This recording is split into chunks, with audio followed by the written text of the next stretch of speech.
Chapter 934. It seemed that even the rest of the teachers were attracted by the figure in front of them.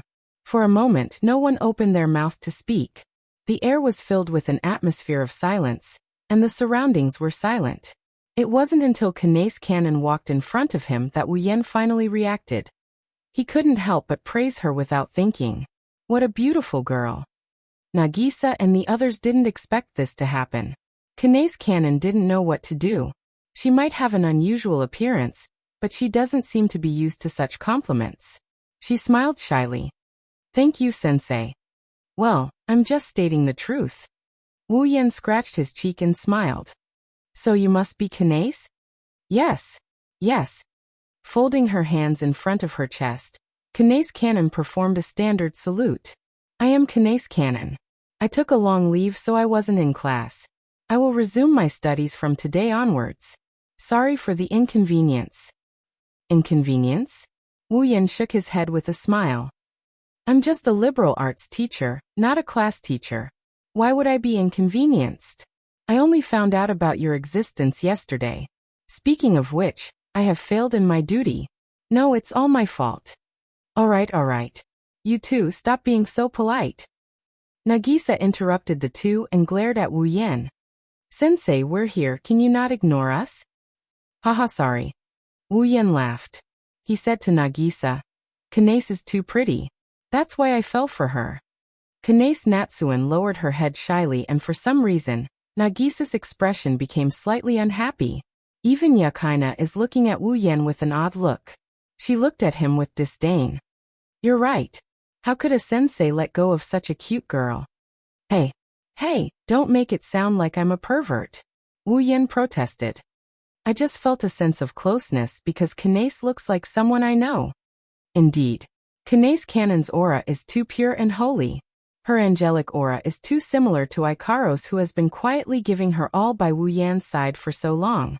Even though they're very different in appearance, the two of them are like goddesses who fell from the sky. Noble, holy, and pitiful. Any normal guy would want to protect a girl like that. Ikaros is the closest person to Wu Yan, so it's only natural that she would pay attention to Kanae's Cannon. From Nagisa and Yukina's point of view, Wu Yan is bullshitting. Their disdain for Wu Yan deepened. Sensei. Yakaina looked at Wu Yan. This method of flirting is too old-fashioned. Yeah. Nagisa put her hands on her hips and said angrily. How can you do that to your own student? How lame. Yakaina raised an eyebrow and laughed. Do you have the right to say that? Cannon, on the other hand, seems to be convinced by Wu Yan's words. Maybe it's out of curiosity, or maybe it's out of surprise. She flicked her hair and looked at Wu Yan in surprise. Sensei, do you know someone who looks like me? It's no wonder Kanae's Cannon reacted this way. She's an oddity here. Be it her hair color or her looks, she's too Western. It's not that she doesn't believe Wu Yan's words, she's just a bit surprised. It's true. Wu Yan bitterly laughed. He took out his phone, and he clicked on one of the photos in his photo album. He showed Nagisa and the others his phone. Look, don't you think their auras are similar? Ikaros is still wearing her Spalier World Academy uniform. Her eyes are closed and her hands are clasped in front of her chest. She looks like she's praying. The background of the photo was a starry night sky. On the upper left corner was a bright full moon, surrounded by stars. Ikaros was leaning sideways, exposing the left side of her face. Her pink hair seemed to be fluttering in the wind. Coupled with the dazzling background, the entire photo was like a work of art. Thus, the image of a holy maiden praying to the moon in the middle of the starry sky was presented to Nagisa, Yakaina, and Kanae's Cannon. So beautiful. Nagisa and Yakaina were stunned when they saw the photo on their phone. Their faces were filled with awe. Isn't that so? Wu Yan raised his head and smiled proudly. Look at the person in the photo. Doesn't she look like Yanasi-san? Indeed. Nagisa and Yakaina didn't doubt him anymore. She's as pretty as Kanae-chan, and she has an aura too. I didn't think Sensei would know someone so beautiful. Kanae's Cannon was a little stunned, but she was still in disbelief. She wasn't very confident, so she didn't think she could be compared to the beautiful girl in the photo. However, it's undeniable that Ikaros is more charming and has a better figure than Kanace Canon. However, there's not much difference between the two in terms of aura. It's really beautiful. Kanace Natsuya commented and touched her hair regretfully. I thought Sensei was referring to her appearance. There's someone who looks like you too, Wu Yan said. He tapped on his phone and brought up another picture. He showed it to the three girls. Look, the resemblance is huge, right? This time, it was Fei Fei who had appeared on the screen. Speaking of which, Fei Fei's picture was taken by Wu Yan in secret. Fei Fei isn't someone close to him. She wouldn't know about something like a phone. If Wu Yan went to Fei Fei and asked to take a picture, Fei Fei would probably think the phone is some kind of evil armament that can intimidate the soul and body of a person. Fei Fei didn't intentionally pose in the photo. She was focused on wiping Night Elf, and the background was a room in the Fatal Forest headquarters. Compared to Ikaros, Fei Fei's photo wasn't as beautiful, but she looked like a valiant and beautiful female knight, closer to life. A moment ago, she was a holy angel, and now she's a heroic knight. The visual impact made Nagisa, Yakaina, and Hane's Canon feel unreal. It's true. Silver hair and a similar face. Yakaina sighed. But her temperament is different. Yeah. Hane's Canon nodded. Seems like a very reliable person. Nagisa looked at Wu Yan strangely. I didn't expect Sensei to know so many beautiful people. I know a lot of people. How long have you known me? Wu Yan rolled his eyes at Nagisa and put away his phone. Wu Yan looked at Hane's Canon and smiled. Anyways, I'm looking forward to your guidance in the future. I'm the one.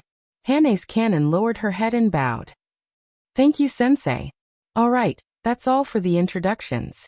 Nagisa grabbed Hane's Canon's hand and smiled at Wu Yan. Sensei, you have to take care of Canon-chan. We'll be going back to the classroom. Go. Wu Yan shook his head and he waved his hand helplessly.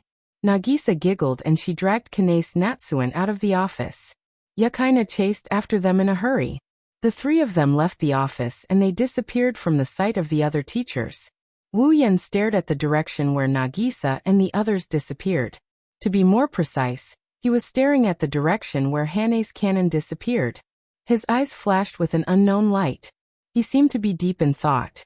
This scene was maintained for a long time.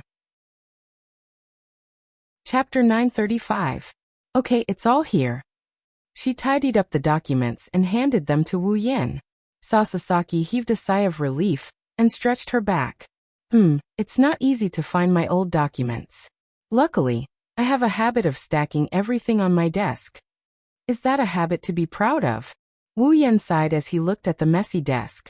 He waved his hand at Sasasaki Hajime. But I still have to thank you. You did me a big favor. It's not a big deal, it's just finding out the students' information. Sasasaki giggled and her eyes turned flirtatious. Speaking of which, why are you looking for Kanace information?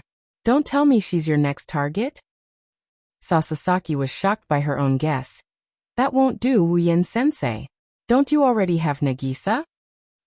In your heart, am I the kind of person who only looks for cute female students to make a move on? Wu Yan laughed awkwardly. By the way, didn't you tell me not to lay a finger on Nagisa? Why are you saying you have Nagisa now? Haha, don't mind it. Is that so? I think I should. Just as Wu Yan was about to retort, a voice mercilessly cut him off. A faint ripple appeared in front of Wu Yan and Sasasaki Misaki.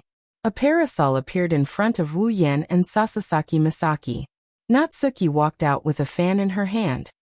Natsuki-sensei. Sasasaki was shocked. Natsuki-sensei. Wu Yan looked at Natsuki in shock before teasing her. Why are you here in our shabby office? Sasasaki laughed out loud when she heard Wu Yan. That's right. Compared to Natsuki's luxurious personal office, their public office was indeed shabby. I just happened to have something to do. Nayu raised her delicate and expressionless face and made a sound similar to a hum from her throat. I heard someone was hunting a new target. I was a bit surprised. I can't tell you're surprised at all, Wu Yan retorted without holding back. Also, I didn't target my own student. Oh, Natsuki showed a subtle smile. She said to Wu Yan, I only said someone was hunting a new target, I didn't say it was a student. Wu Yan choked on his own words. Ahaha. Sasasaki giggled when she saw Wu Yan's deflated look. You two seem to have a good relationship. Wu Yan-sensei, why don't you stop targeting your own student? Go chase after Natsuki-sensei. If you want, I can tell you what Natsuki-sensei likes. Shut up. Natsuki glanced at Sasasaki and said viciously. You stupid dog. Era. Sasasaki smiled nonchalantly. Natsuki-sensei, you're not being honest again. TSK, I shouldn't have come here. Seeing a stupid dog like you makes me unhappy. He looked at the two girls, one big and one small, cursing at each other. No, one is cursing while the other is giggling. Wu Yan felt a headache coming on and quickly stopped them. Natsuki-sensei, why are you here? Wu Yan paused for a moment and glanced at Natsuki. You're still dressed like this. Today, Natsuki had changed from her usual black appearance to a white dress. Although the style was similar to her black dress, Natsuki was wearing a white dress. However, it made the eyes of those who saw it light up. In addition, with a head of long straight black hair hanging on top of her head, the perfect combination of black and white added a lot of visual impact. Natsuki raised her eyebrows and a hint of a smile appeared in her eyes. So, you're the type who pays attention to how girls dress? That's why I said. Wu Yan's mouth twitched. In your heart, what do you think of me? Wu Yan-sensei, you don't know about this, right? Sasasaki moved closer to Wu Yan and smiled. Natsuki-sensei is happy. Didn't I tell you to shut up? Stupid dog. The smile in Natsuki's eyes disappeared. She said viciously, but she couldn't hide the helplessness in her eyes. It seems like she doesn't know what to do with Sasasaki either. Let's not waste any more time. Natsuki looked at Wu Yan. She wanted to end this quickly and leave. You. Come with me. Ha. Natsuki sounded like she was arresting a criminal. Wu Yan was taken aback. Where are we going? Natsuki pursed her lips and turned around. A troublesome place. Itagami Island, central area. There is a tall building that looks like a pyramid. It's the tallest building on Itagami Island, and also the most important place on the island. This building was connected to the 4 floating structures that made up Itagami Island. It played an important role in the construction of the island. Itagami Island is a man-made island that floats on the ocean. As a man-made island, Itagami Island is heavily affected by the ocean currents and waves. Due to the lack of a foundation, the island will distort and vibrate when it is affected by the ocean currents and waves. Part of the distortions and vibrations are absorbed by this building that is connected to the 4 floating structures that make up Itagami Island. Without this building, the 4 regions of Itagami Island would have collided with each other under the influence of the ocean currents and winds, or even be destroyed in an instant. One could only imagine how important this building was. That's why this building is called the Cornerstone Gate. Inside the Cornerstone Gate, there are many high-level organizations, state-owned hotels, and commercial establishments. The Cornerstone Gate is an important part of Itagami Island's operations. It even extends through the island to the bottom of Itagami Island. There are more than 40 floors of artificial island management facilities. This was the troublesome place that Natsuyu was talking about. Taking the elevator with Natsuki, they descended to the underground facility. The elevator stopped when it reached the 10th floor. When the elevator doors opened, Natsuki walked into the dark tunnel ahead without saying a word. She walked deeper into the tunnel without saying a word. It was indeed very dark here.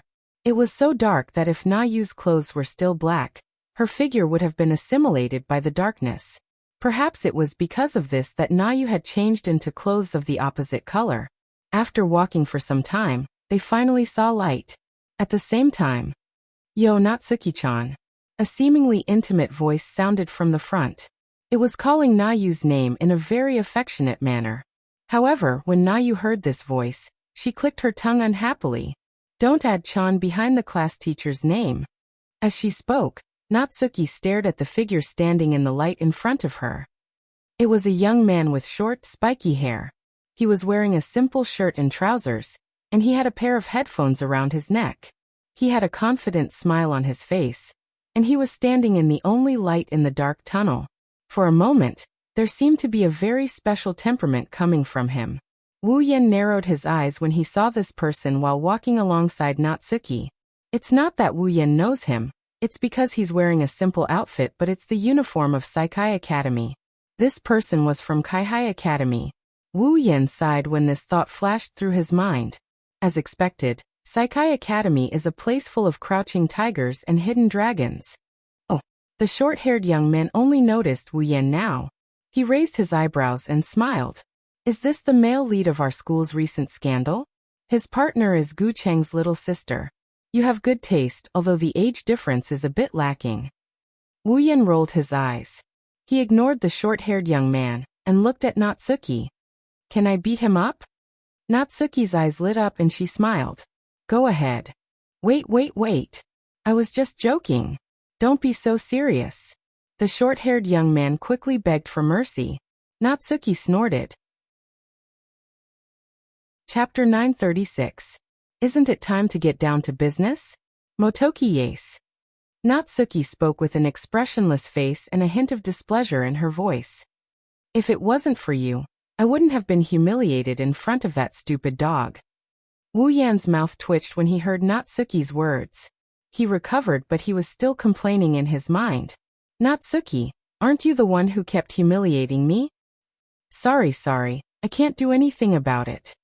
The short-haired boy, the one Natsuki called Yes Motoki, didn't look apologetic at all. He looked at the light in front of him, and he gestured with his chin. Wu Yan and Natsuki turned around to look at the light in front of them. Wu Yan, Natsuki, and Motoki Yes are standing in a dark tunnel. There is a large glass window in front of them. The light is coming from inside the window. Through the glass window, there was a room that was not much different from a hospital's operating room. The room was surrounded by expensive and sophisticated machines. They looked like they were used for medical treatment or research, or perhaps both. There were lights flashing on them, and the sound of them running indicated that they were working. In the center of the machines, there was a bed, a sick bed, and a young girl was lying on top of the sick bed. She was about 10 years old, and one could tell at a glance that she was very young.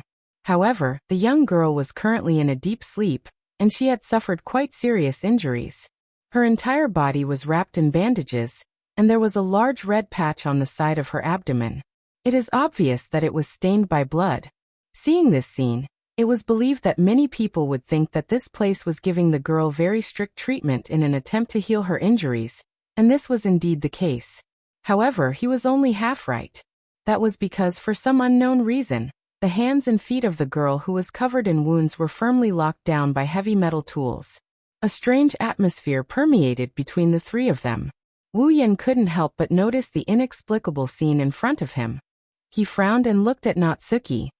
Aren't you going to explain? 2 nights ago, something happened in the western district of Itagami Island. Natsuki explained without beating around the bush. The specific content is that 2 unregistered demons with very powerful fighting strength were engaged in an attack and defense battle for a long time in the sky above the city block, which affected the surrounding area and the surrounding buildings of the battleground. They suffered heavy losses, and some of them were even injured. Natsuki tapped the fan in her hand and pointed at the young girl. This person is one of the 2 demons who have yet to register. A battle between 2 unregistered demons? It affected the surrounding buildings? Wu Yan rubbed his chin, and he looked into the room. I didn't expect that this young woman would have such a strong fighting strength. Yi Zichen thought to himself. She is more than strong. Motoki Ye shrugged. They fought in the sky above the city without any disguise. If it weren't for the fact that the one in front of us was seriously injured, we wouldn't even have been able to capture one of them. Even the guards couldn't do anything about it. Wu Yan paused for a bit before he asked. If that's the case, why didn't they send out the attack demon commander? Yes, they're on the move. Motoki Ye smiled and put his hands in his pockets, but his face was full of helplessness. But they couldn't do anything about it. That's why they asked Natsuki-chan for help. Don't use the word chan behind your teacher's name. Natsuki reflexively retorted. But her gaze was fixed on the young girl inside the room. Her eyes flashed with a thoughtful light. She's an unregistered demon? I can't tell what race she is. Oh, that. She's a little weak. Motoki Yase scratched his head. According to the judgment of the management community, this person is not a demon. Not a demon? Wu Yan and Natsuki were shocked. Natsuki frowned. You mean she's an overachiever? Or an attack demon commander? No. Yase Motoki shook his head and said, she is an ordinary person. An ordinary person. Natsuki smiled sarcastically.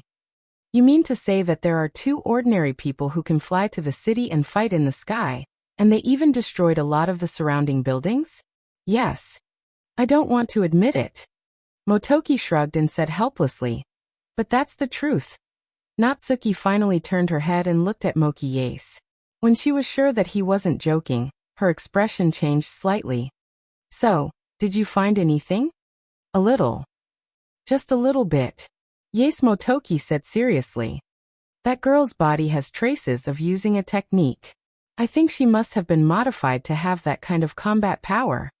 Wu Yan, who had been quietly looking inside, suddenly raised his head. His wine-red eyes rippled. When he heard the word modification, he had a flash of inspiration. It's like there's something he needs to pay attention to.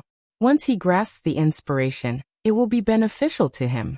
However, that flash of inspiration only lasted for a split second. By the time Wu Yan reacted to it, he was already clueless and couldn't think of anything else. It was also at this moment that a voice that sounded very innocent, very pleasant to the ears, and also abnormally annoying, entered the ears of everyone present. Hey, isn't this interesting? At the end of the dark passage, there was a series of footsteps. A figure walked out and stopped in front of everyone. Motoki Yase was shocked when he saw the figure. He took a step back. Wu Yan and Natsuki frowned. Their eyes were filled with disgust. As for the newcomer, his expression was the opposite of Wu Yan and Natsuki's. His eyes were filled with joy. He looked at Wu Yan. Yo, long time no see. Wu Yan narrowed his eyes and pursed his lips. Why are you still here? Vatler. Well, I'm a diplomat. Don't be so cold. Vatler had a smile on his face. He looked very friendly. Also, I'm here to bring you information. Shouldn't you at least welcome me? Can you hurry up if you have something to say? Wu Yan didn't hide his disgust. I'm afraid I won't be able to hold myself back from teaching you a lesson if you stay any longer. Motoki Yase was shocked when he heard that. Does this scandal sensei know who is standing in front of him? That's the vampire closest to a primogenitor. Isn't he afraid of getting killed for provoking him? Itagami Island will be in deep trouble if that happens. Oh. Vatler raised his head. He paused for a moment, then laughed. He laughed excitedly. This isn't bad either. Being able to fight with you is my greatest pleasure right now. Pleasure. Pleasure. Wu Yan's gaze turned cold. I can take that as you don't think you've been taught enough. Do you want to die again? It doesn't matter. Vatler had a cruel smile on his face, but his words made Moki and Natsuki unable to ignore them. I've already lost to you twice. One more time won't matter. Lost twice. Motoki Yase's expression changed. Natsuki Yase's gaze landed on Wu Yan. She was surprised. She knows that Wu Yan isn't as simple as he looks. The last time he went looking for Vatler, he probably fought him and defeated him. He even boasted that he could beat Vatler without using his familiars. But knowing was one thing, hearing it with her own ears was another. Natsuki was only a little surprised, but that was already good enough. If it had been someone who knew Vatler well, they would have been so shocked that their legs would have turned to jelly.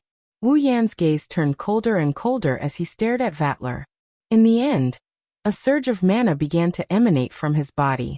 Wu Yan's patience with Vatler is at its limit. Not bad. This is amazing.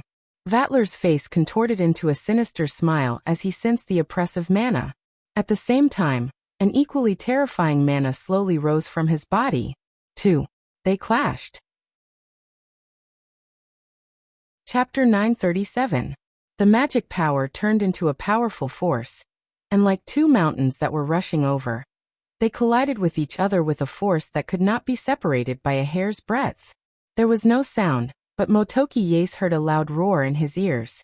His mind went blank. Before he could react, a strong gust of wind blew from the center of the battle and hit his body. Umph! Motoki groaned as his body flew backward.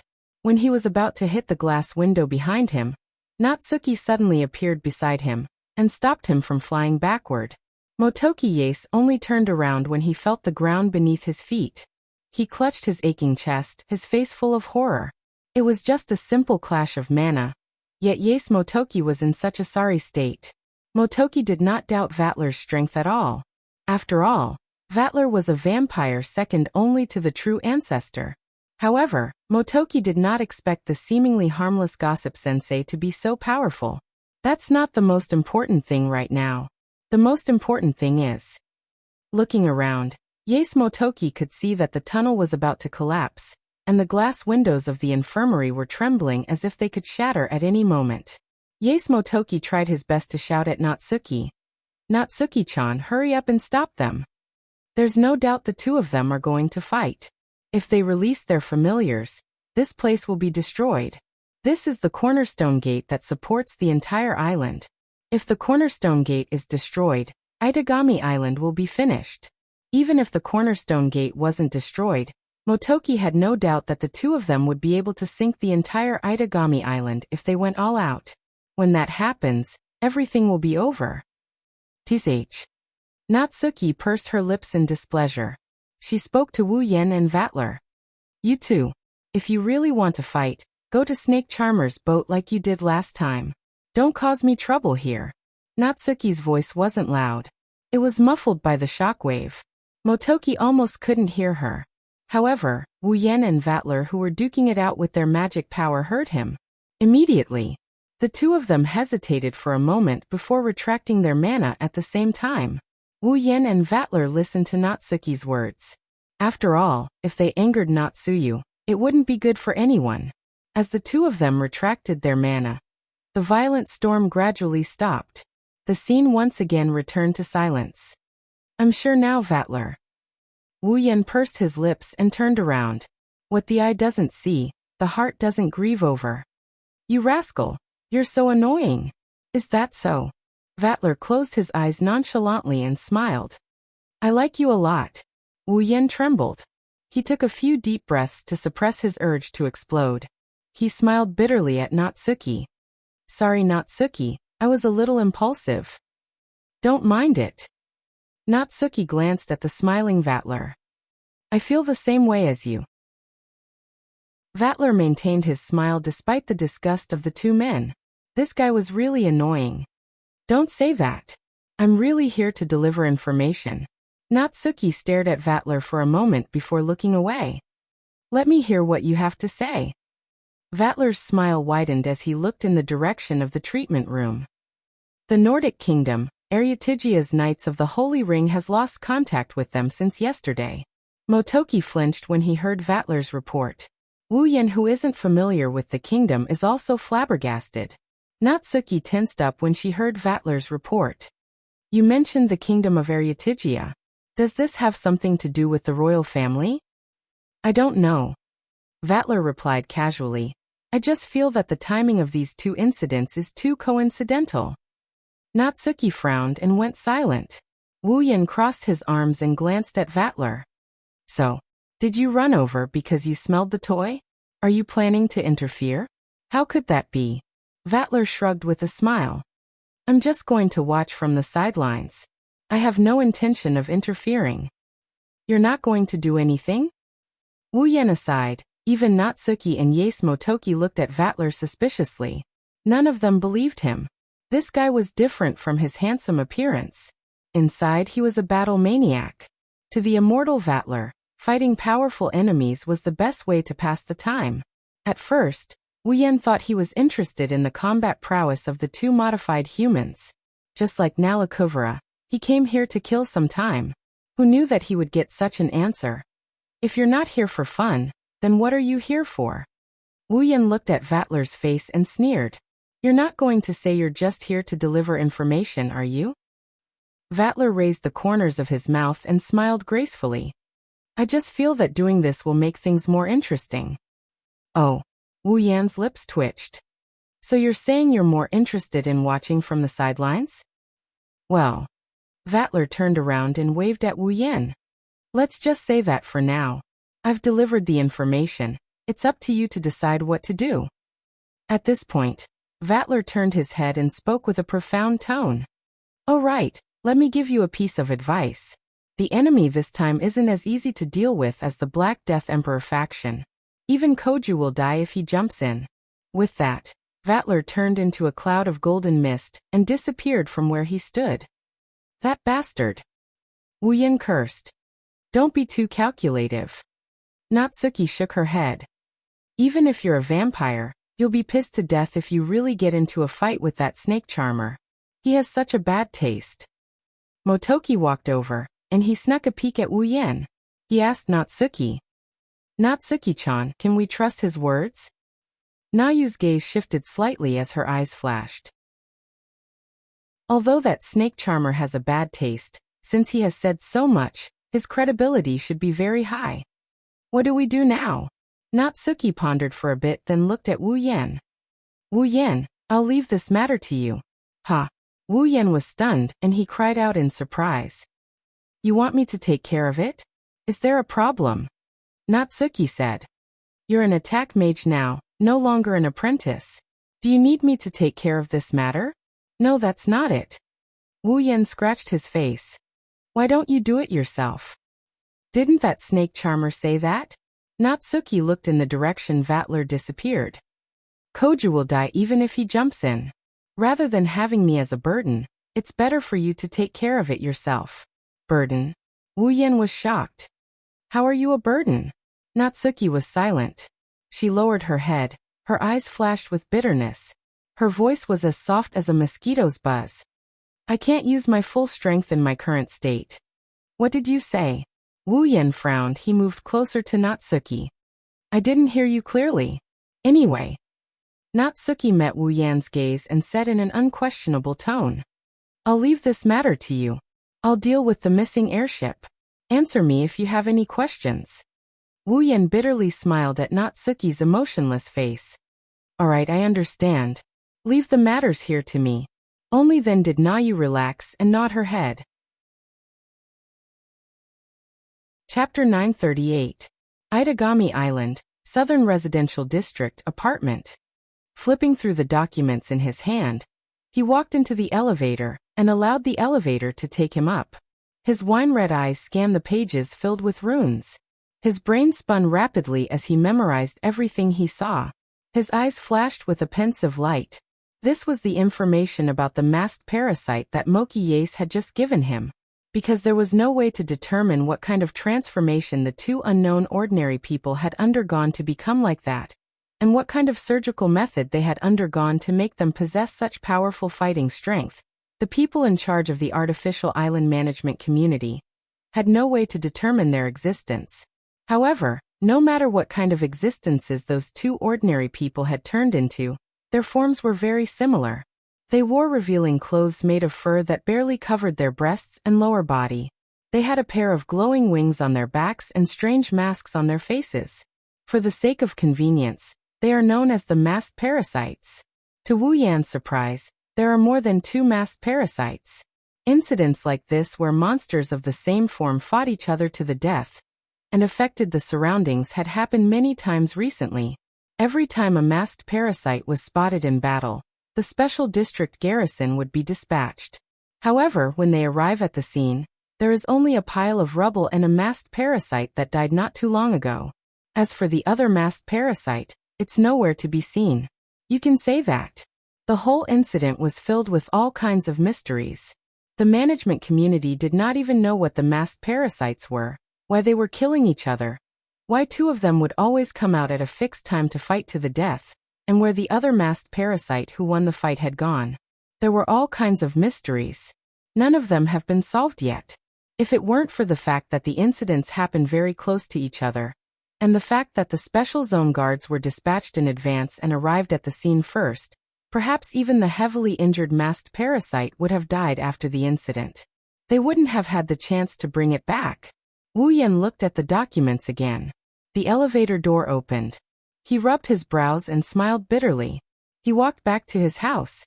Natsuki, that fellow really gave me a headache. If there are no accidents tonight, the masked parasites will appear again tonight.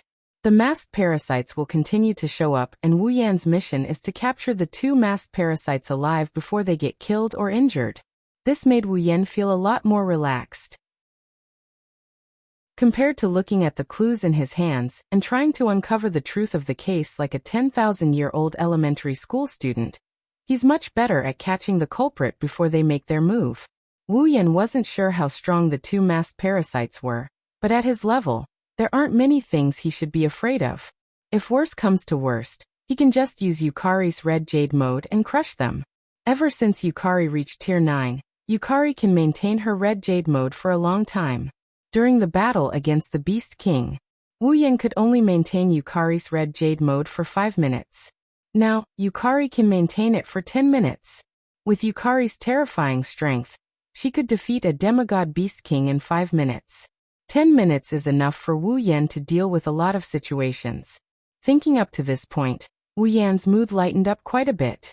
Ignoring the information in his hands, he walked to his door and without using the key, he grabbed the doorknob.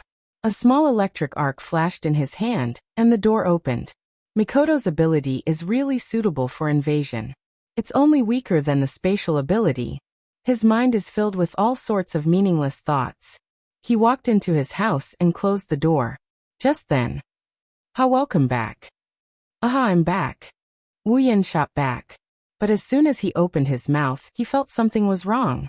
Kotori would never say something as sweet and warm as welcome back to him. Usually she would only say something like, "What took you so long?"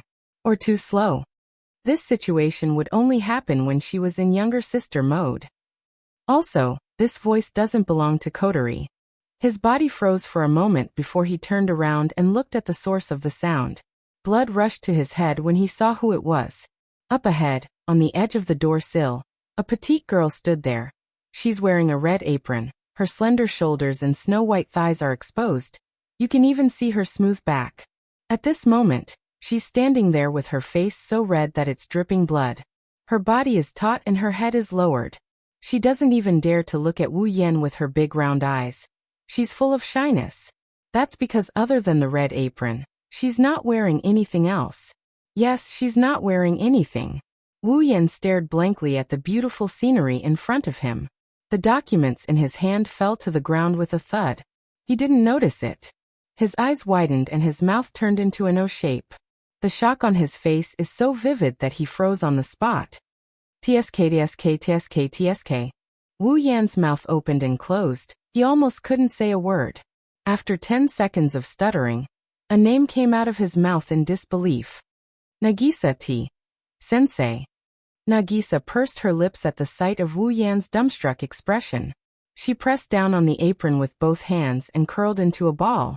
Her face was red and she couldn't hold it in anymore. She closed her eyes and yelled, "Don't keep staring over here." "What? What are you doing?" Wu Yan ignored her and yelled back. "Why are you dressed like that?" Wu Yan's yell made Nagisa feel even more humiliated. She resisted the urge to run away. She wanted to cry but no tears came out. "I didn't want this to happen. 20 minutes ago." Nagisa sat up straight and stared at Kotori, who was standing in front of her and emitting a shocking aura. She felt uneasy.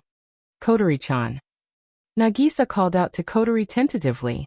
She swallowed a mouthful of saliva. "Nagisa, did I do something wrong?"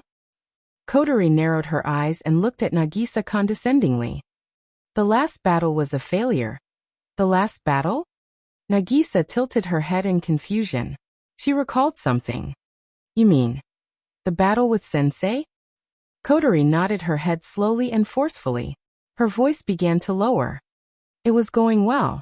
If it continued, I could have confessed, but in the end." Kotori shook her head and said in disappointment, "You actually fainted." "Ugh." Nagisa blushed. It seems the word confession was quite effective on her. Nagisa shrunk back and raised her hand weakly. "That didn't count as a failure, right?" The plan was to feed Sensei, right? Nagisa did it. Are you an idiot? Kotori reprimanded. The goal was to conquer Oniai-chan, but did you do it? I only fed him. Nagisa said uneasily. That was enough to conquer Sensei. That's why I said you're an idiot. Kotori snorted and knocked Nagisa's head. The goal was to conquer Sensei, but the real goal was to create an opportunity for you. Didn't you go up to the rooftop together? Seizing that opportunity, you could have taken him down in one go, but you fainted. What could I have done? Nagisa pouted. Nagisa, I fainted. Sigh. Kotori sighed and crossed her arms in front of her chest. In short, the last battle was a failure. This time, you have to give it your all. This time? Nagisa gasped. You mean we have to do it again? Of course. Kotori smiled mischievously and placed her hands on Nagisa's shoulders. Don't worry, I'm prepared this time. You just have to follow the plan. Nagisa had a bad premonition. Reality proved that her premonition was correct. Chapter 939. Nagisa's heart bled as she recalled how Kotori had ignored her protests and stripped her of her clothes before walking away. How did she end up with such a bad friend? Nagisa looked like she wanted to bang her head against the wall and die. Wu Yan slowly came back to his senses. His headache from working at night became heavier. Clearly, the real culprit wasn't Nagisa herself. Otherwise, she wouldn't be acting like this. It was Kotori, right? Wu Yan exposed the mastermind. You said Kotori was the one behind the feeding incident last time. This time. Wu Yan looked at Nagisa, who was blushing. He shook his head speechlessly. Nagisa was about to explode from embarrassment. Sensei. Nagisa was about to cry. Can you stop staring at Nagisa? Oh. Wu Yan grinned when he saw Nagisa's expression. Didn't you dress like this for me to see? No. No, that's not right, you can't say that it's not. Nagisa was confused. She subconsciously twisted her body. The thin apron fluttered with her movements. The beauty hidden behind the apron was on full display. Wu Yan couldn't help but be attracted to it. Looking at this beautiful scene, he had a look of admiration on his face. Nagisa was still young, but her body was starting to take shape. Disregarding everything else, the lines of her body were great.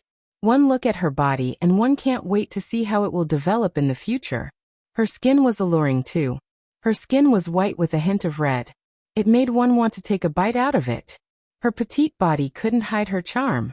Her youthful appearance was enough to attract the attention of countless people. Not to mention, Nagisa had a beautiful face. Sooner or later, she would be a beauty on par with Shokuho Misaki and Kurumi. On top of that, she had a cheerful and lively personality. Wu Yan noticed Nagisa was also a charmer. The only regrettable thing was that the size of her breasts was still small and not fully grown, but that was not a problem. Chuju and Mikoto were even smaller than Nagisa. Lost in his own thoughts, Wu Yan didn't notice that his unfocused eyes were fixated on Nagisa. From Nagisa's point of view, she was mesmerized by the beautiful scenery and couldn't extricate herself. Tears welled up in the corners of her eyes. Nagisa tightened her apron and tried her best to hide behind it.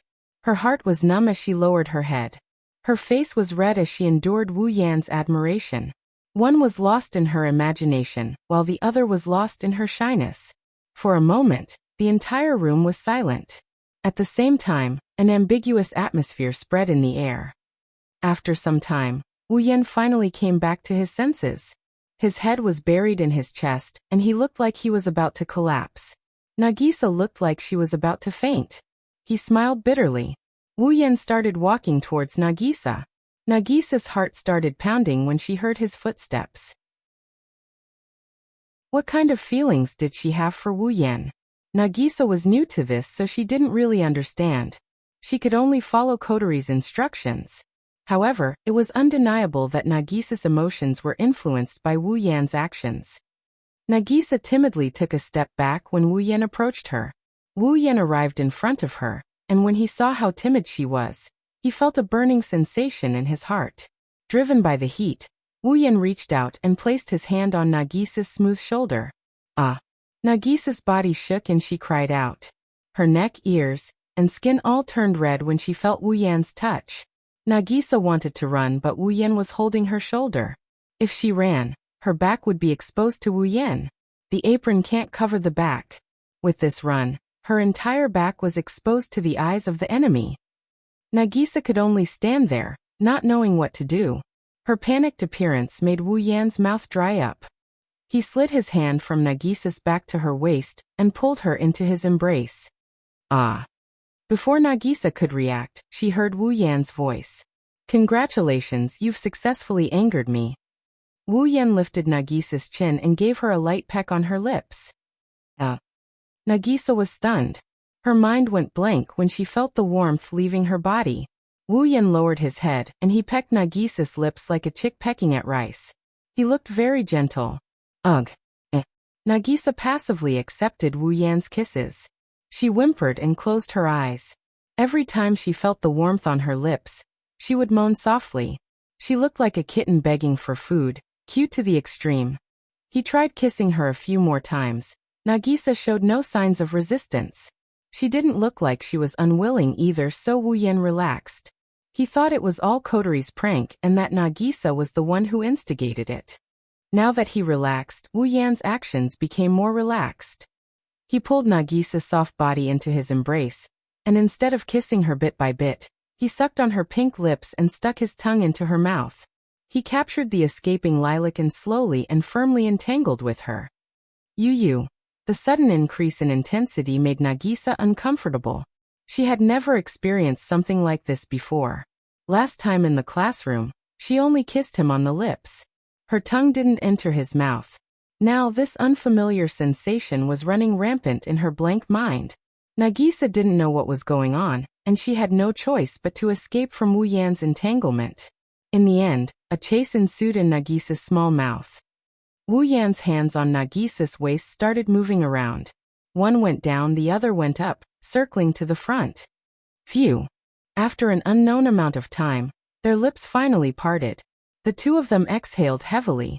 Their faces were slightly panting. From this, it could be seen how intense the kiss just now was.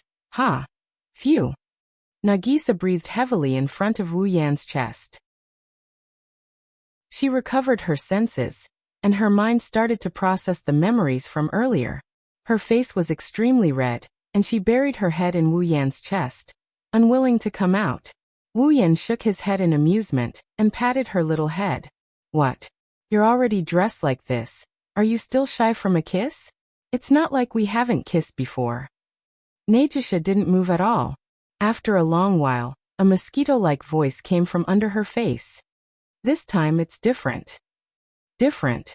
Wu Yan was taken aback and became annoyed. That's right, it was an emergency last time. This time, you were instigated by Kotori. Kotori-chan only told me to dress like this to wait for you to come back. Nagisa defended her friend instinctively and blushed again. She didn't tell me to. Is that so? Looking at the petite murmuring voice in his arms, Wu Yan caressed her smooth back. Then what did Kotori tell you to do? Nagisa blinked and answered subconsciously. She invited Sensei to the festival. Ceremony. Wu Yan flinched when he heard Nagisa. That ceremony, don't tell me it's tonight's ceremony? Yes. Nagisa nodded. Wu Yan was troubled. He knew that the ceremony at night was only held to prevent the masked parasites from causing too much commotion when they fought, which was why it was held. Plus, he had work to do. What? Nagisa was a bit disappointed when she saw Wu Yan's expression. I can't do that? Wu Yan felt guilty. Chapter 940. Fancy stalls stood on both sides of the street, side by side, surrounding the middle of the street. The owners of the stalls sat in the middle of the stalls, wearing luxurious clothes that were different from the past. From time to time, they would shout loudly, causing the street to be filled with a clamor. Pedestrians walked by one after another, laughing and joking while looking left and right, patronizing the surrounding stalls. They were all wearing bathrobes, with smiles on their faces, venting the joy in their hearts. The sounds coming from their bodies also mixed with the surrounding noise, soaring up to the sky, very lively unlike the people around him. Wu Yan isn't wearing a bathrobe. He's wearing a thin collared short-sleeved shirt and a pair of black casual pants. He looked a lot more casual, but compared to his attire, his expression is a lot more bitter. That's because there was a figure in front of Wu Yan. Nagisa was very different today. The Kaihai Academy uniform she had been wearing had disappeared and was replaced by a bathrobe. However, it was not an ordinary bathrobe. The bathrobe was completely white with golden lines embroidered on it. They followed a rather mysterious trajectory and formed a very dazzling pattern. There were also ribbon-like satin hanging down from both sides. Coupled with the pure white color of the bathrobe, it looked like a little princess wearing new clothes. At this moment, Nagisa had an extremely happy smile on her face. She was wearing a luxurious bathrobe. Her giggles were like silver bells as she patronized each stall. Her beautiful big eyes curved into crescents. Obviously, her mood couldn't be any better. She turned into a beautiful butterfly. Nagisa shuttled through the crowd. That extremely eye-catching bathrobe, coupled with the owner's exquisite face and laughter, attracted the attention of passers-by. Some of the stall owners even kindly gave her some free food, which made Nagisa very happy. As time passed, this cheerful and lively little princess became the scene of the bustling commercial street. Wu Yan's bitter expression crumbled when he saw Nagisa's unwavering smile. He put on a smile once more. He felt like his decision to bring Nagisa to the festival was worth it. Yes, this is where the festival will be held. In other words, it wouldn't be long before the masked parasites battleground not too far away from here. Wu Yan didn't want to bring Nagisa along. After all, he had work to do, so it wasn't appropriate for him to come and play. Although he wasn't sure of the masked parasites' combatability, if two masked parasites could cause shockwaves in their surroundings and even destroy buildings, then conservatively speaking, the masked parasites' combatability was at least on par with vampires with familiars. It would have been a very foolish decision to bring Sasquatch into a fight between two monsters like this. However, Wu Yan and Nagisa had just developed a relationship that went beyond friendship. If he used work to reject her when she only wanted to visit the festival, he might as well get kicked to death by a horse. However, he couldn't ignore Nagisa's safety. In the end, Wu Yan decided to bring Nagisa along. He really couldn't bear to see such a cheerful girl like Nagisa reveal such a disappointed expression. Of course, Wu Yan wouldn't put Nagisa in danger either. The luxurious bathrobe she wore wasn't just for looks. It was the mobile church that Wu Yan spent a large amount of mana to create. With the mobile church as the ultimate defensive barrier, as long as the masked parasite wasn't a demigod, Nagisa's safety was guaranteed. The mobile church was created by chanting without any necessary procedures or rituals. Once the mana Wu Yan infuses into it runs out, the mobile church will disappear. But there's nothing he can do about it. If he wants to go through all the necessary procedures, it's going to take a lot of time. It's not something that can be done in a day or two. That was the only thing he could do for now. But this didn't affect them too much. The mana Wu Yan left in the mobile church is enough to support the mobile church for a day and a night. That's more than enough. Nagisa was disappointed when she heard that the beautiful bathrobe could only last for a day and a night. She really liked the bathrobe. Everything was ready. All that was left was to wait for the masked parasite to appear. "Teacher, come here." Wu Yan looked up and he saw Nagisa waving at him. He ran over to her. "What's wrong? Tired from playing?" "Of course not." Nagisa made a funny face at Wu Yan and grumbled. "It's rare for us to come out for a festival. Why do you look so tired?" "It's not that I'm tired, I'm just thinking about something." Wu Yan scratched his face and shrugged. "Didn't I tell you? Even if we come out, I won't be able to play to my heart's content. I still have work to do." "But they're not here yet, right?" Nagisa tilted her head and tried to recall. "The masked parasite or something." Wu Yan nodded and knocked on Nagisa's head. "But you really came with me, okay? Aren't you afraid of demons?" Teacher, didn't you say they weren't demons? They were transformed normal humans?" Nagisa smiled mischievously. Since they're not demons, Nagisa isn't afraid. "But it's still dangerous. Don't you have this dress?" Nagisa twirled in a circle and smiled happily. She seemed to really like her dress. Didn't you say I'll be fine with it protecting me? That's true. You are right. Wu Yan opened his mouth, but he sighed in the end. Anyway, you can play to your heart's content, but once I leave, you have to hide somewhere safe. That's what we agreed on, got it? Got it. Got it. Nagisa giggled and grabbed Wu Yan's hand. They ran forward. Before that, teacher, you have to play with me. That's what we agreed on. Yes, yes, yes. Wu Yan replied helplessly. After that, the two of them put all their attention on the ceremony. Under Nagisa's lead, the commercial street was filled with the two of them. They fished for goldfish, bought food, played games, and handed out gifts. They visited almost every stall. It didn't take long for them to fill their stomachs with gifts. Some of these gifts were requested by Nagisa, some were prizes he won in the game, some were for fun, and some were for coterie, Yukaina, Koju, and the others. He spent quite a bit of money on them. Fortunately, the salary of an attack mage is quite high. Wu Yan is also a teacher. His 2 salaries are enough to cover the income of some of the higher classes. Even if he doesn't, Wu Yan still has a bunch of gold coins he brought from Spalier World. The ring of gold has an uncountable amount of wealth. It's more than enough to buy the entire Itagami Island. The only problem is whether they'll sell it or not. It was also because of this that Nagisa decided to be extravagant for once. Normally, she liked to shop, but she had never been so careless as she was today. It was a great way to vent her womanly heart. Until a certain moment. Boom. Boom. Boom boom boom.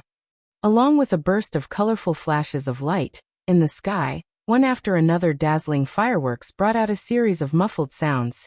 In the night sky, blossoming. The smile on Wu Yan's face slowly faded. He looked up at the sky. There's no festival to be held at this time of the year. The reason there's a festival is to hide it from the public. No one would be naive enough to think that the battle against the masked parasite wouldn't cause a phenomenon. The fireworks during the festival will cover up part of the phenomenon. The fireworks are a secret signal set by the management of the artificial island.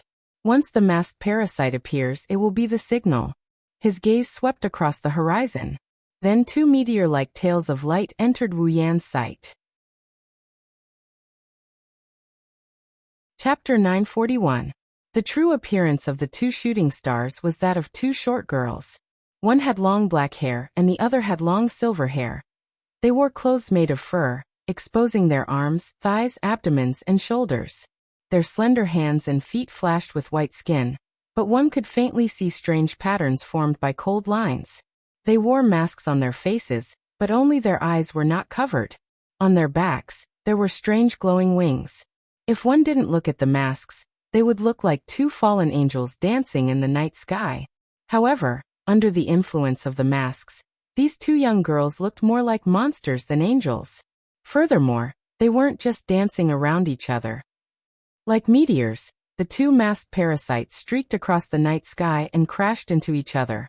The sonic booms around them told everyone how powerful their collisions were. Extending their wings, they flew and turned their wings into cannons. Every time they extended their wings, beams of scorching light would shoot out from their wings toward their opponents. Then, they would be blocked by a barrier that was flashing with an unknown luster and floating like steam. The light beams that were blocked didn't disappear immediately. Instead, they bounced back, turning into rays of refracted light that shot out in all directions, including the ground. Amidst the rumbling sounds, flames suddenly appeared. The roads and buildings on the ground were sunk and burned down one after another. Not long after, an originally intact street was blasted into ruins by the impact. Fortunately, the residents on the street were evacuated. Otherwise, there would be casualties. As the battle between the 2 masked parasites got fiercer, the area of destruction was getting bigger and bigger. It wouldn't be long before the battle was over. Soon the festival will be affected as well. Teacher. Only Wu Yan and Nagisa saw this amidst the fireworks. When she saw the intense battle between the 2 masked parasites, Nagisa leaned towards Wu Yan uneasily. Wu Yan retracted his gaze and hugged Nagisa's shoulder. Nagisa, you stay here, I'll go out for a bit. Are you okay? Nagisa ignored her embarrassment and grabbed Wu Yan's arm, her face full of worry. Those two masked parasites seem to be very powerful. That's nothing. Wu Yan chuckled. He comforted her. I'm very good too. Those two masked parasites are nothing in front of me. Nagisa's worry dissipated when she heard Wu Yan's arrogant words. Her red eyes turned to Wu Yan and stared straight at him. Be careful. Don't worry. He patted her head. Wu Yan flashed her a wide smile before disappearing from the spot. Nagisa turned her gaze towards the two masked parasites, clasping her hands together as if praying. In the sky, the two masked parasites were engaged in a chase. Beams of light shot out from their wings like laser cannons. Amidst the air explosions, the beams landed on each other. However, the two masked parasites seemed to have some sort of defense on them. Like a protective shield, it protected them from all the incoming light beams, deflecting them one by one. It was without a doubt that if this continued, the battle would never end. However, the two masked parasites didn't consider that at all. They were still pacing back and forth while shooting at each other. Only at certain times would they shoot at each other. Every time that happened, the masked parasites' defenses would reveal a flaw. Their meteor-like silhouettes crossed each other. The two masked parasites seemed to be on par with each other, but upon closer inspection, one would notice that the silver-haired masked parasite was stronger. Her attacks were effective far more often than the black-haired parasite. Just as the two masked parasites were about to clash once more, a figure suddenly appeared beside them. Crimson spatial ripples rippled out, and waves of black iron sand swarmed out from the ripples. Like collars, the iron sand waves gathered and shot into the air. They vibrated violently before crashing down on the two masked parasites. Bang! Bang! Following two muffled thuds, the iron sand waves split into two and crashed down like a waterfall, smashing into the two masked parasites and pushing them to the ground. Thud! The iron sand waterfall came crashing down from the sky, like a mountain falling from the sky. After a loud crash, a 10-meter deep crater was formed on the ground. The two masked parasites were lying in the crater. Before they could get up, the iron sand tide that blotted out the sky rushed down again and landed on them. At once, the two masked parasites struggled as though they were in a high-pressure water current. They waved their limbs crazily and roared wildly, letting out strange roars one after another. Looking at the two masked parasites who couldn't get up from the ground due to the impact of the iron sand, Wu Yan narrowed his eyes and turned on the system to look at the ground. Masked parasite. Level 70. They were just ordinary people who were modified by some unknown tactic. How did they have the strength of a Tier 8 fighter? What kind of tactic was used to modify them? Wu Yan is a bit surprised. This is to be expected. If he can get his hands on a technique that can turn a normal person into a Tier 8, he would be able to create an endless supply of Tier 8 individuals. Unfortunately, Wu Yan cut off this thought as soon as it flashed through his mind. If he could really create an endless stream of Tier 8 fighters, why would these two masked parasites kill each other? And why would there only be two masked parasites every time they killed each other? There was no doubt that this tactic that could create masked parasites must have some major flaw or limitation. Moreover, Wu Yan, who had 103,000 books of knowledge, could not see the truth of this world's tactics. However, with the vast amount of knowledge in his mind, it was only a matter of minutes for him to deduce the general composition of a tactic. Therefore, he knew that a tactic that could mass-produce powerhouses either did not exist, or there must be some necessary conditions to be met. This condition is usually not easy to achieve. In fact, one might not be able to achieve it even after spending a lifetime of effort. Perhaps, that was the real reason why the masked parasites were killing each other. Who knows? If the strength of the masked parasite only surprised Wu Yan a little, and allowed him to understand a little bit of the structure of the modification tactic, then the other silver-haired masked parasite shocked Wu Yan to the point of being horrified. It's not because she's strong, it's because he expected to see the same prefix, masked parasite, in the system's information. Instead, he saw a term he didn't expect no matter how hard he tried. Kinase Cannon. Level 75. Kinase Cannon. Wu Yan looked at the silver-haired masked parasite who was struggling under the onslaught of the iron sand. His face was full of shock. Kinase. Is a masked parasite? In an instant, Wu Yan felt his mind go blank. He suddenly remembered his second dungeon mission. Save the artificial angel, Kanace Cannon. Could it be that this so-called masked parasite was actually the artificial angel mentioned in the second quest? Artificial angel? Wu Yan's expression turned ugly. No wonder these masked parasites had the strength of a Tier 8 fighter. If they were related to angels, it would be strange if they didn't have the strength. Chapter 942. Roar. Suddenly, a strange roar erupted from the bottom of the abyss. The two masked parasites were completely covered by the black iron sand. The roar jolted Wu Yan out of his daze. Then Wu Yan felt the iron sand under his control suddenly become lighter. Down below in the crater, a dazzling barrier resembling an aurora appeared around the two masked parasites. Like dispersing steam, it could be clearly seen flashing rapidly amidst the black iron sand. Then, the two masked parasites actually stood up from the iron sand waterfall, flapping the wings on their backs as they swiftly flew up. The iron sand that struck them seemed to have struck two afterimages.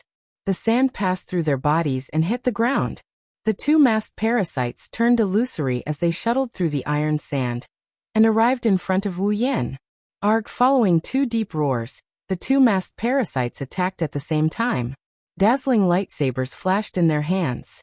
Like a dance, the lightsabers drew two distorted ribbons of light in the air as they viciously pierced towards Wu Yan, including Kanace Natsuan. His pupils constricted as he stared at the two masked parasites who were wielding the lightsabers without showing any mercy. To be more precise, it was Kanace Natsuan. Wu Yan clenched his teeth and his body suddenly trembled. Bang! An enormous magic torrent so thick that even the air trembled violently erupted from Wu Yan's body. The sudden eruption of magic torrent transformed into an explosive cyclone. Before the two masked parasites could react, the cyclone slammed into their bodies. Bang! A muffled sound rang out. The black-haired masked parasite howled as if she had been struck by a hammer and was sent flying. As for Kanace Natsuan, before she was sent flying, Wu Yan grabbed her arm. He pulled her back. Stop. Yees. Looking at the heavy mask, Wu Yan couldn't help but increase the strength of his hand. Thinking back to when they first met a few days ago, Kanace Cannon was pure, and as beautiful as an angel. But now, her angel-like appearance contained a strong ominous aura. The mask on her face made her look like a living dead with the shell of an angel. Wu Yan couldn't believe that Canon Kanace would look like this. To think that it would turn out like this. Perhaps she heard Wu Yan's call. Canon paused for a moment. Her blue eyes, the only exposed part of her face, seemed to be struggling, but it quickly returned to its normal state. Canon stretched out her other hand, and a ball of light appeared in her palm. Immediately, Kanace Natsuya grabbed the ball of light and pressed her hand against Wu Yan's chest. However, she missed. Wu Yan appeared from the void not far away. He raised his head, his expression turning ugly. Of course, he didn't believe that the holy Kanace Cannon would turn into a monster that only knows how to attack people. He was familiar with all kinds of spells, so he could see her current state. Has she lost her self-awareness? He inhaled a mouthful of cold air, suppressing his restless emotions and calming himself down. He stared at Kanace Cannon for a moment, then glanced at the other masked parasite. Wu Yan narrowed his eyes. Let's capture her first. With that in mind, Wu Yan ignored Kanace Cannon and used a teleportation spell. In a flash, he reappeared behind the black-haired masked parasite. Pack! Kiran placed his hand on the masked parasite's body, and a tremendous amount of mana gushed out from the masked parasite. The mana surged up to the sky and twisted slightly, forming 3 black halos. Descend! With a cold shout, the black halo in the air trembled and flashed down. It shrouded the masked parasite and shrunk like thick ropes, binding the masked parasite tightly. The black-haired masked parasite seemed to have sensed danger. She immediately tried to struggle, but an inexplicable force surged out of the halo that bound her firmly. It made her body stiffen, and all the strength in her body seemed to have been sucked out in an instant. She did not even have the strength to roar. All she could do was let out a muffled groan, and weakly pull her body down. Whoosh! A sonic boom came from behind Wu Yan. Wu Yan's expression changed as he turned around. He grabbed the masked parasite with his free hand, and he grabbed the hand of the assailant. Roar! Hanes Natsuan struggled like a madwoman as she tried to break free from Wu Yan's grasp.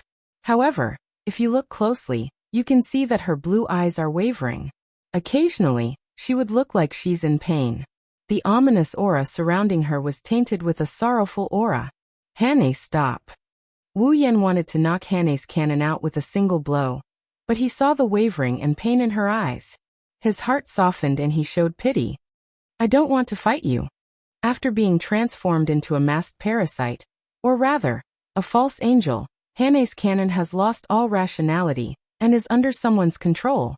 When he thought of the pitiful saintess being reduced to such a state, Wu Yan couldn't bring himself to kill her. Hearing Wu Yan's words, the wavering in Cannon's eyes became more intense. At the same time, the pain in her eyes became more intense. Wu Yan was delighted to see this. It seems that Canace Cannon hasn't completely lost her mind yet. Perhaps, I can summon her consciousness back. Canace. Just as Wu Yan was about to summon Cannon's consciousness back, the mask on Cannon's face let out an ear-piercing screech. The screech sounded like a high-pitched metal song. It also sounded like metal scraping against metal. Amidst the screech, the wavering and pain in Cannon's eyes were extinguished at an unimaginable speed. Before Wu Yan could react, her eyes were filled with malice. TSK. The sound of tearing leather was heard. The joy on Wu Yan's face froze. A trace of blood flowed out from the corner of his mouth. He didn't know when, but Canace Cannon's other hand grew sharp nails. They looked like cat claws. While Wu Yan was trying to wake her up, she stabbed Wu Yan in the chest, tearing through his flesh and piercing his heart. His wine-red eyes wavered as he saw the emptiness in Canace Natsuan's eyes. Feeling the pain coming from his chest, he managed to force a smile. He looked like he's in a terrible state. It's not that easy. Not far away, on the commercial street where the ceremony is being held, Nagisa stood quietly on the spot. She lifted her head and stared at the night sky behind the fireworks. Her face was filled with anxiety. She didn't fit in with the lively atmosphere around her. This scene has been going on since Wu Yan left. Others may think Nagisa was watching the fireworks, but in reality, she wasn't looking at the fireworks. She was watching the battle in the sky through the fireworks. She didn't let her guard down for a second. Nagisa saw Wu Yan's heart being pierced by a winged masked parasite with a mask on its back. Sensei. Nagisa's face turned as white as a sheet of paper. Her heart clenched as if she felt the pain coming from Wu Yan's body when his heart was pierced. Without any hesitation, Nagisa ran towards Wu Yan's direction. Chapter 943. Tisk. Another tearing sound was heard. Cannon pulled out the claw that pierced through Wu Yan's heart. Dark red blood splattered everywhere as Cannon pulled her hand back. Without the blockage, Wu Yan's blood gushed out from the hole in his chest. Like a fountain, the blood splattered on the ground and formed a small pool of blood. The pool of blood continued to expand as the sound of something falling to the ground could be heard. Resisting the urge to howl in pain, Wu Yan clenched his teeth. He didn't loosen his grip on the masked parasite. Instead, he tightened his grip on Canace. The masked parasite loosened his grip on Canace's arm, and he reflexively swung his arm at Canace. Dong! Wu Yan's hand failed to land on Cannon's body. Instead, it was blocked by a thick layer of steam. Cannon took the opportunity to fly away from Wu Yan. Damn it! Wu Yan cursed as he clutched his chest. He was panting, but strangely his heart calmed down. The hideous wound healed at a speed visible to the naked eye. His heart also healed in an instant. The speed of recovery was terrifying. In terms of vitality and recovery, Wu Yan's primogenitor blood is far superior to the primogenitor of this world. If it was Koju, he would have suffered such a fatal blow. I'm afraid that he won't be able to recover without a few hours, right? After all, the primogeniture of this world was cursed by God. Unlike Wu Yan, who is similar to the elves, they are not close to nature. Even if they do not age or die, they are still cursed creatures. Their recovery speed is not as good as Wu Yan's. That mask. Wu Yan allowed his wounds to heal as he stared at the mask on Canace Cannon's face. His eyes flickered. Is the mask controlling Canon? If I destroy it, will Canon recover? This thought flashed through his mind. Wu Yan had a new plan. However, a voice sounded. Wu Yan, who had already calmed himself down, suddenly became agitated again. Sensei. His calm expression was instantly shattered. Wu Yan turned pale with fright. He turned to the source of the voice. On the ground, Nagisa was wearing a luxurious bathrobe. She was wearing a pair of wooden clogs. She's coming. Nagisa. Wu Yan's expression changed as he shouted at Nagisa. Don't come over. Nagisa was completely overwhelmed by her panic. She had forgotten that Wu Yan was an immortal vampire. She sped up when Wu Yan shouted at her. She even threw off her wooden clogs. Idiot! Wu Yan only had time to say this before a deep roar echoed in front of him. Roar Kana's cannon flapped her wings and a brilliant light flowed from them, gathering at the tip of her wings. Immediately after, beams of light containing a destructive aura shot out, aimlessly shooting at Yi Shiwen. One of them was headed straight for Nagisa. Sensing an explosion and a sliver of light above her head, Nagisa reflexively looked up. Then her vision was covered by the flickering light of the light beam. The light beam was rapidly expanding in Nagisa's eyes. Damn it!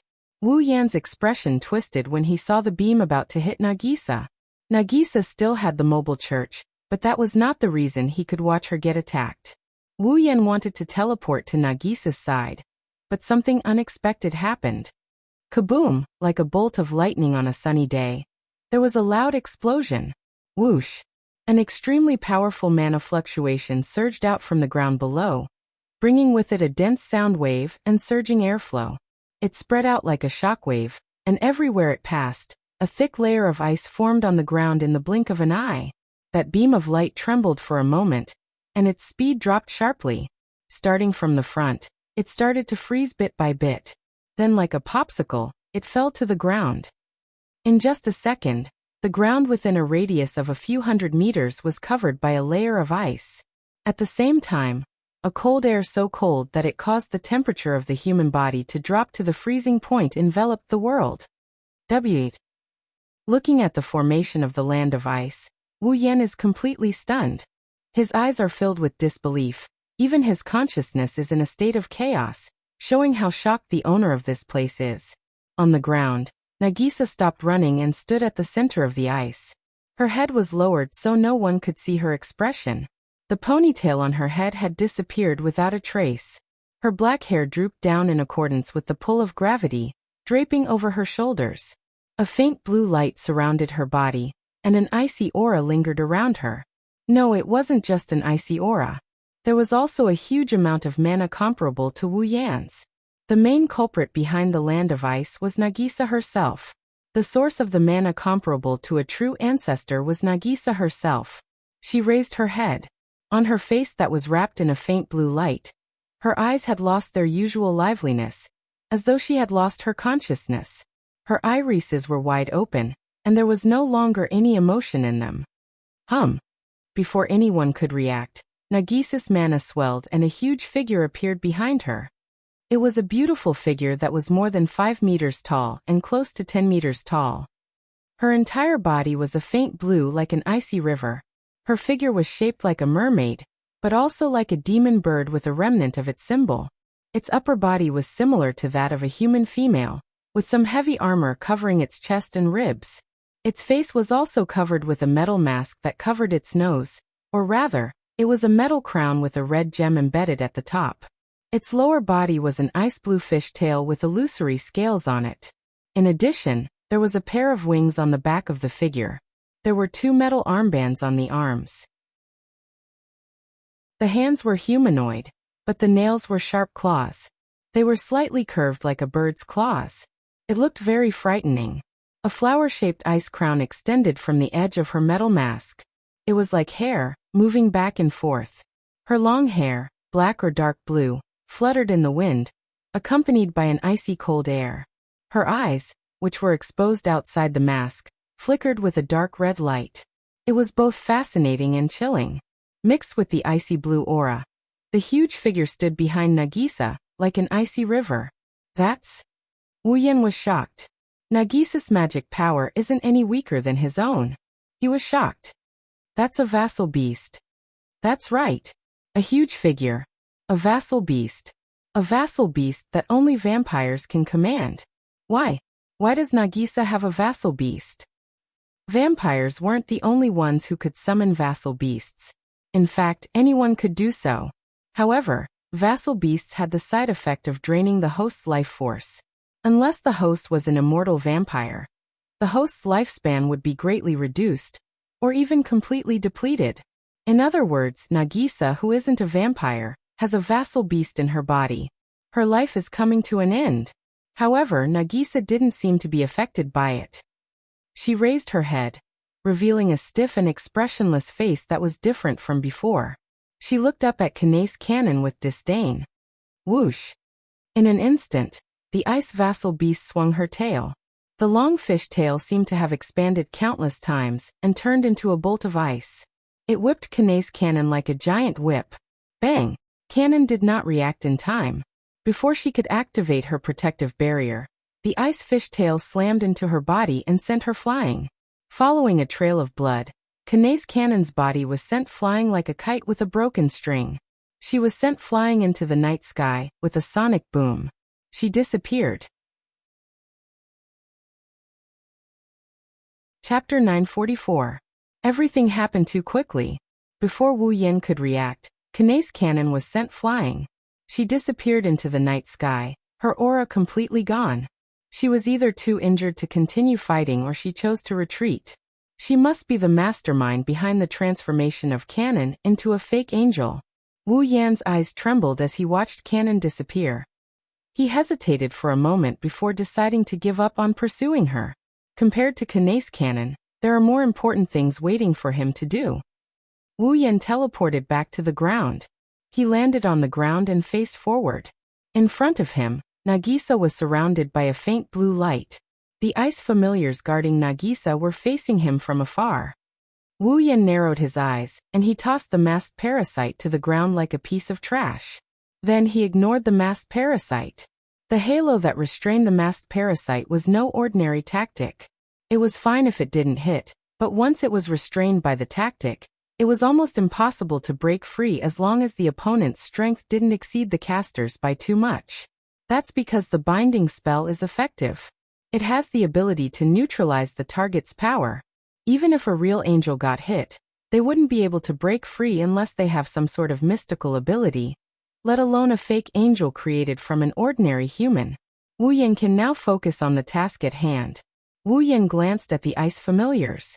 His gaze turned cold as he looked at the expressionless Nagisa. Wu Yan's mana isn't any weaker than Nagisa's. You're not Nagisa, are you? Wu Yan's demonic aura reverberated in the air along with his chilling voice, clashing with the cold air around him. It blew them away. Who are you? Nagisa asked. Nagisa slowly raised her head. Her half-closed eyes stared at Wu Yan.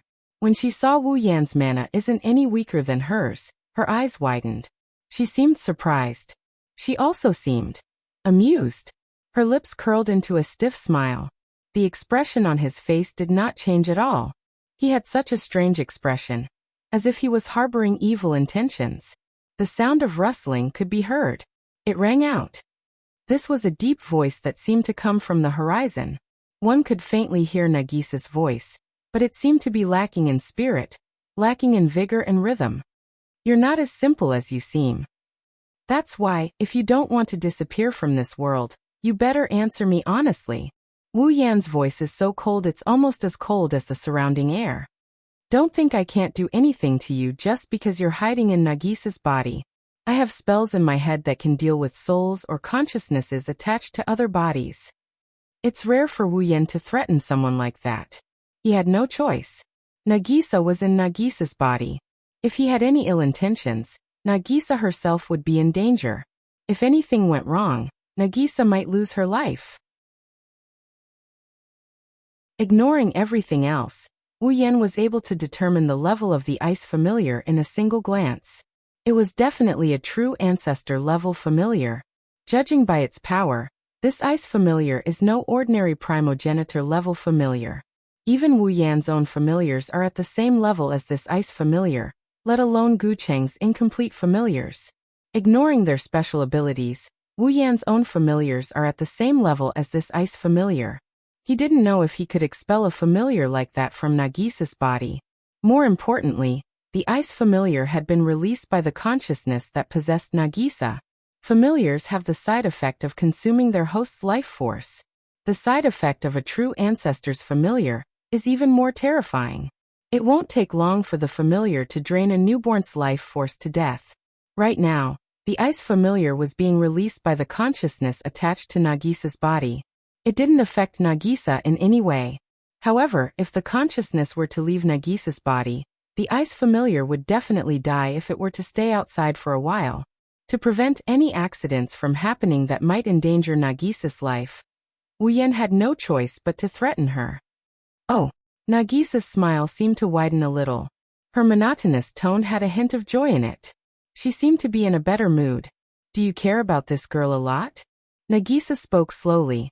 That's right, you've already gotten to this point with her. It's only natural that you care about her. Nagisa's mouth widened into a smile, and she laughed for the first time. Furthermore, this girl also cares about you a lot. She clearly only knew how to circle around that young man and call him brother. To be able to do this, you're quite capable. Brother? Wu Yan frowned. You know Ancient City? Huh. Heh. Nagisa didn't answer directly. She used her unique voice and chuckled. That young man is still far away. As the fourth primogenitor, he still has a long way to go. Before that, I don't know him. Wu Yan's frown deepened. He looked at Nagisa impatiently. After saying so much, you still haven't made it clear who you are. In that regard, I guess we're in the same boat. Nagisa lifted her chin and she looked at Wu Yan. What about you? Who the hell are you? Ordinary vampires? That doesn't seem possible. Or a direct descendant of those annoying primogenitors. But his strength seems to be too strong. Other than us, there shouldn't be any vampire stronger than that snake charmer.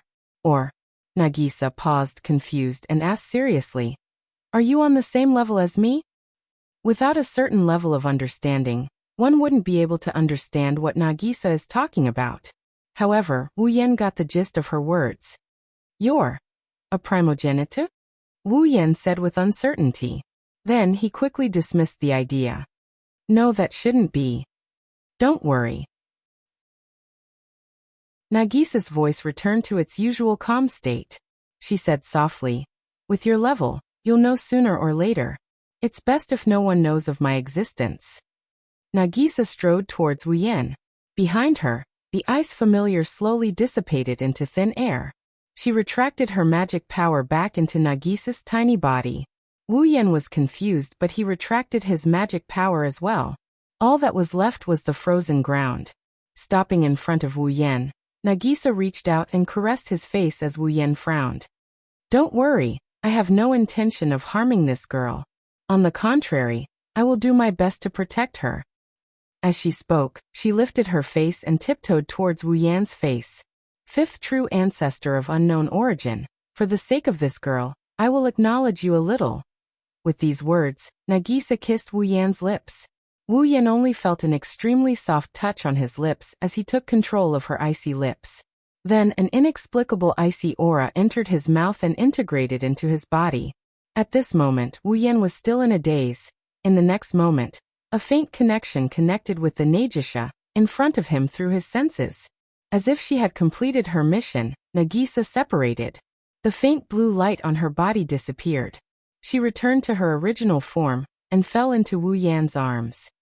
Wu Yan was stunned for a moment before he hurriedly hugged Nagisa. Wu Yan was silent for a long time as he looked at Nagisa's sleeping face and the connection he felt from her body. Chapter 945. Itagami Island Shore. A luxurious yacht. Oceanus Grave, as always, shone with extravagant lights. The waves gently lapped against the shore, illuminating a corner of Itagami Island at night. Wearing a white suit that seemed to never change, Vatler stood at the top deck of the Ocean's Grave with one hand in his pocket and the other holding a wine glass. The glass was filled with the finest red wine, but Vatler didn't seem to want to taste it at all. He swirled the wine in his hand. The red wine swirled in his hand. It gave off an intoxicating aroma. His blue eyes stared at a certain direction in Itagami Island. Two meteors collided in that direction. Vatler's lips curled into a smirk. It's like raising venomous insects. Let them fight and devour each other after being modified by the tactics, thereby obtaining the center of the spiritual body and storing it in their own body. In this way, even with the capacity of an ordinary human body, they can accept the divine energy flowing in from a higher dimension without overloading, so that their spirituality can sublimate, evolve, and finally turn into a real angel. Vatler was so happy that he closed his eyes and laughed as if he had thought of that scene. Indeed, if that's the case, things will get more interesting. The smile on Vatler's face gradually turned sinister as he spoke. It was obvious that Vatler wasn't afraid of the angel he spoke of. Instead, he seemed to be looking forward to it. He was looking forward to a fight with the angel. Huh. Vatler laughed for a while as he held his forehead. Then he quickly suppressed the intense feeling in his heart and calmed himself down. Well, I can't get too excited.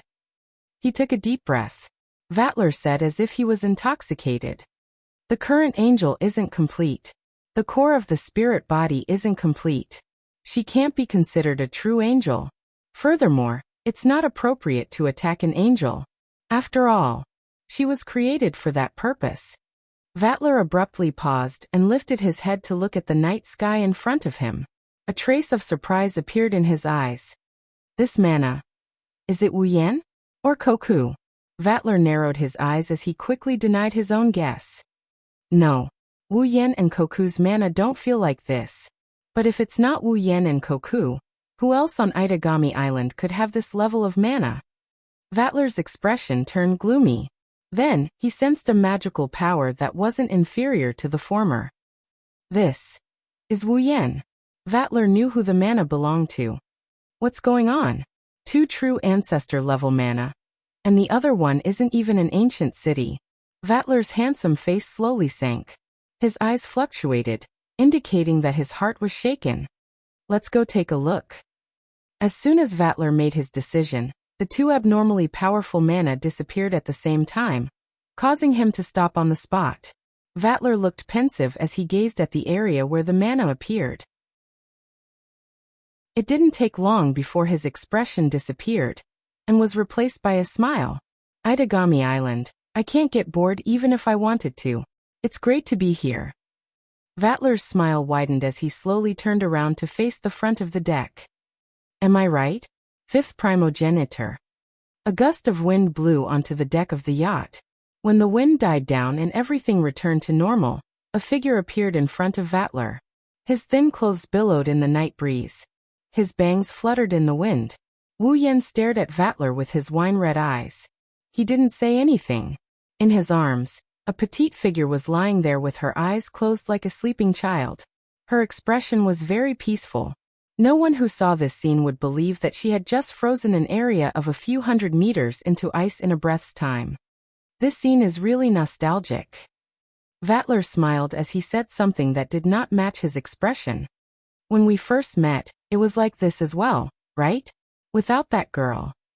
He looked at the sleeping Nagisa in Wu Yan's arms. Vatler was curious. Then could she be the owner of that magic power just now? Wu Yan didn't answer Vatler's question. Instead, a magic power so thick that it cracked the deck started expanding from his body. Vatler was stunned. He looked at Wu Yan in shock. He didn't expect Wu Yan to greet him in this manner. However, the next moment, Vatler's surprise turned into astonishment. Wang, dense ice blue cold air spread out in the space without any warning. With Wu Yan at the center, or more accurately, with Nagisa at the center, the deck froze and was covered in a layer of ice. Then Nagisa's body flashed with blue light. A small figure appeared behind Wu Yan. This figure is what shocked Vatler. She has a female upper body, fishtail-like lower body, and wings on her back. She looks like a mermaid in an icy river, or a queen in a world of snow. It was the ice familiar that had been released by Nagisa's consciousness form before. Now the ice familiar has appeared again. though it was released from Nagisa's body. Wu Yan was the one who provided it with life and mana. This is the acknowledgement, the body of consciousness mentioned, the acknowledgement it gave to Wu Yan. The right to summon an ice familiar. That's... Vatler stared blankly at the giant ice familiar before him. He couldn't believe what he was seeing. Words came out of his throat as if he was venting his anger. Oreskagla's ice. Wu Yan, who had been silent for a long time, finally lifted his head when he heard this. So you do know this familiar? Wu Yan had a hunch that Vatler might know her when he heard the word Snake Charmer, from Nagisa's avatar. Now, it seems like he's most likely on the mark. Tell me, Vatler. Vatler. Wu Yan glanced at Vatler. Who is this familiar's master? You don't know? Vatler's shocked gaze landed on Wu Yan. That's Agrora's 12th familiar. Agrora? Wu Yan frowned.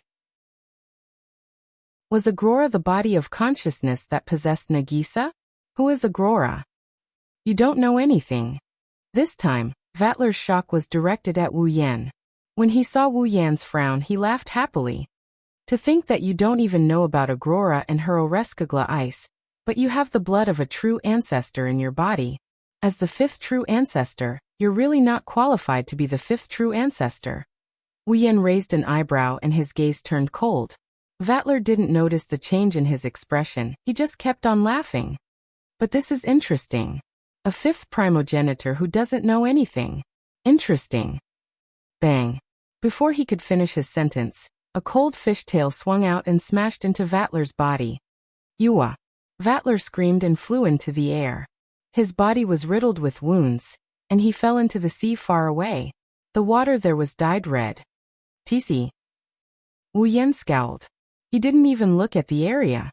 Even though he was mentally prepared for Vatler's sarcastic remarks, he was still in a terrible mood at this moment.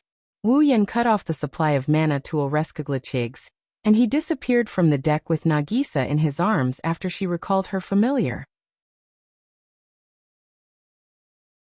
Chapter 946. She didn't know when the moon and stars appeared in the night sky as well. The moon and stars shone faintly above Itagami Island. Even though their presence was weak, they still tried their best to bring some light to the dark night, selflessly contributing to the darkness. The waves slowly approached Itagami Island at night. They were like soldiers trying to invade Itagami Island, trying to take over the island. Alas, every attempt failed. Despite being surrounded, Itagami Island remained unscathed. In the silence of the night, it was trying to convey something. In a daze, her consciousness gradually returned to her mind. A soft groan from her subconscious mind broke the silence. Nagisa woke up in a daze. After some strenuous effort, she opened her eyes and took in the surrounding light into her pupils. I'm awake. When Nagisa opened her eyes, she heard a familiar voice calling out to her. She saw Wu Yan, Kotori Yakaina, and Koju standing in a circle. They looked at her from top to bottom. When they saw her waking up, the 4 of them looked happy. Sensei. Kotori-chan. Yukina-chan. Kojo-kun. Nagisa looked around in confusion. When she woke up, she realized she was lying on her bed. She sat up and bumped into Yakaina, who was closest to her. Ouch! Nagisa and Yakaina both groaned in pain. They clutched their heads in pain. Her eyes were brimming with tears, which made the people around her laugh out loud. You're so energetic, I guess you're fine. As though she was relieved, Kotori put the pearl she had been holding into her mouth. Her voice was as calm as ever. She didn't seem to care about Nagisa's life or death. Only Wu Yan, who knows her well, knows that it's just a habit of hers. Nagisa rubbed her forehead and tilted her head. Why is everyone here? Did you forget? Nagisa. Koju stuffed his hands into the pockets of his jacket. He glanced at Wu Yan, and he continued with a tone of indescribable emotion. She said something to Sasa. You went to the festival with that vampire teacher over there, and we didn't know. Wu Yan rolled his eyes speechlessly. Nagisa was stunned for a moment before she recalled what happened. She panicked. Sensei, are you all right? Abruptly, he leaned in front of Wu Yan. Nagisa rubbed Wu Yan's chest, and she started yelling at the same time. I saw Sensei's heart get pierced by that masked parasite. How are you? Are you alright? Did you see a doctor? Do you need an 4 drip? Can an 4 drip heal the wound? Nagisa, I remember you need an electric shock when your heart is injured, but we don't have anything that can heal it. What should I do? Looking at Nagisa panicking and shooting out words like a machine gun. No one could understand her. Wu Yen, Kotori, Yakaina, and Koju were stunned. They didn't know how to react. After a while, Wu Yen smiled bitterly. Okay, I'm fine. Don't worry. Wu Yen shook his head and covered Nagisa's hand with his own. Did you forget? I'm an immortal vampire. I can recover from that kind of injury in a matter of minutes. Nagisa said. Before Nagisa could react, Yakaina smiled bitterly. Vampires were indeed immortal, but that was on the basis of a normal life. If the brain that controlled the magic and the heart that controlled the most important blood of a vampire were damaged, then, other than a primogenitor, no vampire could survive that kind of injury. In other words, if Wu Yan's heart was pierced and he survived, he wouldn't be able to survive unless he was a primogenitor vampire. At least, that was the case for vampires in the bloodlust frenzy world. But now the other party was saying that his heart was damaged and that it would only take a few minutes for him to recover. Yakaina didn't know what to say. Nagisa, who wasn't familiar with vampires, believed him. She paused for a moment before sighing in relief. There was still a trace of worry on her face. It's good that you're fine. Wu Yen nodded with a smile. Nagisa also smiled brightly. She was unusually cute, but Koju wasn't happy. Koju had an ugly grin on his face when he saw Wu Yen covering Nagisa's hand with his own and pressing it against his chest. How long do you want to hold hands like that? Nagisa exclaimed when she heard Koju's annoyance. She blushed and pulled her hand back. She smiled embarrassedly. Although she and Wu Yen have already developed a relationship that goes beyond friendship, it's not a relationship that can be casually mentioned. After all, Wu Yen is a sensei and she's a student. More importantly, this sensei has a sister who is his lover. Now she's added to the mix. If anyone else knew about their complicated relationship, they'd probably collapse on the spot. Koju was the one who collapsed the most.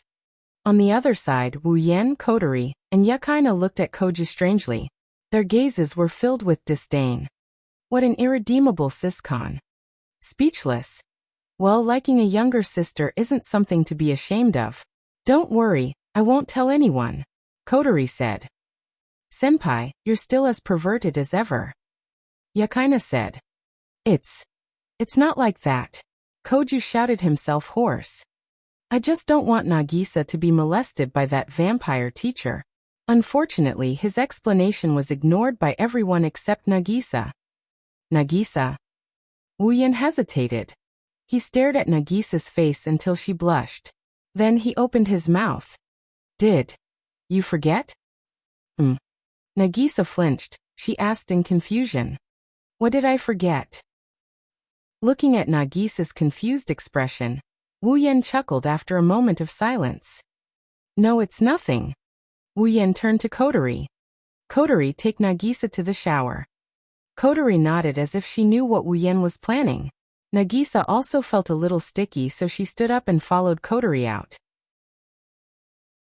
When Kotori and Nagisa disappeared from sight, Yakaina sensed that something was wrong and asked, What's wrong, sensei?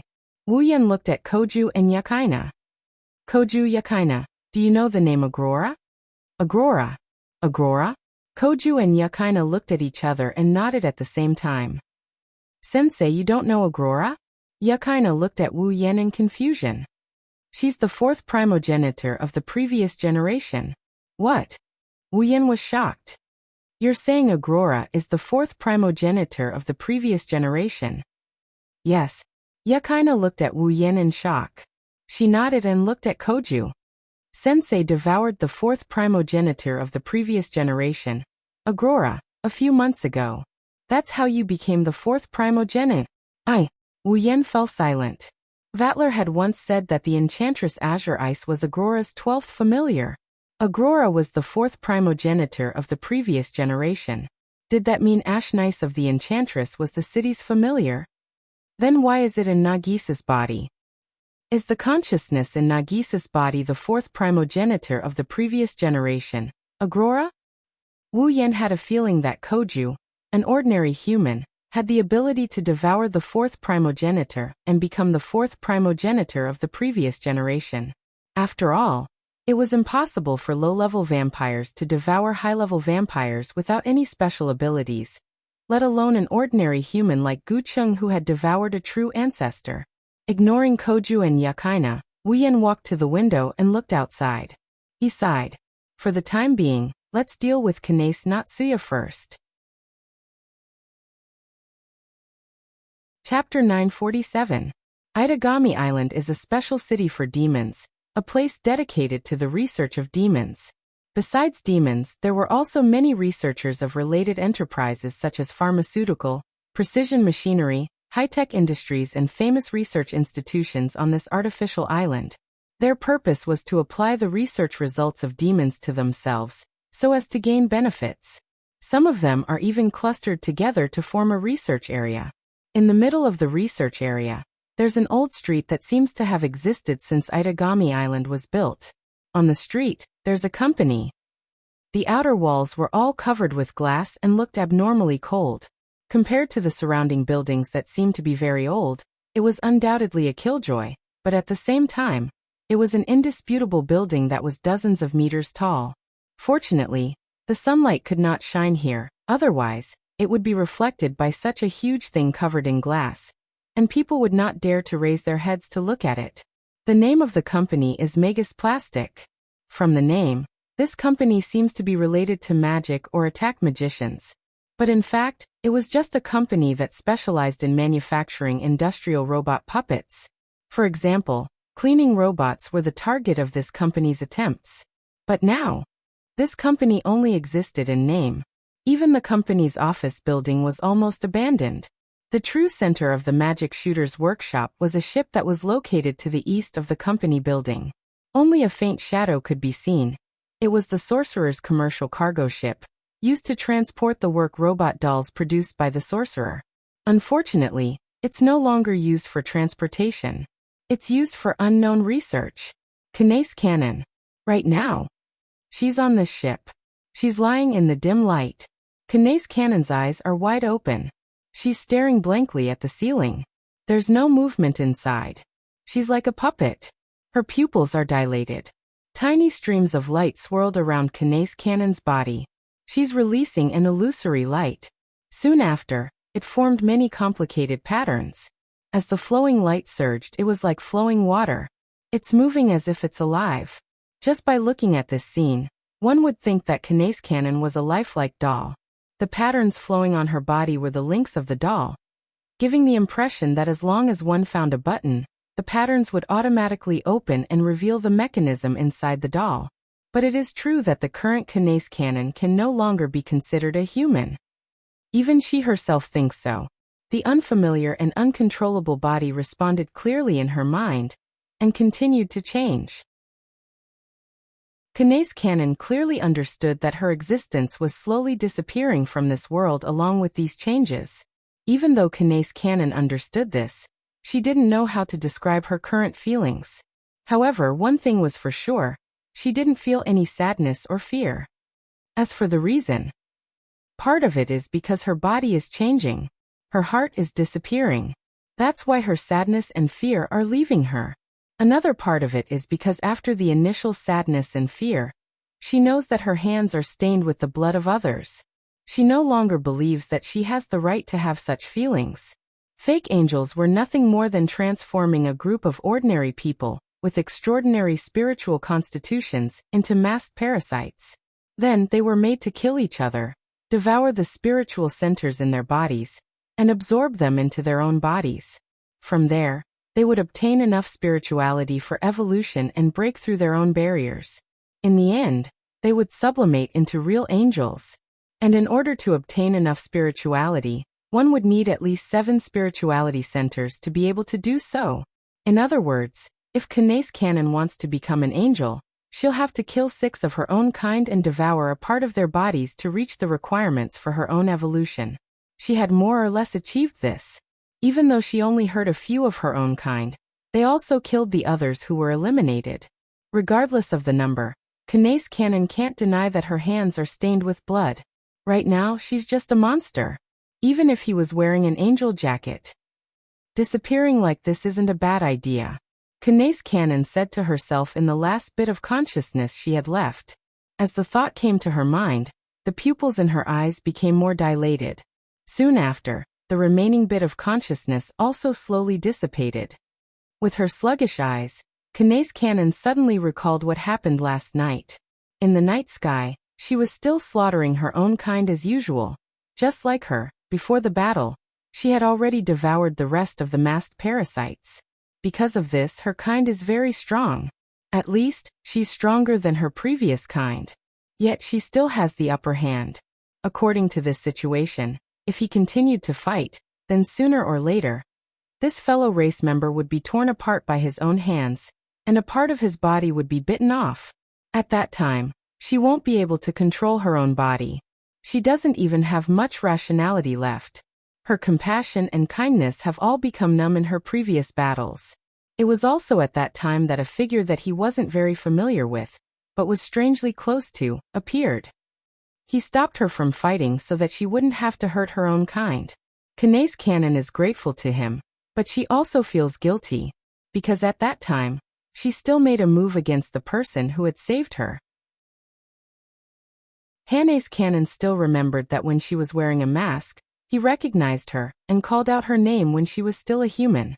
Even though she had changed into her human form, he still didn't arrest her like he did with the other members of his race. He was even willing to hold her hand at that time and tell her, "I don't want to fight you."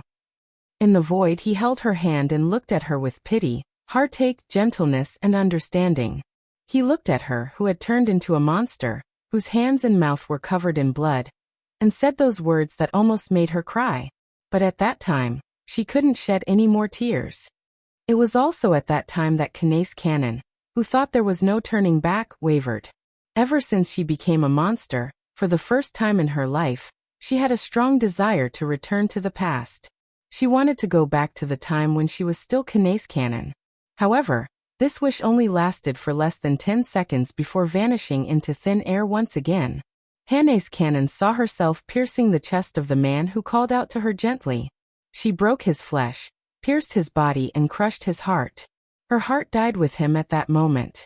When she looked at him again, the pity, heartache, gentleness, and understanding on his face were all gone. All that was left was a sad and pitiful smile. Kanae's Cannon felt the warmth of his blood on her hand. She couldn't shed any tears.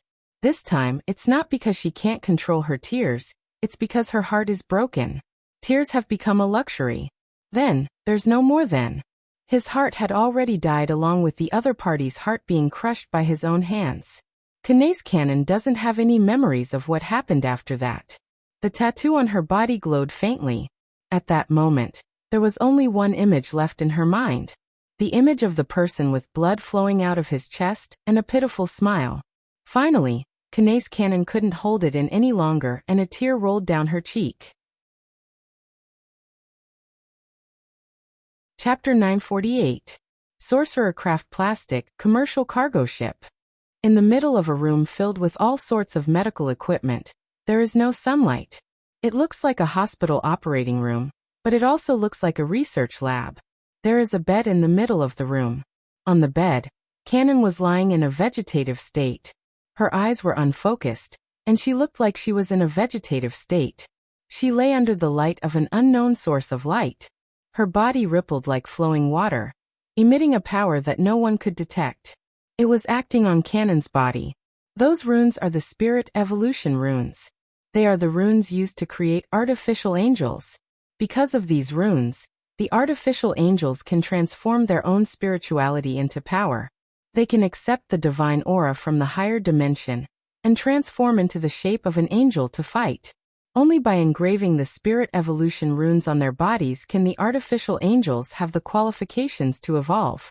This way, they can obtain the spirit core of others and increase their own spirituality. Unfortunately, not everyone can engrave the spirit evolution runes on their bodies. The first condition to transform oneself into an artificial angel is to have a certain level of spirituality. In other words, the artificial angel must have the talent to become a powerful attack mage. For example, Yakina has a strong spirituality. Otherwise, she would not have become the Lion King organization's sword shaman.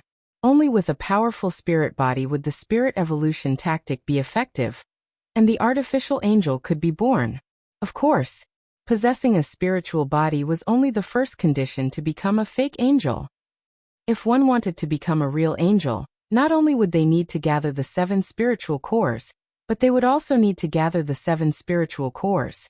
Moreover, these 7 spiritual centers had to be added together to reach the level of a true angel. This is not something that can be done easily. To put it bluntly, if Kanace Canon was not one of the 7 fake angels, then the real angels would never be born. Because Kanace Canon's spirituality was the strongest among the 7 fake angels. Her spirituality was even stronger than the other 6 fake angels combined. Just as Wu Yan guessed, a tactic that can mass-produce strong individuals either doesn't exist, or it's not. There must be a condition that needs to be met. The condition to become a fake angel was to have a powerful spiritual body. The conditions to become a true angel were so harsh that it was impossible to be born without canon or a spiritual body as powerful as canon. Not only that, but even if you become a true angel, there are still limitations. Angels could not exist in the human world. Angels who once existed in the human world had to return to their own world in the end. This was the foundation of the existence of angels. In other words, if Kanace Canon became a real angel, she would have to leave this world sooner or later. On top of that, angels do not have self-consciousness. Simply put, they are a group of puppets that only know how to serve God. Therefore, if Kanace Canon becomes an angel, her self-consciousness will completely disappear, and she will become a puppet from head to toe. This was the so-called ascension ceremony. However, it's not that easy for Kanace Canon to become a real angel and ascend to heaven. On the side of Kanace Natsuen's bed, there is a person. His hair was gray. His face was solemn, and he wore a pair of glasses. He looks to be in his 50s, like a doctor or a professor. He looks very knowledgeable. His name is Kanace Kensei, Kanace Canon's father. No, to be more precise, he is Kanace Canon's adoptive father. He is the one who engraved the spirit evolution technique on Kanace Canon's body and turned her into a fake angel. At this moment he was looking at Canon, who was lying on the bed. Her brows were furrowed, and she seemed to be in a lot of trouble. How is it? Just as Kensei Kanace was feeling distressed, a voice rang out behind him, waking him up. It was a frivolous woman in an office lady's attire. Is it bad? The woman's tone is nonchalant when she said that. It's obvious she doesn't care about Kanace Canon, but the fake angel. Kanace Kensei didn't even look at her. His gaze is still on Kanace Canon. His brows are tightly furrowed. The situation is not good. Kanace Kensei's tone is calm even though he's troubled. The damage she received is enough to kill an ordinary person several hundred times over. Even if the orcs came, I'm afraid they would still be dead. If it wasn't for the fake angel's amazing recovery ability and the timely treatment, she would have died. The woman furrowed her brows. Her face is filled with displeasure. Hasn't this monster already devoured 3 spirit centers already? Who on earth had the ability to injure her to this extent? I don't know. Kanace Kensei's tone is flat as if it has nothing to do with him. Let's not talk about who injured her for now. Anyway, she's already been treated. Coupled with the recovery ability of the fake angel, her injuries are almost healed. The real problem is the other fake angel. The other fake angel. The woman clicked her tongue and pursed her lips. Is it the fake angel that was captured by the attack officer? Kensei Yace nodded and said seriously, that fake angel also devoured a spiritual hub. Now, if XDA7 wants to obtain enough spirituality to evolve, it needs 2 more hubs. At this point, Kensei's face sank. However, the fake angel has been captured. We only have 7 fake angels in total. If we don't get that fake angel back, XDA7 won't be able to evolve into an angel. Is it that serious? The woman glanced at Kanace Kensei. Didn't you say that the key to this simulated angel ritual is your daughter? If it's the other fake angels, we can just find 2 more. BB. Kanase Kensei turned around and looked at the woman. I'm just a person who provides research results. It doesn't matter what the result is. If you can afford to wait, I'll do my best to do it. This time his daughter, the one Kensei called BB, finally had a change in expression. The reason she cares so much about the fake angel is because she is a member of Sorcerer's Craft Plastic. Now that Sorcerer's Craft Plastic is facing bankruptcy, the robot dolls are no longer needed. Their company urgently needs a new product to support the company's operations. And that product is none other than the fake angel. With such a powerful combat ability, I believe that many ambitious people would be interested in the fake angel. But as Kanase Kensei said, the company is about to go bankrupt. If they continue to wait, it will be destroyed sooner or later. Kanase Kensei can afford to wait, but Sorcerer's Craft Plastic can't. Kanase Kensei's face changed. In the end, she seemed to have made a decision. She shouted at the door. Luo, bring that in. Hearing BB's words, Kensei Kanase froze for a moment. At this moment, a man carrying 2 coffin-like cabinets walked in. When Kanase Kensei saw the things in the cabinets, his face changed. There are 2 girls in the cabinets. 2 girls with wings and masks. Fake angel. Impossible. Kanase Kensei was shocked. I only made 7 of them. Heh. BB laughed sinisterly. The so-called product should be something that can be mass-produced and bring great benefits. That's what a product is. How can 7 be enough? I see. Kanase Kensei lowered his head and said in a low voice. Clones. Although their performance is not as good as that monster over there. BB smiled evilly and said, but if it's the spiritual center, they also have it. Is it okay to use theirs? Kanase Kensei stared at BB and did not answer. He picked up a remote control. Swallow them. XDA7. On the bed, Kanase Kensei's blank eyes suddenly turned sinister. Not long after, the sound of flesh tearing and disgusting chewing echoed.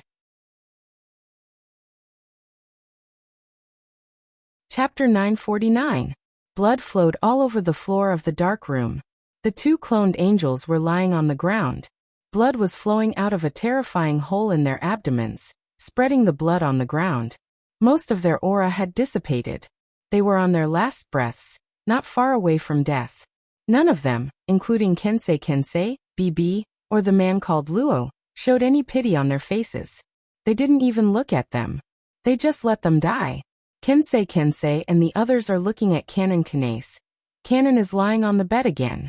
The glowing runes on her body are emitting an unknown power. Canon didn't seem to have left the bed. She's still staring blankly at the ceiling as if she didn't do anything, ignoring the blood dripping from her mouth. There shouldn't be a problem this time, right? BB waved her hand tiredly and said to Kensei Kanase, the cost of cloning 2 fake angels is not small. If it doesn't work, your fake angel ritual can also be abandoned. No problem. Kensei Kanase said in a calm voice. The 6 spiritual centers in XDA-7 have stabilized. They're starting to fuse with the body. After one more ritual, XDA-7 will be able to evolve. Is that so?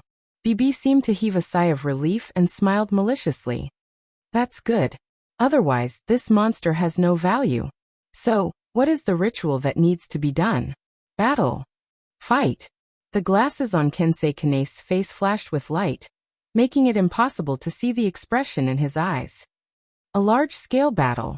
Let XDA-7 fuse its spiritual centers with the body. This way, XDA-7 will evolve to the final stage. Then the angel will be the strongest. It will be the strongest. Battle? BB pondered for a moment. An evil smile appeared on her face. Then, let's find the guy who injured this monster last time. To be able to injure this monster so severely that it almost died should be enough to be the target of the ritual, right? Yes. Hearing that, Kensei was silent. Not long after, he raised his head. Let's do that. Heh. As if she was excited, BB's eyes turned dark red, and a pair of fangs protruded out of her mouth. She's a vampire. Luo. Licking the corner of her mouth, BB shouted without the slightest bit of image. Bring that monster to the company. This is really troublesome. We haven't even found the person yet. What's the hurry? She grumbled as she walked towards Kanace Natsuan. She reached out her hand and grabbed Kanace Natsuan by the neck. From the looks of it, it was as if Hana's cannon was a chicken that was lying on the chopping board. In order to put her into the pot, Hana's cannon was lifted up. But he's destined to fail. Dong! Ryo, who was trying to reach for Kanace Natsuan, seemed to have been hit by an invisible force. He didn't even have time to scream before he was sent flying like an arrow. He flew past Kanace Kensei and BB and smashed into the wall behind them. Bang! The fragile wall was smashed by Rose's body.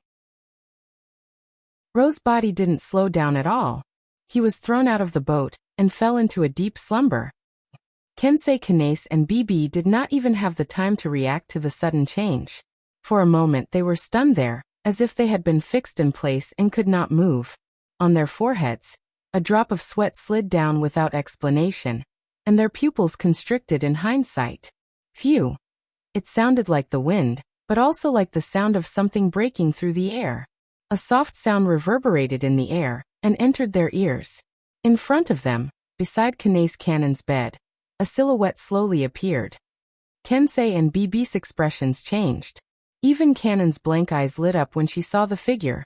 Raising his head, a pair of wine-red eyes swept across Kensei and BB. Then he looked at the ground that was covered in blood and the two fake angel clones. Finally, he threw himself onto the bed and looked at Kanace Cannon. When he saw the emptiness in her eyes and the blood at the corner of her mouth, his wine-red eyes trembled slightly. Then they suddenly turned cold. Slowly turning around, Wu Yan's wine-red eyes turned indifferent. He looked at Kensei Yanase and said in a deep voice, "Are you Kensei Kanace?" Kensei Yase's expression froze and his voice sank. "Who are you?" "Me?" Wu Yan pondered for a moment before shaking his head. "Just an incompetent teacher who can't even save a student." "Teacher?" Kensei Yase flinched. BB took advantage of this moment to react. "How did you find this place?" Compared to Wu Yan's identity, BB was more concerned about how her secret location was discovered. There was no other way. Everything they did on this ship was illegal. How could they not care when they were invaded by someone else? "I found out about Kensei Yase's existence from Kanace's personal information and found out where he worked. I followed the clues and found my way here." Wu Yan glanced at BB with a disdainful smile. "Impossible!" BB shouted angrily. "This is the ocean. It's not that easy to find. Don't tell me you think you won't be discovered by parking your ship on the ocean." Wu Yan laughed. "The fake angels only appeared on Itagami Island last night. Your company is located on Itagami Island. Even if you drove the ship out, how far can you drive it? Just look around." Wu Yan glanced at BB from the corner of his eye. "Next time, if you want to do something secretive, sail the ship further away from Itagami Island. You might be able to fool a normal person, but you won't be able to fool a magician who specializes in spatial manipulation. It's just a matter of a few seconds." "Damn it!" BB cursed. Her crimson eyes turned darker due to her anger. "If that's the case, don't even think about leaving this place." Wu Yan ignored BB's words. He turned to Kensei Yase with a strange glint in his eyes. "Let me ask you something." Wu Yan spoke with a strange tone. "You're the one who created the fake angels, right?" Kensei pushed up his glasses and nodded. Just as he opened his mouth to say something. Bang! In a flash, Wu Yan appeared in front of Kensei Yase and punched him in the face. Kensei Yase's glasses shattered, and he fell to the ground. Blood flowed down his face as he howled in pain. "What?" BB turned pale with fright. Before she could come back to her senses, a wave of magic power landed on her body and blew her away. Looking at Kensei, who was lying on the ground with his hands covering his face, Wu Yan ignored him and walked over to Kanace Cannon. Looking at her unfocused eyes, Wu Yan took a deep breath and a smile appeared on his face. Wu Yan extended his hand towards Cannon. He stared into her eyes and asked gently, "Do you want to come with me?" Cannon stared blankly at the smiling Wu Yan. She didn't know if it's her subconscious or if it's just her subconscious. She reached out and placed her hand on Wu Yan's palm. After that, Canon lost consciousness. She closed her eyes and a small teardrop fell from the corner of her eye. But this time the teardrop didn't seem sad. Wu Yan sighed as he held Canon's hand. He picked her up with a big hug. His gaze swept to the back again. There were only 2 dead masked parasites left. Kensei and BB were nowhere to be seen. Wu Yan frowned and smiled bitterly. I forgot that woman is a vampire. Wu Yan caressed Kanae Natsuya's hair before disappearing in a flash. Chapter 950. She's Kanae Natsuan? Kotori turned to Wu Yan with a pair of red eyes. The silver-haired girl looked at Wu Yan with a pitiful and holy aura. She looked at Wu Yan with a strange look in her red eyes. Are you sure she's the target of the dungeon mission and not your target? Wu Yan's expression was heavy and serious, but when he heard Kotori's words, the serious expression on his face crumbled, leaving behind only a grumpy expression. She's really Kanae Natsuan.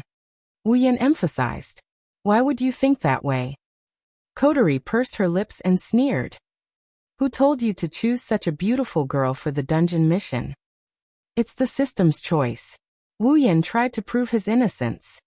Then why are the targets of the dungeon missions always beautiful girls?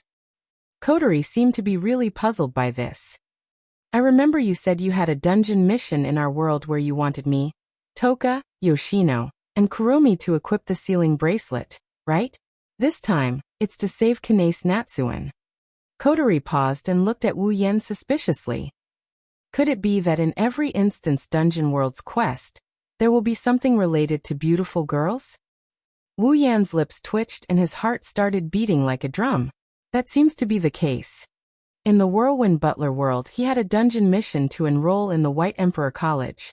In order to enroll in the White Emperor College, he had to meet with the student council president of the White Emperor College. In other words, he had to meet with Chuju. If that's the case, he did meet the president through that dungeon mission. In the Forbidden Book of Magic World, his first dungeon mission was to save his sisters. His third dungeon mission was to defeat 3 or more characters. That's why Shokuho Misaki, Kinuhata Sai, Frenda, and Takitsubu Riku became his targets. As for the date battle world, there's no need to mention it. Kotori already mentioned it once. Not including the world of the Saber and Sword Dominion. In every dungeon world, there would be at least 1 or 2 quests related to cute and beautiful girls. The only dungeon world that did not have any quests related to girls was the Celestial Dominion of Swords and Sabers. Furthermore, it was a dungeon world where the quests were mandatory.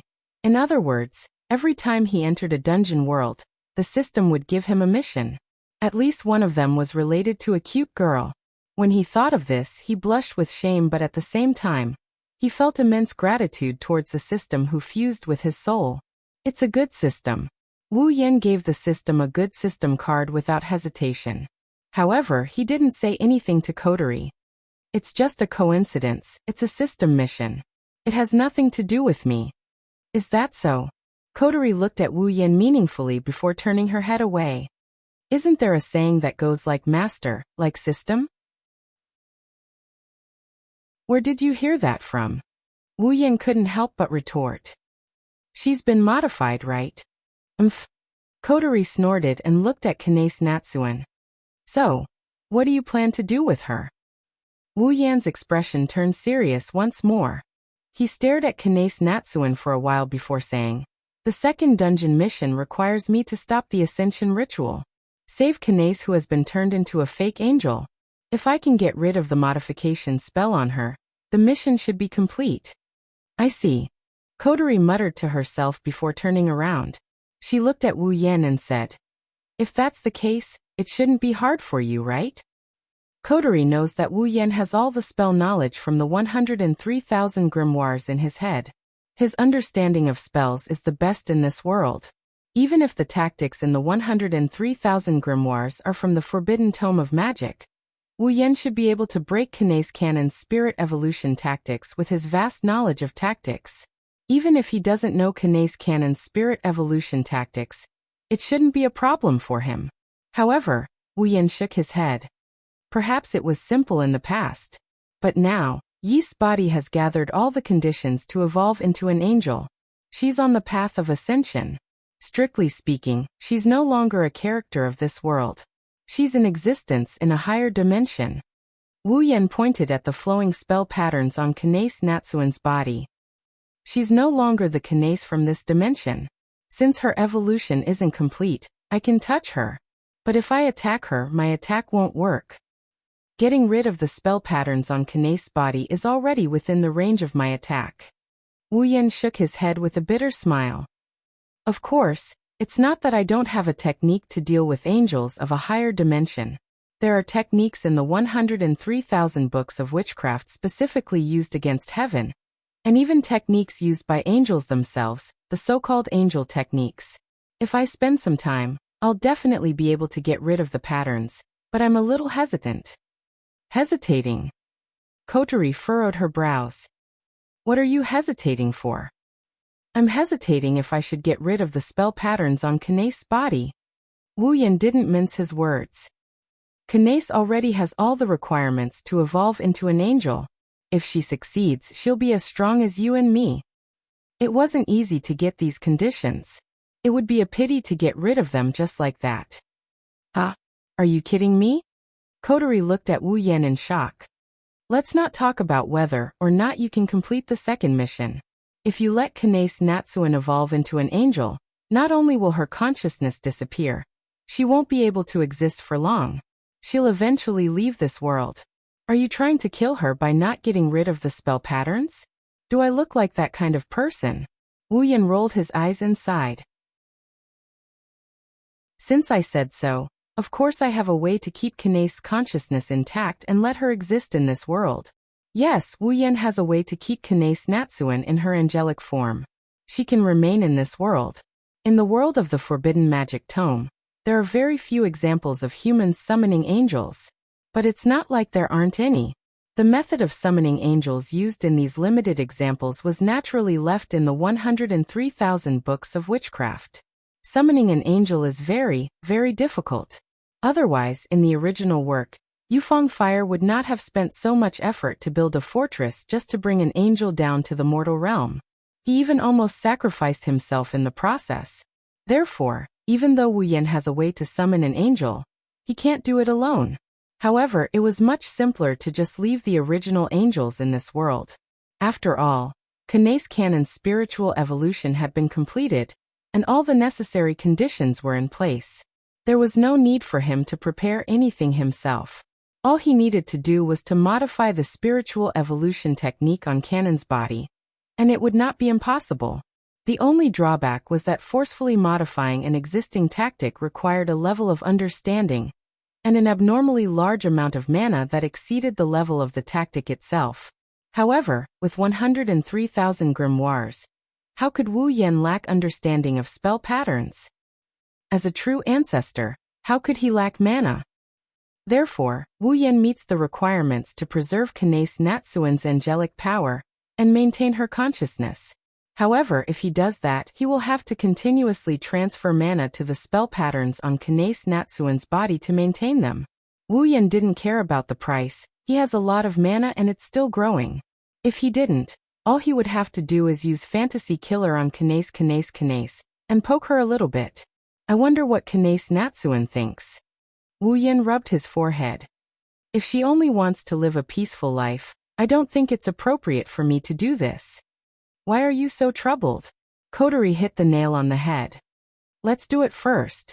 If Kanace Natsuen doesn't want to have angelic power, you can just remove the spell patterns on her body. If that's the case, my efforts will be in vain. Wu Yan didn't know whether to laugh or cry. That's your business. Kotori waved at Wu Yan and left. Work hard. Wu Yan was speechless. Chapter 951. Kotori's departure silenced the small room. Wu Yan stared at Canon, who was lying on the bed with her eyes closed.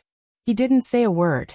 In the air, an extremely subtle sound was quietly reverberating. It was like the sound of a sophisticated computer calculating something. The source of the sound was none other than Canon's spiritual evolution rune patterns that were constantly flowing on her body. His eyes scanned the runes on Kanase's body like a machine. The simple and smooth runes looked like complex alphabets in his eyes. Each of them had their own purpose and each of them was related to the other alphabets. Wu Yan's job is to find out the unimportant and unnecessary parts of these connections and remove them. Then he will use his knowledge of tactics to fill in the new lines to create a new effect for the spiritual evolution tactic. Perhaps, it would be more appropriate to describe it as an improvement. This wasn't a simple task. This was because the composition of a tactic was like an orderly formula. If you removed a part of it, then the entire formula would no longer be valid. It was the same for a tactic. It had its own composition rules. Removing a part of it was the same as destroying the entire tactic. The difficulty of modifying a perfectly good formula and making it work is comparable to the time when Wu Yan modified the structure of the mobile church. The difficulty of changing a single target defense to an area of effect defense is obvious. Even if he could do it, he would be as tired as a dead dog. Compared to the mobile church, the spiritual evolution tactic was not inferior at all. One was a tactic that could artificially create angels. The other is an ultimate defensive pattern. They are on par in terms of levels.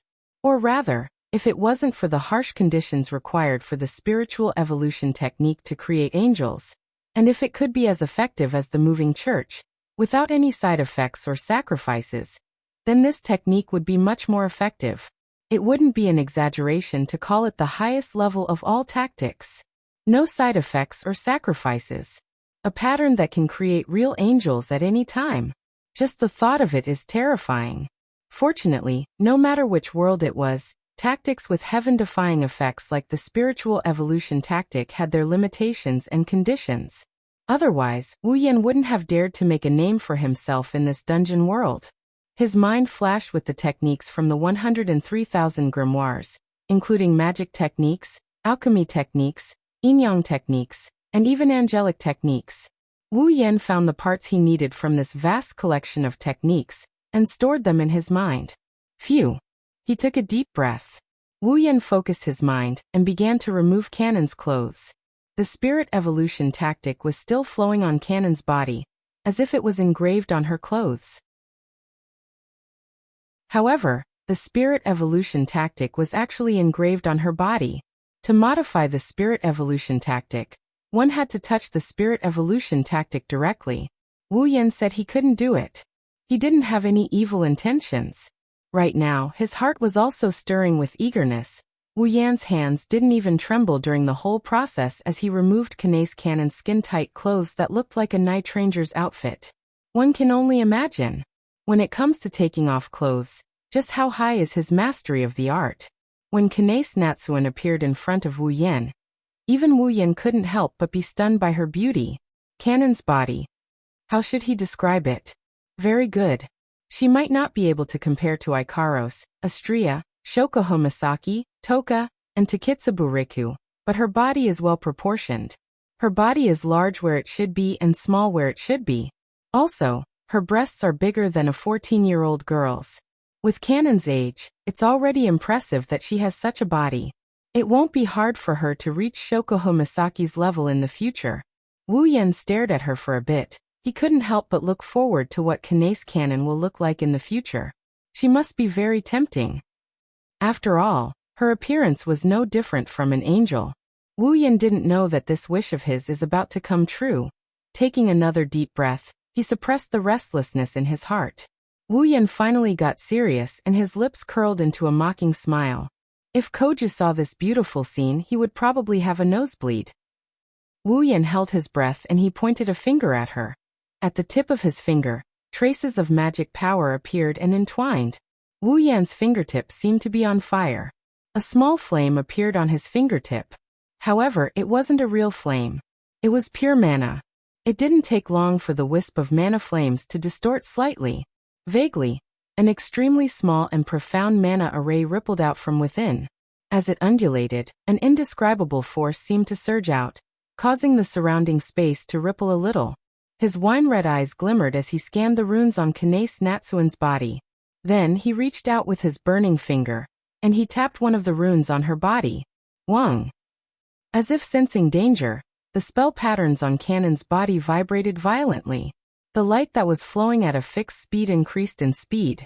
A repulsive force rippled out and blocked Wu Yan's finger. That was the behavior of an existence of a higher dimension rejecting the attacks of a lower dimension. Modifying the runes of a tactic was equivalent to an attack. Therefore, as an angel from a higher dimension, Kanace Natsuen's body automatically blocked the attacks from the lower dimension through the runes. His fingertips seemed to have hit a wall as it was blocked just like that. Feeling the repulsion coming from the front, Wu Yan secretly praised the wonders of the spirit evolution tactic. He also sneered at the same time. Even if a real angel was lying defenseless in front of me, she wouldn't be able to stop me, let alone someone like you who has only met the requirements. The magic flames on his fingernails expanded, and the magic formation started spinning.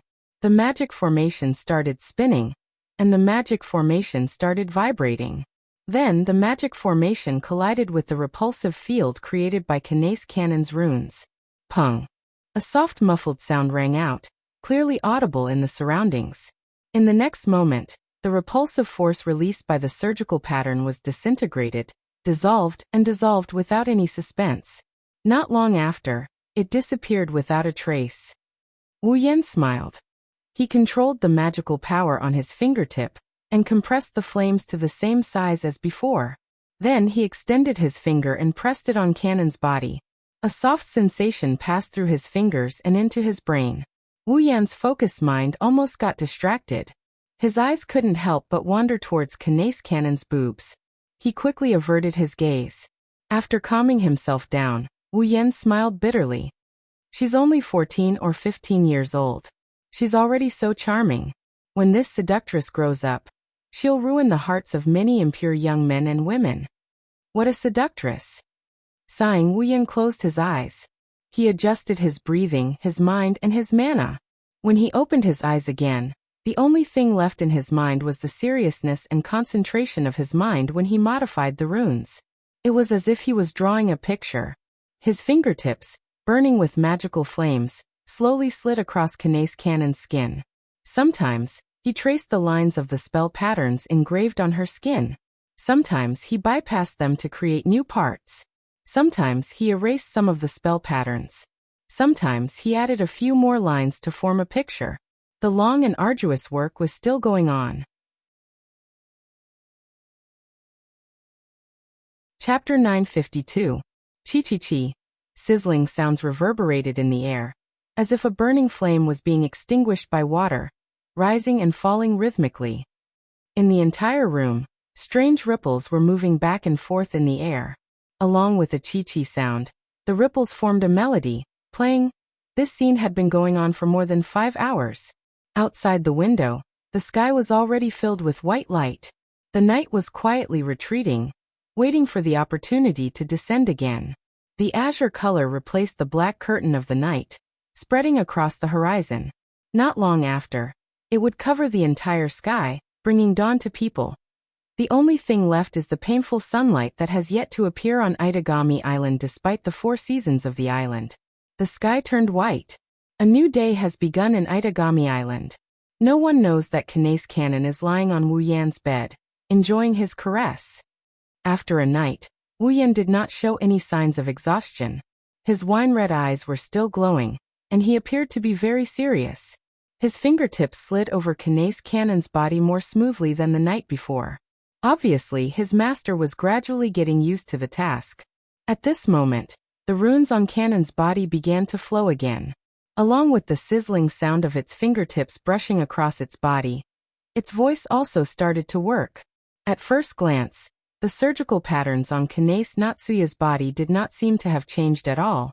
However, upon closer inspection, one would notice that some of the surgical patterns had changed their original positions. They were connected to the surrounding surgical patterns, and were gently flowing around them. Moreover, in some corners that couldn't be seen with the naked eye, there were also some patterns that were constructed from spell patterns. They hid in a secret corner of this extremely attractive body, and played their role without anyone knowing. Their role was to make their master happy. He had the qualifications to exist in this world. In his hands, On his fingertips, the mana flame was already a bit bigger than before, which was proof of the amount of mana output of its owner. This was the amount of mana output every second. The amount of mana consumed is comparable to the amount of mana a powerful attack mage needs to cast a magic spell. In addition to the 5 hours of non-stop work, the amount of mana consumed during this period was enough for an old-generation pure-blooded vampire to summon his strongest familiar. However, Wu Yan's face was still glowing. He didn't look tired at all. Aside from battle and injury, this is the moment when Wu Yan looks the most like a true ancestor. After all, a true ancestor is synonymous with mana. As time passed, the mana output from his fingertips increased. Wu Yan's expression became more and more serious. This was because the final step had already arrived. His finger skimmed over Cannon's soft skin. It passed through her shoulder and reached her chest. Each time his finger skimmed over her chest, he would leave behind a rune mark. Then he moved his finger and connected it with the rune mark on Cannon's chest. Bang! The moment his finger connected, the mana flame on his fingertips expanded by a few times. The mana output also increased by a few times and flowed into the surgical pattern on Cannon's chest. Wong! Almost at the same time, the runes on Kanace Natsuya's body emitted a humming sound that had been suppressed for an entire night. The light on the runes surged wildly like water through a dam. It lasted for about 10 seconds before it calmed down.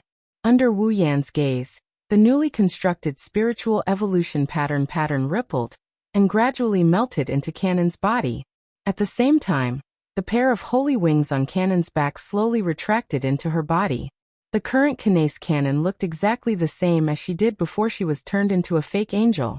She no longer looked like a monster. She was still as holy and noble as before. Her delicate and beautiful face exuded a delicate and pitiful aura. Her tightly shut eyes seemed to have relaxed and opened slightly. She was no longer as pitiful as before, as if she was having a nightmare. Phew! The magic flames on his fingertips slowly dissipated, but Wu Yan didn't stop channeling magic power at all. After a night of reconstruction, Wu Yan managed to connect the surgical pattern on Cannon's body with his. This way, even if he is not by her side, he can continue channeling mana to her to maintain the operation of the surgical pattern.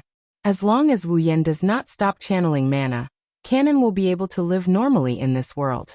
However, the amount of mana required to maintain the operation of the surgical pattern is a bit too much. Even a vampire would not be able to handle it. Only a primogenitor would be able to maintain the operation of the surgical pattern without any hindrance. Wu Yan wiped the non-existent sweat off his forehead as he felt the connection between him and Cannon. A smile finally appeared on his face. He shifted Kanace Natsuan's body and covered her with a blanket. Covering up her seductive white hair, Wu Yan stroked her bangs and chuckled. "In that case you're back, right?" Wu Yan said gently as he smoothed out the wrinkles on Cannon's forehead. "Kanace, welcome back." Maybe it's because she heard Wu Yan's voice, Kanace Cannon's frown loosened up. Her expression turned serene, and Wu Yan nodded in satisfaction. Just then, beep! Mysterious crystal, awakening condition triggered. Mysterious crystal awakening. Beep! Mysterious crystal awakening. The sudden system notification caught Wu Yan off guard. Before he could react, the gate of Babylon opened up behind him. An incubator that looked like a human brain, a black crystal, 10 crystal balls that looked like small black holes, and a glowing crystal flew out from the gate of Babylon and floated in front of Wu Yan. Wu Yan was stunned, but he quickly took a step back and observed the 4 items floating in the air. They are completely unrelated to each other. The mysterious crystal rotated, and the special items Wu Yan obtained from the dungeon worlds, the control brain, dark crystal, and dimension orb all exploded as the mysterious crystal rotated. Bang! After a series of explosions, the control brain, the dark matter crystal, and the space bead all turned into light spots and surged back into the mysterious crystal. When all of them had entered the mysterious crystal trembled and actually exploded as well. Wu Yan watched in astonishment as the mysterious crystal exploded into a ball of light and rushed into his chest like a hot knife through butter. He didn't even have time to react to the whole process. Staring blankly at his chest, Wu Yan regained his senses and quickly tore off the front of his shirt. On his chest, there were 3 red jade hooks silently announcing their existence, waiting for Wu Yan to wake them up. Above the 3 jade hooks, there was a white mark. That was the appearance of the mysterious crystal. Beep. Mysterious crystal, awakening complete. Beep. Obtained demon beast mark. Demon beast mark? Hearing the system's voice, Wu Yan asked with a puzzled expression. What is this demon beast mark? User, the demon beast mark, is the incarnation of the demon beast sealed in the mysterious crystal. Incarnation of the demon beast? Hearing the system's answer, Wu Yan was even more puzzled. Before he could ask again, the system answered on its own. The demon beast in the mysterious crystal has an extremely violent consciousness, and almost no self-consciousness. After the system's judgment, the possibility of it being controlled by the user is infinitely close to 0. Therefore, the system automatically erased the demon beast's consciousness and body, and turned it into a demon beast mark. As for the specific ability, the user is required to figure it out by himself. Wu Yan was at a loss. Even now he was still in a daze. Chapter 953. The scorching sun shines down on Itagami Island. The atmosphere is hot and humid. Perhaps the weather on Itagami Island was really hard to come by. The temperature was unbearable for most of the people living on Itagami Island. But for those who had lived here for a long time, they were already used to it. Therefore, even though the temperature was terrifyingly high and their backs were covered in sweat, the pedestrians who were exposed to the sun continued to walk. Although their faces were almost covered in sweat, their expressions were abnormally calm. Only a few young people were complaining as they walked. In such weather, a gust of wind blew past the pedestrians who were hurrying on their way. At this moment, almost every pedestrian on the road revealed a satisfied expression. Some of them even stopped in their tracks to enjoy the refreshing wind. The wind blew through the streets, blew through the buildings, blew through the air, blew through the pedestrians, blew into the high-rise residences with wide-open windows, blew into the doors that they patronized. Kanae Natsuan was lying on the bed. She was lucky enough to be chosen by the wind that blew in through the window. Her bangs fluttered in the wind. Coupled with her exquisite face, she looked exceptionally beautiful. Kanae's Cannon seemed to have felt the wind blowing on her body. She seemed to have been summoned by something. Her calm face and eyelids finally broke the silence. Her eyelids trembled slightly. Like a newborn chick, Cannon struggled to open her eyes. Her blue pupils were exposed to the air like crystals. A dazzling light flashed in her eyes, and her blurry vision gradually recovered.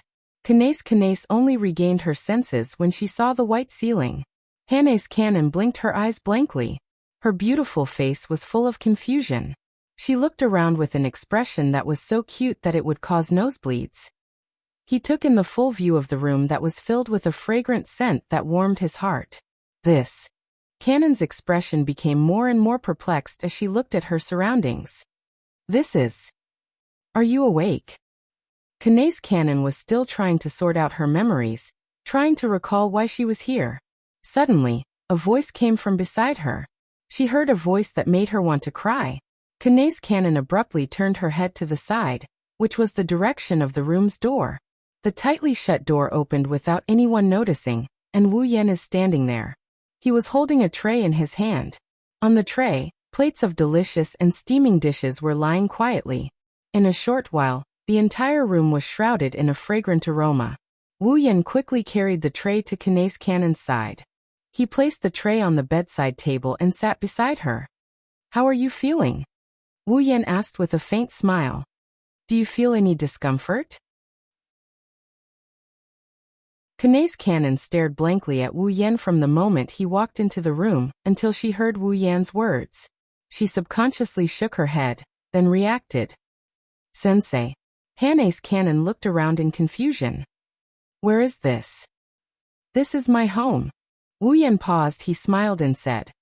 It's also your home. My home? Kanae's Cannon was stunned. The blank look on her face turned into confusion. She didn't understand why Wu Yan would say something like that. Wu Yan hesitated for a moment. He looked at her eyes. You don't remember? Wu Yan looked at Kanae's cannon seriously. He said word by word. What I did. Things, done. Kanae's Natsuya frowned. She lowered her head and started to recall the past. Her father said he would save her and turn her into a monster. Flying in the sky, using power that was unimaginable to him in the past, he fought against his fellow clansmen in the same form as him, disregarding the fact that he had swallowed a part of the bodies of his fellow clansmen that he had defeated. Also, he had to stab the heart of this friendly and smiling teacher in front of him. In the end, it was the scene of the pair of hands that he was so familiar with, covered in the blood of others. The confusion faded away. It was replaced by disbelief and deep sorrow. Kanae's cannon shrunk her body. The light in her eyes slowly turned into sadness. Right. I hurt a lot of people. And hurt. Teacher. The terrifying memories returned to Kanae's cannon's mind, causing her face to turn paler and paler. In the end, it was so pale that there was not a trace of blood on her face. Kanae's cannon's hands were stained with blood. She didn't want to admit it, but she was a very kind person, so kind that she couldn't even abandon an abandoned cat. For someone like her, these memories were simply too cruel. Looking at Kanae's cannon's pale face and dejected eyes, Wu Yan lowered his head, but he quickly looked up again. He reached out and touched Kanae's cannon's silver hair. Is it painful? Kanae's cannon didn't answer. She didn't know how to answer. Should she say it's painful? But at that time, she had lost all her emotions. No pain? Then, what was with this dull pain that was reverberating in the depths of his heart? Wu Yan looked at Kanae's cannon with a gaze that could see through her heart. He smiled and spoke. It's okay. Kanae's cannon was stunned. She turned around and looked at Wu Yan. It's okay. Wu Yan caressed her hair, as if he was trying to convey his thoughts to her. He chuckled. Even if your hands are stained with blood, even if your body is stained with blood, you are still you. Wu Yan tilted his head. A smile that made Kanae's cannon lose her mind appeared on his face. If you feel that you have committed a grave sin, then let me bear it with you. The sin's on your body. Let's carry it together. Kanae's cannon fell silent. Her eyes flickered with an undetectable ripple, prompting her to blurt out the question. Why? Why? Wu Yan paused. He was stumped by the question. He scratched his face inside. I don't know why, but I just want to do this. After all, if I don't take you in now, you will have to sleep on the streets. Not to mention that I am your teacher. Even though I have only met you once, I am still worried. Kanae's cannon was stunned. She looked at Wu Yan in a daze. Wu Yan felt uncomfortable. He turned his head away awkwardly. Kanae's cannon finally laughed. Like a blossoming white lotus, Kanae's cannon's smile was exceptionally dazzling and regal under the light. She looked like a goddess. Wu Yan almost fell into a daze. He regained his senses after a while and smiled as well. Kanae, you look so pretty when you smile. No wonder you are called the saint of middle school. Shaking his head, he caressed Kanae's cannon's bangs and said in a gentle tone. Smile more often in the future. Aha. Aha. Kanae's cannon lowered her head in embarrassment. Wu Yan smiled again. Are you hungry? She picked up the tray of food from the bedside table and placed it in front of Kanae's Natsuya. Come, let's eat. I made this myself. I am quite confident in the taste. Wu Yan teased as he placed the tray on Cannon's lap. He then stood up. My sister went out to buy some clothes for you. Before the clothes are back, you will have to stay in bed. Of course, if you want to get up, I won't stop you. Kanae's Cannon realized she wasn't wearing anything under the covers. Her pretty face couldn't help but blush. Wu Yan laughed heartily and walked out of the room. Kanae's Cannon tightened the covers around her and looked at the tray in front of her. She reached out and picked up a bowl of clear soup. Kanae's Cannon's eyes sparkled as she felt the warmth from the bowl. Something in her heart melted. It's so warm.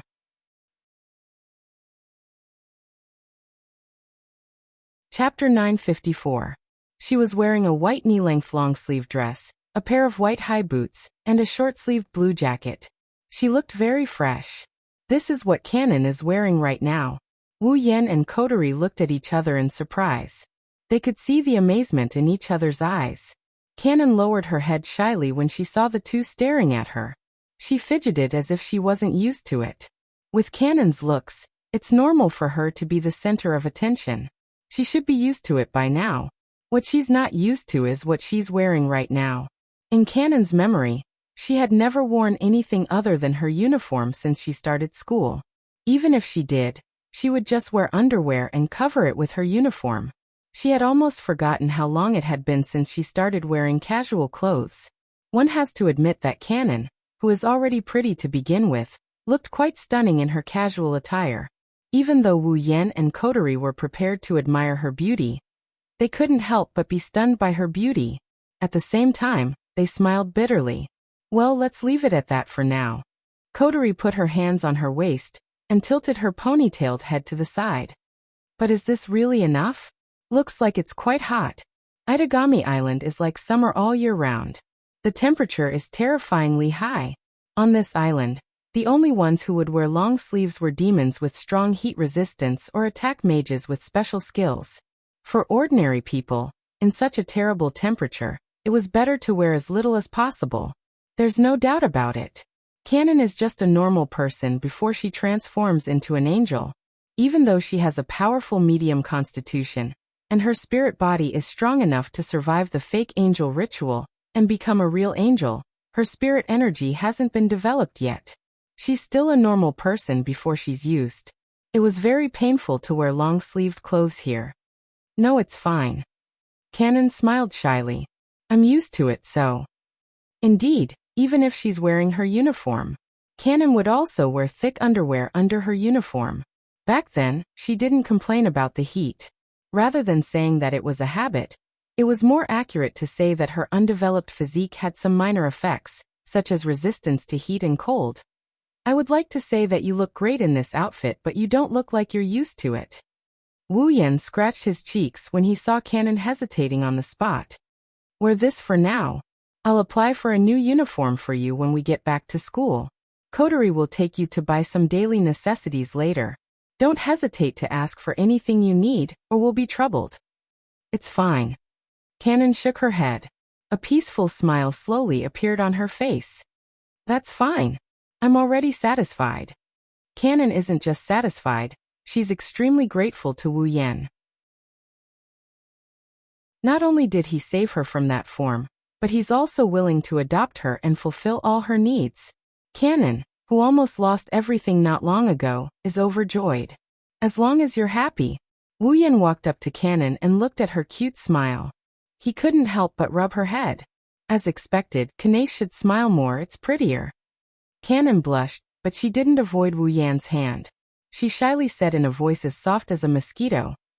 Sensei, you can call me Kanon. Wu Yan was taken aback. Surprise flashed in his eyes. Calling someone by their name is a sign of intimacy in the 2D world.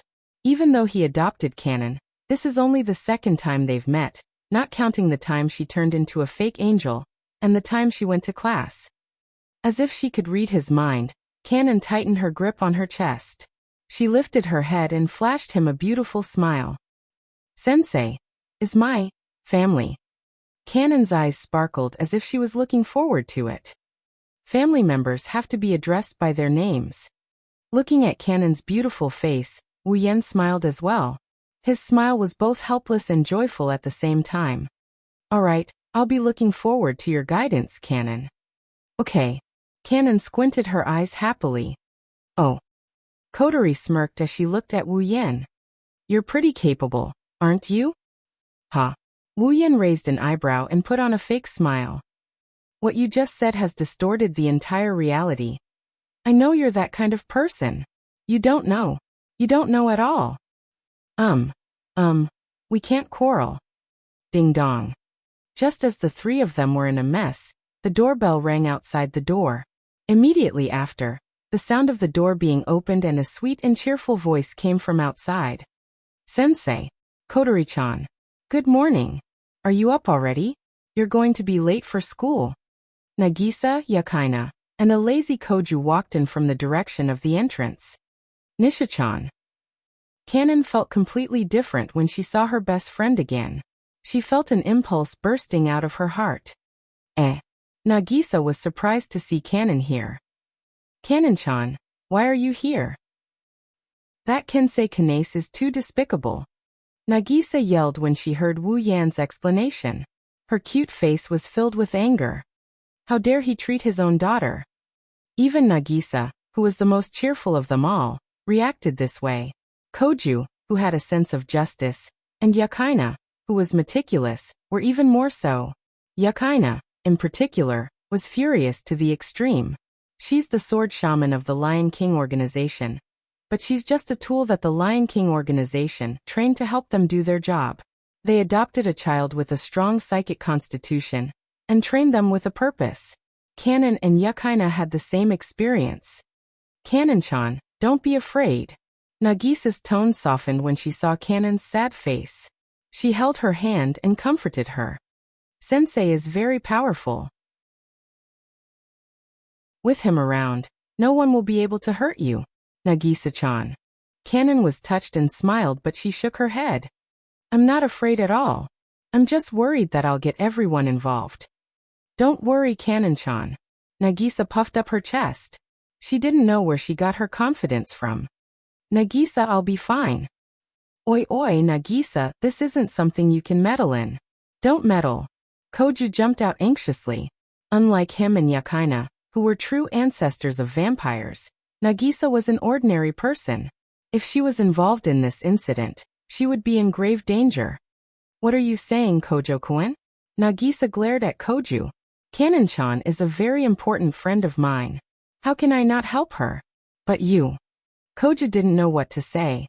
Should I say that you're a normal person and shouldn't get involved in this? But on the surface, he and Yakaina are normal people too. Sensei. Yakaina frowned and looked at Wu Yan. Why don't you talk to Nagisa? Wu Yan pursed his lips and smiled. I say, Koju Jijua, don't underestimate Nagisa. She's stronger than you think. Nagisa puffed up her chest proudly. However, Wu Yan's next sentence made her choke on her words. I'm still afraid of the demons. That last sentence is unnecessary. Nagisa shouted angrily. Everyone in the hall burst into laughter.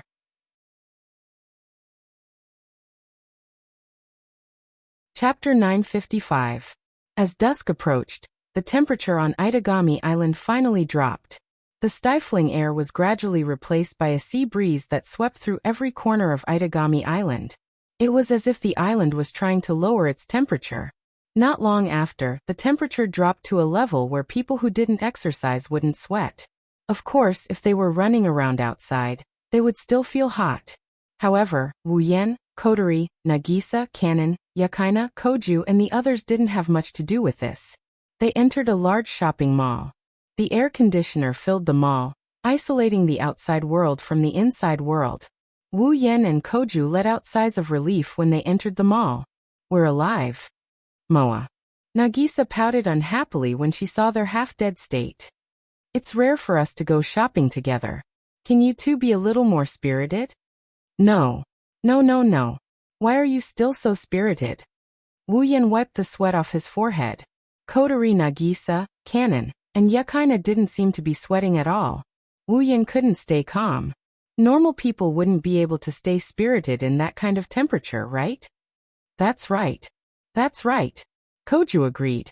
No matter what, they wouldn't be sweating. Isn't that a little too much? Hearing the two's words, the four girls appeared to be rather disdainful and indifferent. Kotori was a fire spirit, so she wouldn't be afraid of high temperatures. Yakaina was a sword shaman, so she had a certain amount of spiritual power in her body, so she could easily move around in high temperatures. As for Kanon, even though she hadn't developed her physique yet, her physique was extremely powerful. She was even stronger than Yakaina. A little bit of temperature wouldn't affect her. As for Nagisa, Wu Yan knows that she's the most ordinary of them all. It was inside her body. There was also a terrifying ice familiar. Even if Nagisa couldn't control, or even sense the familiar, it was still ice's familiar. It probably wouldn't even need to wake up from the heat.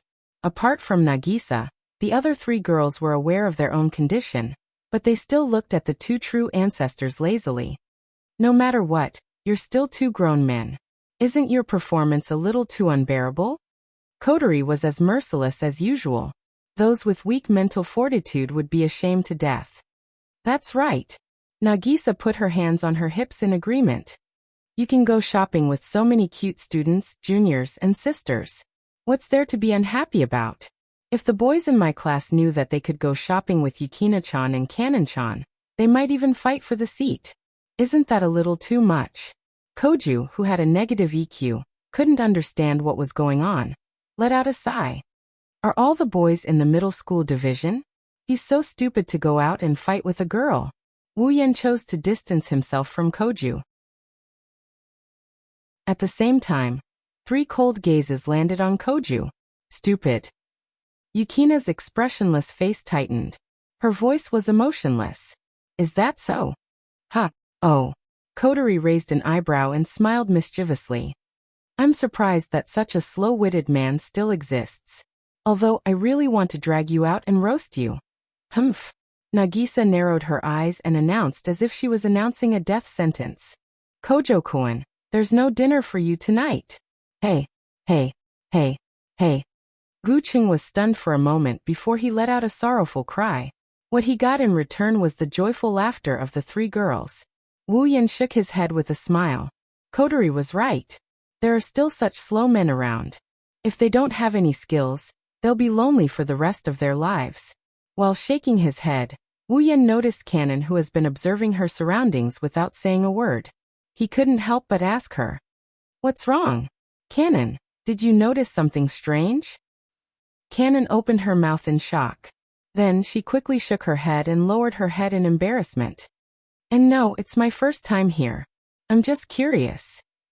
Wu Yan paused for a moment before remembering. Kanon was an orphan from a young age. Ever since she was conscious, she had no information about her parents. According to her, she was adopted by a monastery and spent her childhood there. However, an accident happened to the monastery 5 years ago. Other than Kanon, everyone else died in the accident. Even the monastery was damaged beyond repair and almost turned into ruins.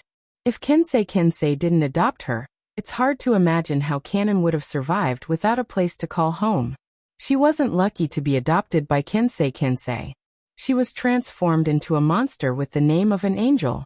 She was forced to participate in inhumane killings. Only when he rescued her was Kanon truly free from the abyss of suffering. In other words, before today, Kanon's past wasn't too bad, but it wasn't too bad either. Even so, she still has a kind heart that others can't compare to. Even though her life was tough and painful, she always had a saint's smile on her face. Really, no matter how you look at it, you can't help but want to hug her and comfort her. Looking at Kanon's pure smile, Wu Yan suppressed the pity in his heart and stroked her beautiful silver hair. If that's the case, then let's enjoy ourselves today. Buy whatever you want. Buy as much as you can in one go. Wu Yan's mood lightened up quite a bit after saying such bold words. Don't worry about my wallet. At least I'm richer than you think. Really, Kanon wanted to reject Wu Yan's suggestion. Just like he said, she was worried about Wu Yan's wallet. No, she didn't want to burden Wu Yan. After all, she's staying at his house and might have to be taken care of. If possible, Kanon didn't want to burden Wu Yan. Unfortunately, Wu Yan's suggestion was too tempting for Kanon. It was one thing that she had never been here before, but it was also because Kanon was also a girl. Almost all girls like to shop to their heart's content. Kanon didn't want to cause any trouble for Wu Yan, but her real thoughts came out of her mouth first. Of course it's true. Wu Yan patted his chest. Don't forget, I'm a teacher and an attack mage. I'm pretty rich with both salaries. Don't worry, I have enough to spend. Even if it's not enough, I can sell it for a few gold coins. Of course, Wu Yan wouldn't say that out loud like an idiot. However, Kanon was still as happy as a kitten. Her eyes narrowed into slits. Thank you, sensei. You're welcome. Wu Yan wanted to reply to Kanon with a smile, but he felt a piercing gaze on his back. When he turned around, he saw Koterie, Nagisa, and Yukina staring at him with different expressions. Their gazes were especially oppressive. Weren't you listless just a moment ago? Koterie glanced at Wu Yan from the corner of her eyes. Why do you look so happy now? Teacher, Sensei. Yakaina looked at Wu Yan as if she just got to know him again. I didn't expect Sensei to be the same as Senpai. My impression of you has changed. Idiot. Nagisa scolded with tears in her eyes.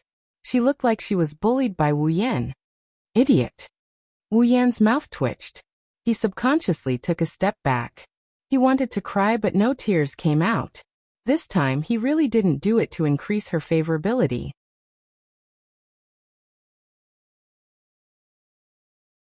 Chapter 956. As everyone knows, Itagami Island is a demon special district. This island exists for the purpose of researching demons.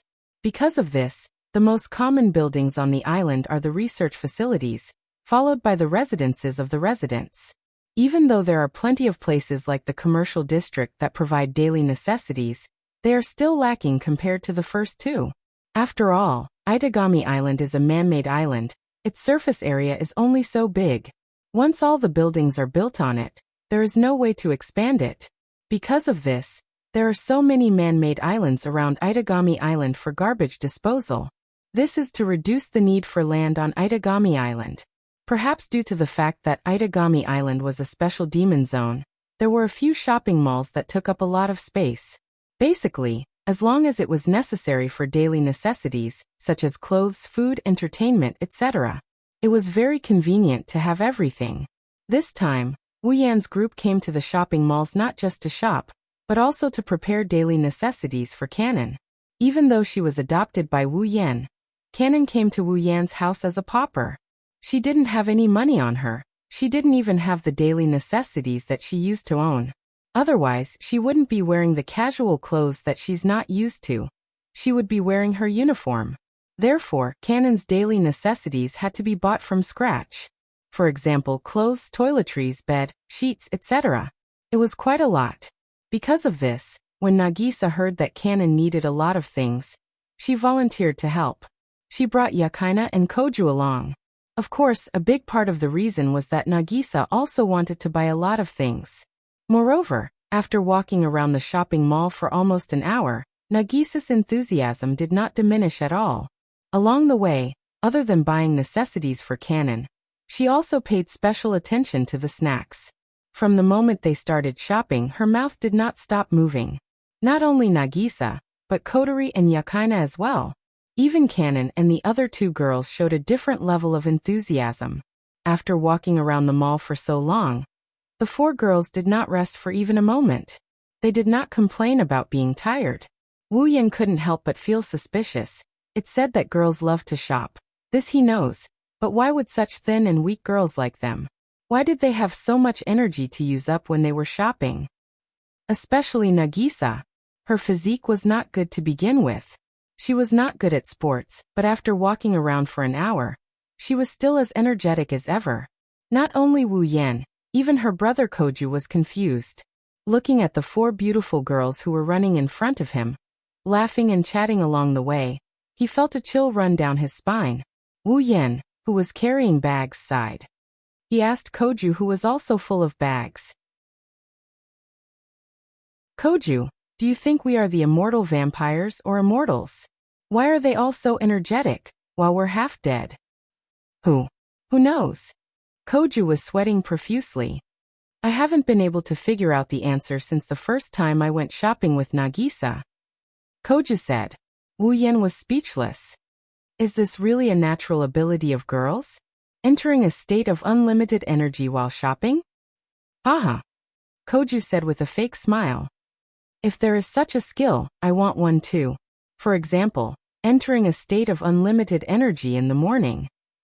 Koju hated the fact that his vampire physique caused him to laze around in bed. Wu Yan used despise on him. How can you understand how blissful it is to sleep in the morning? Hey, do you think this is something a teacher should say? Koju complained. Shouldn't you say something like early to bed and early to wake up? It's good for your health. Haha. This time, it was Wu Yan's turn to smile. Although I teach junior high school, I'm still a kindergarten teacher. In your heart, do I look like a kindergarten teacher to you? Tisk, who knows? Koju's tone was laced with hatred. Regardless of whether it's kindergarten or middle school, I don't have a good impression of a bad teacher like you who laid your hands on your own students. Wu Yan's mouth twitched. This damned Siscon. Fortunately, he didn't know Nagisa was taken down by Koju, otherwise. The image of Koju going berserk and releasing Lion's Gold when he found out his sister was taken down surfaced in his mind. For some reason, Wu Yan was looking forward to it. He was looking forward to Koju's reaction. You two, come over here. While the two true ancestors were engaged in a meaningless conversation, Nagisa waved at them cheerfully with a cheerful smile on her face. Her short ponytail swayed from side to side with Nagisa's movements like a puppy wagging its tail at its owner. She was extremely adorable. In an instant, the vampire teacher and the Siscon vampire, who had already subdued their student, were shaken. Without hesitation, the two of them lifted their feet and immediately wanted to rush forward. Just as the two of them were about to rush forward, a strange feeling emerged from the bottom of their hearts, causing their charging posture to abruptly stop. The movements of their feet also became sluggish on the spot. This feeling. Koju frowned, his nose twitched. The smell of blood. Wu Yan's eyes flashed and he stopped moving. Yakaina suddenly ran over with a serious look on her face. Sensei-senpai, just now. It was obvious that Yakaina, with her extraordinary astral vision, also felt that something was wrong. Wu Yan waved his hand to calm her down. He took off the bags on his body and handed them to her. You two stroll around, I'll be right back. Are they here for Yanasi-san? Yakaina took the bags from Wu Yan. She stared at Wu Yan. I'm not sure. Wu Yan shook his head. But apart from this, I don't know any other reason why we would be targeted. Are you still not going to let Yanasi-san go? Koju clenched his fists and gritted his teeth. He turned around and looked at Wu Yan. I'll go with you. If you leave alone, Nagisa and the others will be suspicious. Wu Yan pondered for a moment and nodded. Yakaina hurriedly said. Then Jijua, you don't have to go. Wu Yan interrupted her. If too many people go, it'll only arouse suspicion. But Yakaina panicked when she heard Wu Yan. If senpai does something stupid. As the fourth primogenitor, Koju is still incomplete. But because of that, his familiars could easily wipe out the entire island if he goes on a rampage. How could Yakaina let him out of her sight under such circumstances? Don't worry. Wu Yan smiled at Yakaina. Don't you have me to watch over him?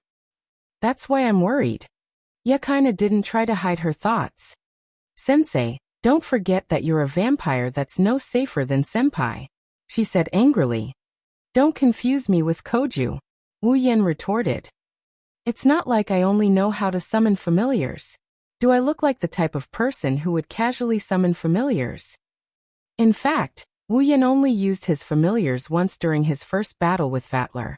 Apart from that, he only used his familiars once during his first battle with Vatler. To him, vassal beasts were his trump cards. Who would use them unless it was absolutely necessary? Besides, Wu Yan narrowed his eyes at Nagisa and the others. You still have to protect them. Yakaina hesitated. All right. Wu Yan patted Yukina's shoulder. It won't take long. I'll leave them to you. Wu Yan ignored Yukina's reply. He looked at Nagisa, Kanon, and Kotori who nodded at him. He turned around and left with Koju.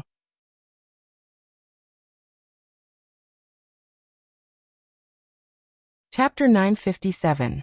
Unbeknownst to him, the number of people in the shopping center had suddenly decreased. The originally bustling shopping center was still as lively on the upper 10 floors. However, on the first floor of the shopping center, the number of people was decreasing bit by bit. They either went to the higher floors or directly left the shopping center. Now the entire first floor of the shopping center was empty. Gu Cheng and Wu Yan stood side by side at the entrance of the shopping center. Gu Cheng looked around with surprise. How did you do it?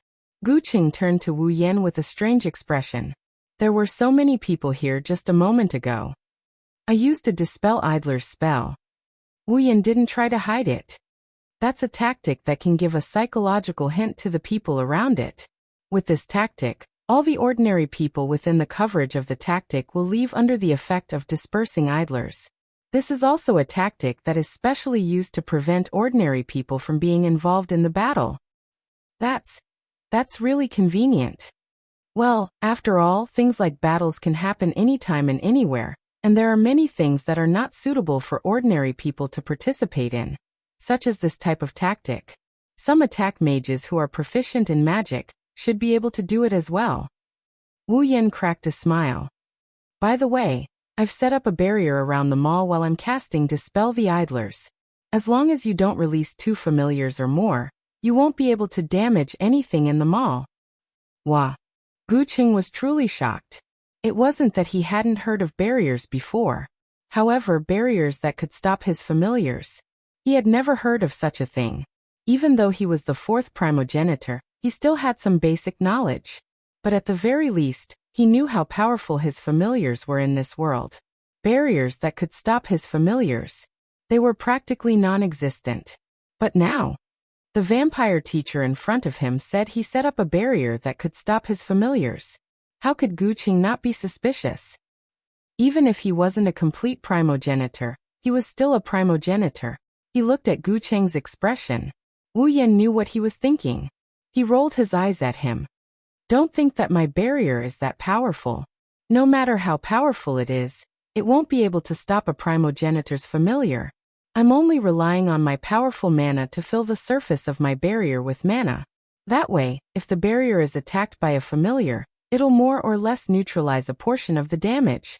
Wu Yan glanced at Gu Qing. Besides, even if I did that, it would only be able to fend off the attack of one familiar beast, and that would only be the aftermath of the attack. Don't let your familiar beast hit the magic screen, or you'll be in big trouble. Of course, if you want to be cut into pieces by Jizhua, I have no problem with that. I can't protect this shopping center, but I'm confident that I can protect the people in the shopping center. No need. This is enough. Gu Cheng's face was covered in sweat. He hurriedly said, I'll only use one familiar. I won't let it crash into the barrier. That's a story for another time. Wu Yan shook his head and sighed. Let's hope the enemy doesn't force you to unleash your familiars to take care of them. Gu Cheng's expression froze. He nodded solemnly. At this moment, the automatic door of the shopping center suddenly opened. Under the watchful eyes of the two, a group of soldiers covered in black armor and armed with assault rifles rushed in from outside the shopping center. They seemed to want to go deeper into the shopping center. The soldiers charged in one direction without hesitation. Wu Yan and Gu Qing immediately realized what was going on. Their whereabouts had been exposed long ago. The soldiers rushed over in unison. When they saw the 2 people in front of them, they stopped and split up. They formed an arc around Wu Yan and Gu Qing. They raised their assault rifles. Who are these guys? When Gu Qing saw the black-armored soldiers, he was stunned and frowned. No, the smell of blood didn't belong to them. They don't smell like living humans. Wu Yan stared at the soldiers. Are they robots? Or zombies? Za. Gu Cheng's tone became heavier. They're coming. As soon as he finished speaking, the black-armored soldiers in front of him raised their submachine guns and pulled the trigger without hesitation. Tut tut tut tut tut. Sparks flew out from the muzzle of the gun. Amidst the sounds of gunfire, a barrage of bullets broke through the atmosphere of the space, whistling through the air as they flew towards the 2 of them from all directions. Faced with the collective spurting sparks and listening to the gunshots in the air, the 2 true ancestors of vampires did not change their expressions at all. They stood where they were without moving at all. But magnificent magic waves were spreading out of their bodies. The mana on Gu Cheng's body transformed into a golden barrier that protected his body. When the bullets hit the barrier, they were either disintegrated by the electric current or bounced off the barrier. Wu Yan is even more direct. Pure mana surged around him, and he welcomed the incoming bullets head-on. The bullets collided with the flow of mana, and they all turned around and went back to where they came from. The black-armored soldiers in front of him fell to the ground. Immediately after, a huge crimson spatial ripple reverberated in the air and instantly expanded, covering the sky above all the black-armored soldiers. With a soft snap of a finger, black iron sand swords fell down like raindrops. Ding ding ding ding. The iron sand swords directly pierced through the bodies of the black-armored soldiers on the ground. After a series of strange and crisp sounds, the black-armored soldiers were nailed to the ground by the iron sand swords. Arcs of electricity and sparks flickered on their bodies. Wu Yan and Koju finally got a good look at the soldiers in black armor. Their bodies weren't filled with flesh and organs, they were filled with wires and machinery. They really are robots. Wu Yan stroked his chin and sighed. It looks like the ones attacking this time should be from the High Mage's Craft and Plastic team. Is that the company that supported Kensei Kane's creation of artificial angels? Gu Qing frowned and said with disgust. Hey, why don't you just take your men and shut down that company? You think I don't want to? Wu Yan helplessly continued. However, Natsuki isn't back yet. Why did the airship from Aryutigia Kingdom disappear at this time? What does it have to do with the fake angel incident? We still don't know. It's absolutely inadvisable to act rashly without investigating thoroughly. Gu Qing nodded and opened his mouth to say something. His expression suddenly changed. Wu Yan's expression froze as well. He and Gu Qing both turned their heads and looked at the sky. In their line of sight, strands of golden brilliance were circulating in the air. They were like circular ripples, moving back and forth at the center of the light. A young girl wearing fur clothes with a pair of wings on her back and a mask on her face slowly appeared. That's... Gu Qing gasped. Masked parasite. No, it's not the masked parasite. Wu Yan was shocked. It's a clone. A clone of the masked parasite. Clone? Gu Qing looked at Wu Yan. But didn't you say that the two masked parasite clones were already? Wu Yan frowned and looked at the masked parasite. His eyes narrowed. Looks like Sorcerer's Craft and Plastic has more than two masked parasite clones. Wu Yan guessed wrong. Sorcerer's Craft and Plastic only had two masked parasite clones. The one in front of him was created after he rescued Cannon. To get Cannon back. Chapter 958. Wu Yan and Koju's expressions turned ugly as they watched the masked parasite spread its wings and stare at them like an eagle. In the light, two more masked parasites slowly appeared next to the masked parasites. They spread their wings and flew in the air, looking down at the two true ancestors of vampires on the ground. There was not the slightest ripple in their eyes, and they were as dead as death. Three masked parasites. Wu Yan murmured and sneered as the three masked parasites were reflected in his eyes. You really put in a lot of effort, sorcerer craftsmanship. Of course. A voice full of anger and resentment came from the entrance of the shopping center, attracting the attention of Wu Yan and Koju. When the automatic door opened, a calm-looking man in a white lab coat walked in with a blonde-haired woman. Their gazes locked onto Wu Yan. One of them had a serious look while the other had a hateful look. They were Kensei and BB. The one who spoke was BB. Her face was full of resentment, and she held a spear in her hand. BB sneered and said, "In order to take back that monster, I want to cut you into pieces. In order to cut you into pieces, I've invested all the remaining assets of the company into the three masked parasites. So I'm sorry, but can I ask you to die?" Hearing that, Wu Yan raised an eyebrow and smirked. He taunted her. "You're just a rat that barely escaped from me by relying on your vampire's life force. Ugly, I can't believe you have the guts to say something like that." "Shut up," BB sneered.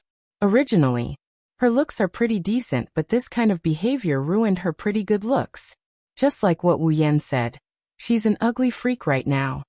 Wait until I poke you into a beehive. Then, I'll take care of your mouth. I really don't know where you get your confidence from. Wu Yan shook his head. He didn't even look at her as he looked at the three masked parasites hovering in the air. Is the source of your confidence from them? Ah, yes. Not bad, right? Our company's product. BB sneered with a remote control in her hand. Although it's not as good as that monster's fake, it's surprisingly useful. Hearing BB say that monster, and that monster again and again, Wu Yan's face suddenly turned cold, and then he smiled again. Do you believe that before my mouth is taken care of by you, I can make that mouth of yours unable to open its mouth to speak? Bibi was angry and wanted to refute, but when she saw Wu Yan's cold eyes hidden under his smile, her chest seemed to be blocked by something and she couldn't say a word. At this time, Koju stood out.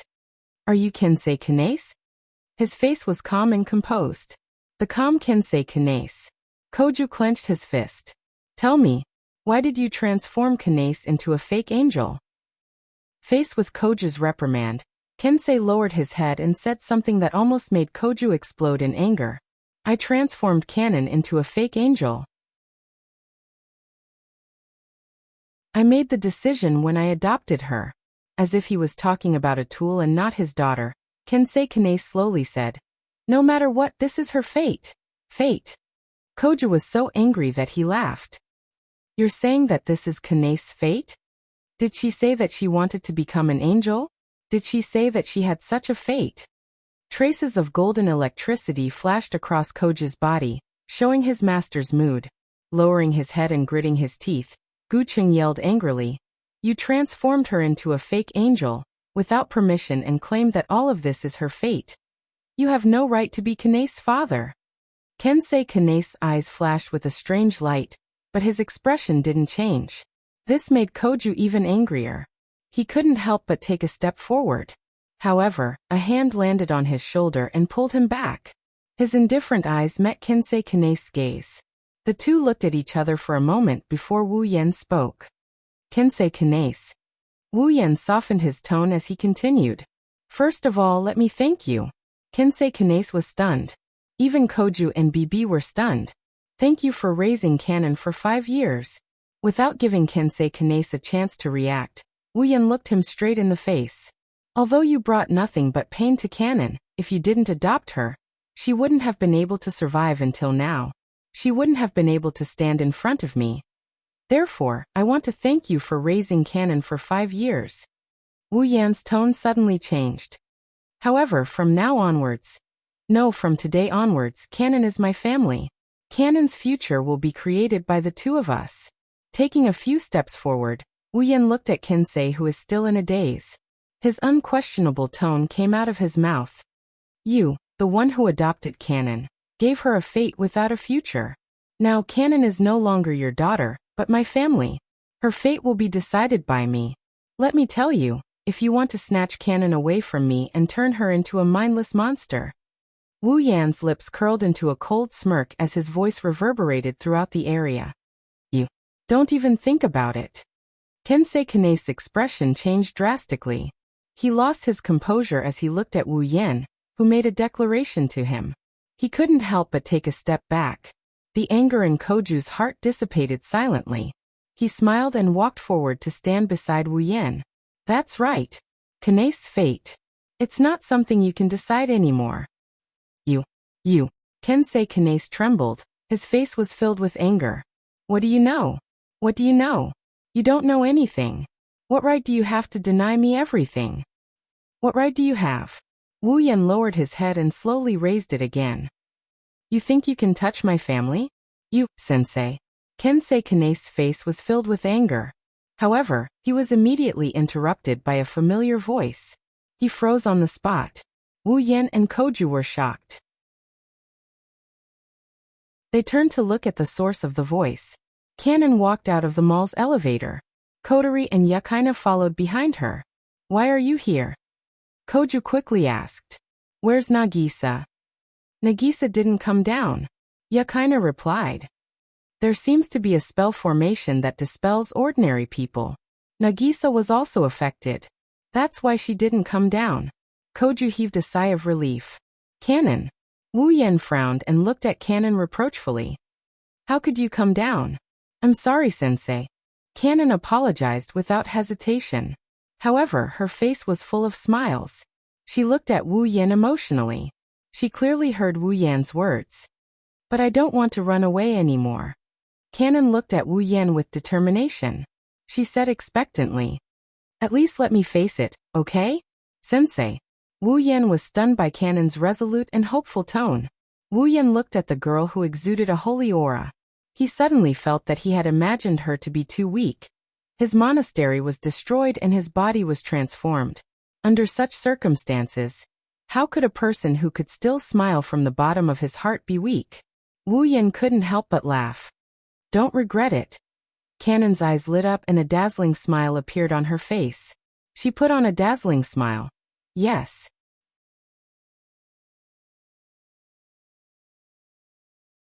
Chapter 959.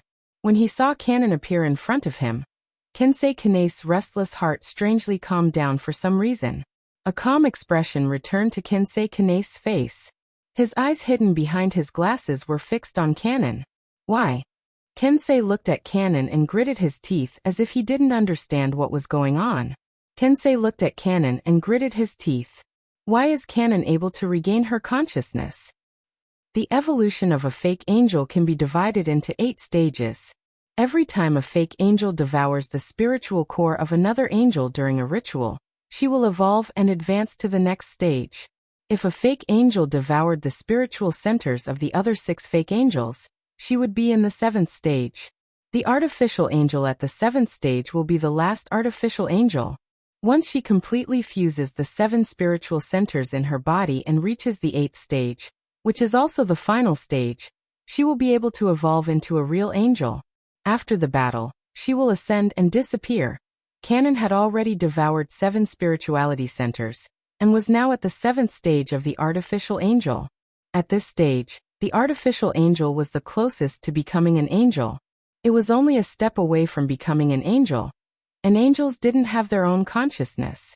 Canon should have lost all her consciousness after reaching the 7th stage. Even if she didn't lose all her consciousness, there shouldn't be much left. She can't even support the operation. But Canon looked exactly the same as she usually did. Could it be that the spiritual evolution ritual was destroyed? Kensei Kane pulled out a remote control from his pocket and stared at the indicator light that was still on. No. I can still sense the spiritual evolution tactic. It hasn't been destroyed yet. But why? He turned back to Canon. Kensei was confused. Could it be that angels could also maintain their own consciousness? Realizing her inner thoughts, Kenji shook her head. But soon, she remembered something and turned her head abruptly. He looked at Wu Yan. It's him. He must have done something. While Kensei was thinking about what Wu Yan did, Canon shifted her gaze to him. There was a hint of sadness in her eyes. Father. Kensei froze up and he finally retracted his gaze from Wu Yan. Father. Canon trembled when she saw Kensei looking at her. Canon shrank back a little timidly, but she quickly stood up resolutely. Father, please go back. Canon said in a pleading tone.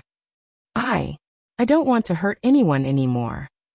Kensei Kane was silent. He stared at Canon with an expressionless face. It's already too late. After you've chosen this path, there's no turning back for me. That's not the path I chose. Canon's voice suddenly rose several times. Although her voice was soft, it sounded different to Kensei Kane, who was familiar with Canon. Because to Canon, this level of voice was no different from an angry roar. That wasn't the path I chose. Canon's voice grew weaker. Her voice was filled with sorrow. So father, please leave. Wah. Looking at Canon's pleading and sorrowful expression, Kensei Kane's expression shook violently. Wu Yan, Kodori, Yakaina, and Koja didn't say anything. They watched the scene in silence. At least for now, the scene belongs to the father and daughter. However, someone couldn't stand it any longer and broke the silence. Whoosh. The sound of something tearing through the air woke everyone up. By the time everyone reacted, a whip-like foreign object was already charging towards Kensei Kane, smashing him in the chest and sending him flying. Ugh. Kensei Kane let out a muffled groan as he was sent flying and smashed into a distant wall. The remote control in his hand fell to the floor. Father! Canon cried out in alarm. Outsiders are unreliable? As if she was impatient, BB walked to the remote control that had fallen on the floor. She reached out and picked it up. It took you so much effort to create a monster like that, but you can't do it because of a few words from others. You're really useless. With a disgusting smile on her face, BB looked at Kensei Kane with disdain, then turned to Canon and laughed again. As a monster, You should have the self-awareness of a monster. Be obedient and listen to me. She raised the remote control in her hand. While everyone was stunned by the sudden turn of events, BB grinned and pressed the button. Beep. Cannon, who was standing beside Wu Yen and Ko, started glowing faintly. Kanace. Koju and Yakaina were shocked. They wanted to take a step forward, but it was too late. Cannon's face was filled with shock, confusion, and bewilderment. Lines of runes slowly appeared on the surface of her body, which glowed faintly. Then, 3 pairs of golden wings burst out of Cannon's back. Angel form. Ha ha ha. BB laughed maniacally and pressed the remote control in her hand again. Kill them all. No. No. Cannon's face was pale as she looked at the changes on her body. She felt her body starting to float uncontrollably. Despair appeared in her eyes. Was she going to return to her previous state? Kanace. Koju and Yakaina rushed out. One rushed towards Kanace while the other rushed towards the remote control in BB's hand. BB's face contorted as she raised the gun in her hand. Unfortunately, neither the crazed BB, the despairing Cannon, nor Koju and Yakaina noticed. Wu Yen and Kotori coldly observed the situation from the side. They were not at a loss at all. It's about time you did it. Kotori looked at the despairing Cannon and said to Wu Yen, Cannon is scared out of her wits. Wu Yen didn't answer. Instead, he closed his eyes and he started channeling his magic power. Cannon, who was floating in the air, closed her eyes and waited for her body to change again. Not long after, she sensed an extremely dense mana appearing in her body without warning. It rushed into the spell circuits on the surface of her body. Cannon felt that she was slowly regaining control of her body. This is... Cannon sensed the return of control over her body, and the magical power that helped her regain control of her body. She smelled a familiar scent. A figure appeared in her mind. Looking at the figure in her mind, Cannon's cold heart warmed up. Her pale face became rosy, and her heart was filled with excitement. I can feel Sensei. Sensei. Cannon called out as if she was sleep-talking. A peaceful and holy smile appeared on her face. At this moment, Cannon's 3 pairs of glowing wings turned into pure white wings. A pure white halo appeared above her head and covered her head. The ominous aura that belonged to the fake angel turned into waves of holy aura. The flowing tactical circuits quietly shattered, as if they had never existed in the first place, scattering into light spots that filled the sky.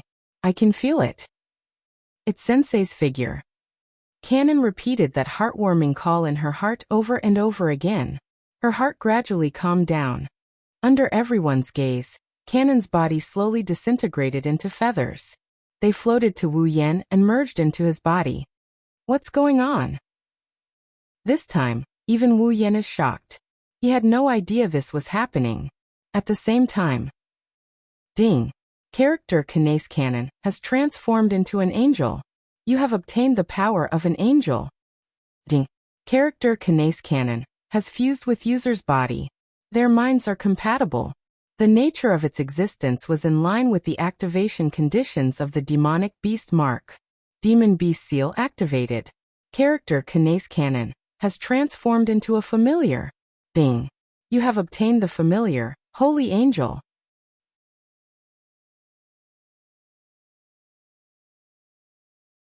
Chapter 960. Bing! Character Kanace Natsuan has transformed into an angel. Obtained angel's power. Ding! Character Kanace Natsuan has fused with user's body. Mental compatibility. Beast mark's activation condition is met. Demon beast seal activated. Character Kanace Natsuan has transformed into a familiar. Ding! Obtained familiar, angel of holiness. Ah! The contents of the system notification stunned Wu Yen, who was in a state of confusion. Kanace has transformed into his familiar? What the hell is going on? What the hell is going on? BB shouted out Wu Yan's thoughts. She glared at Wu Yen with a ferocious expression. What did you do? Even though BB didn't care about Kanace's life or death, she couldn't accept the fact that her most powerful weapon disappeared right in front of her eyes. Kotori snapped out of her daze and looked at Wu Yen in shock. What's going on? This Wu Yan smiled bitterly. Why are they asking me questions? He wants to know what's going on too. A living person has turned into his familiar, and she's now residing in his body. This is even more unexpected than merging with the girls' lives. Wu Yan didn't expect this. However, Wu Yan can clearly sense Kanae's presence in his body. She's sleeping with his other two familiars. She's residing in his blood, just like any other familiar. The only difference was that vassal beasts were a collection of mana, but Kanan's vassal beasts were real. While obtaining a familiar, Wu Yan learned all about the familiars, including Kanae's. Now that she's his familiar, Wu Yan can even read Kanae's measurements. Her existence is the same as well. That's why Wu Yan knows that if he releases Kanae, she'll appear in her real body. She's the same as other familiars, summoning Kanae to maintain her existence. Both require magical energy to support her, but she's immortal. As long as the host doesn't die, the familiar will never die. The host only needs to expend magical energy to summon the familiar again. That's what's happening to Kanae. In other words, she's a real familiar. Other than having an extra body, she's the same as a real familiar. Wu Yan's mind was still in a daze.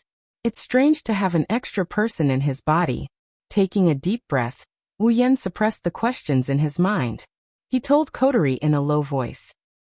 I don't know what's going on, let's talk about it later. Sensei. Koju and Yakaina came to Wu Yan's side. They looked at BB. They were also full of questions. They wanted to know what had happened and where Kanan had gone. But now was not the time to talk about this. You guys. BB's face was full of anger as she slammed the remote control on the ground. After smashing it into pieces, he picked up the remote control. Forget it, I have plenty of weapons like that. The three masked parasites that had been floating silently in the air suddenly came to life. They dived down towards Wu Yan and the others. Looking at the three masked parasites diving towards him, Wu Yan reached out his hand and placed it on his chest. Although I still don't know what's going on, it seems like we've become one. Wu Yan closed his eyes and muttered softly, ignoring the masked parasite that was about to attack him. I know you can hear my voice. So Kanan, come back to me once again. Wu Yan opened his eyes. Unlike his usual berserk demonic power, a gentle and holy aura surged from his body. As the gentle mana surged, the hand on his chest turned black at a speed visible to the naked eye. Then, a few blood-red lines appeared on his hand. In the next moment, a thick blood mist gushed out from the black hand that was covered in red patterns. Descend. Holy Angel. Following Wu Yan's summon, the bloody mist turned and its color was replaced by gold. It floated into the air and twisted into a ball of light. Within the ball of light, a beautiful figure slowly appeared in front of everyone. Her silver hair fluttered without wind, and 3 pairs of pure white wings fluttered up and down. A gentle golden brilliance circulated on the surface of her body, and with the halo of an angel, she opened her blue eyes. Kanan, Koju Yakaina and Kotori shrieked. They didn't expect Wu Yan to summon a familiar, the so-called Angel of Holiness, to be Kanan. No way. BB was also dumbfounded.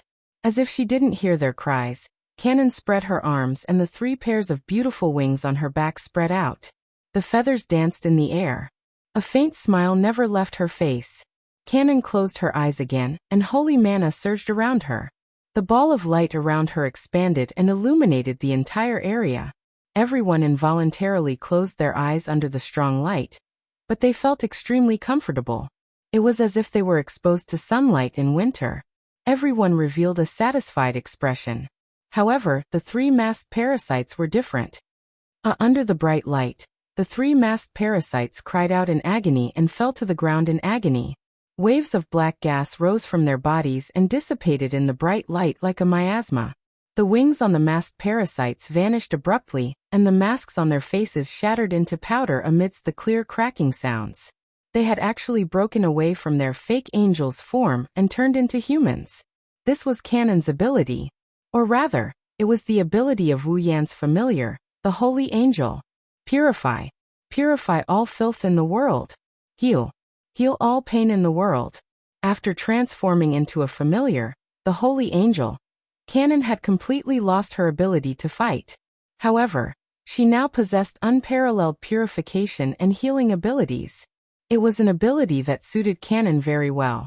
That's impossible. BB cried out in shock as she retreated. The weapon that she relied on to survive, the weapon that she planned to use to revive the magic shooters, was actually defeated in a single exchange. She had used up all the remaining funds in the sorcerer's craft molding to create the clone. Is it over just like that? Damn it. Her face was covered with twisted resentment. BB raised her head and looked at the angel-like Kanon, roaring crazily. I want you dead. He swung the spear at Kanon like a whip, but under the purifying light of the angel of divinity, the spear was vaporized with a cry of anguish. What? BB was shocked. Before she could react, a petite figure flashed and appeared in front of her. The corners of Kotori's lips curled into a sinister arc. She swung her petite arm, and a stream of flames lashed over.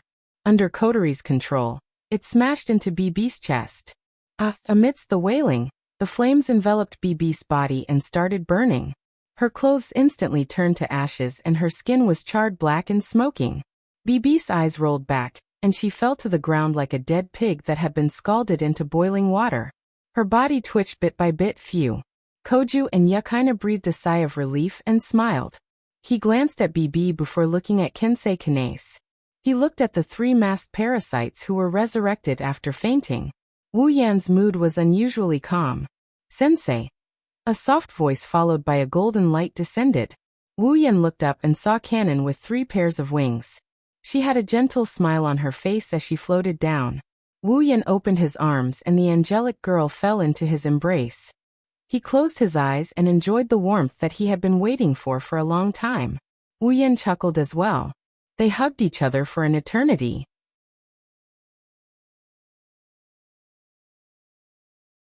Chapter 961. The sky was clear and cloudless for thousands of miles, and the ocean waves were rolling. The sunlight of the day mercilessly sprinkled down, and the scorching temperature caused those who were exposed to it to feel dizzy. It's been a whole day since the chaos in the shopping center. With the passing of the day, the fake angel incident came to an end. Regardless of the world or place, the police will only show up after the incident to clean up the mess.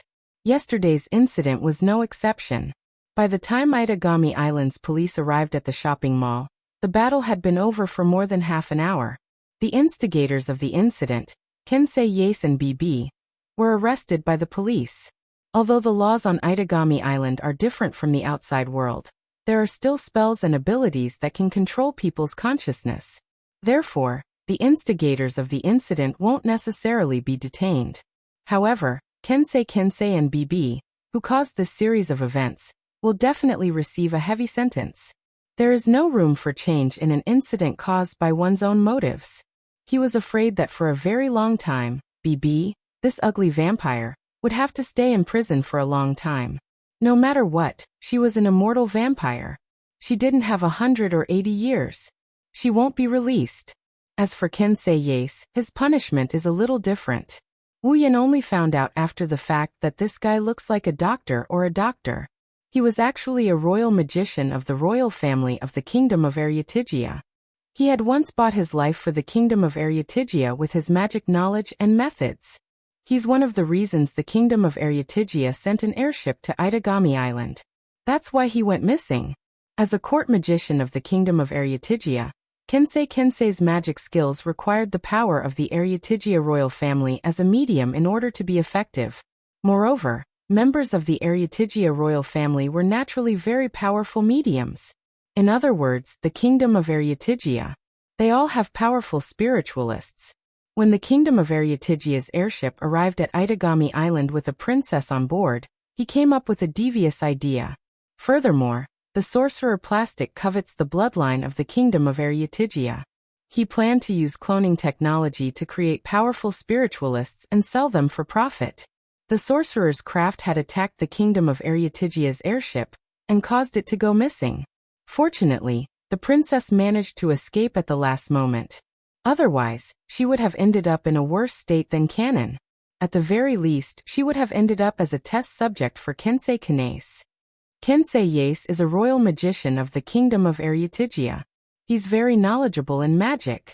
Otherwise, he wouldn't have been able to create an artificial angel.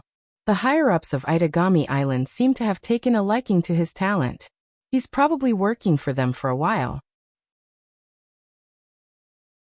Of note, before Kensei Yase was taken away, he left behind a message for Wu Yan. Perhaps I'm an incompetent father. I don't have the right to be Kanon's father. So please make her happy. It's obvious that Kensei Yase cares a lot about his daughter. Wu Yan agreed to his request without hesitation. Kanon is now his familiar and can't be separated from him.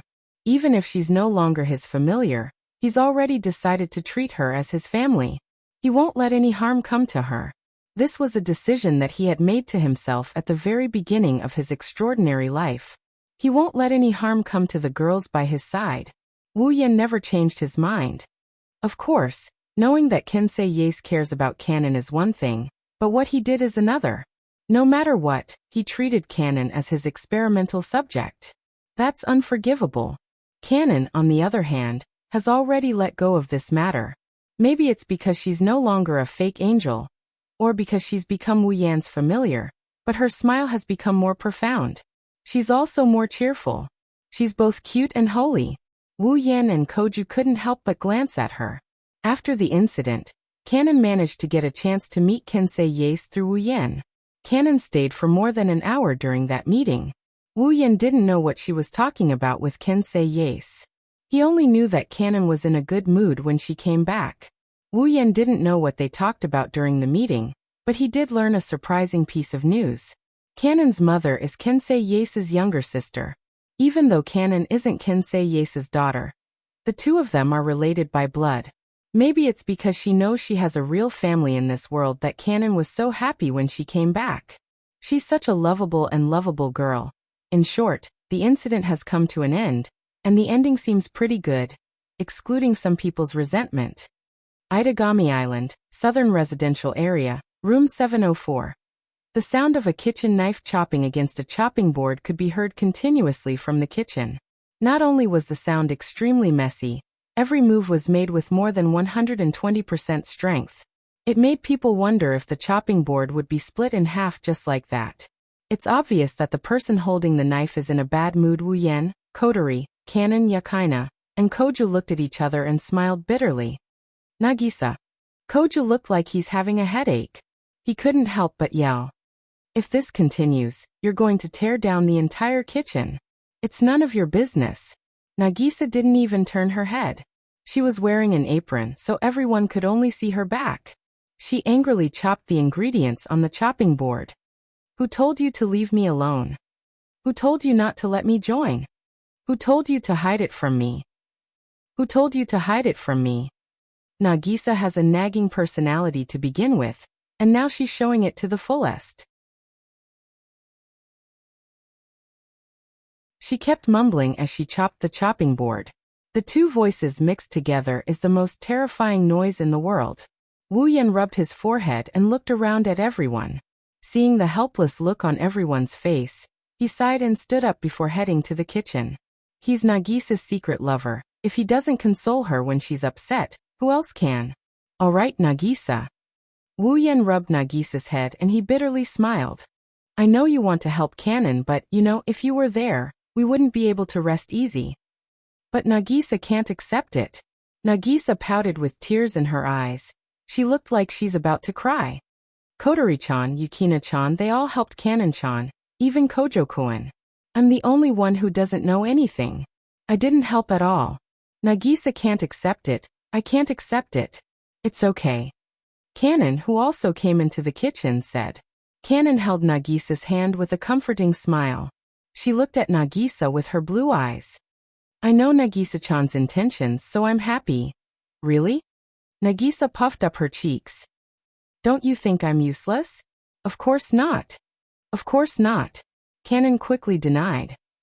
Nagisa is amazing too. Is that so?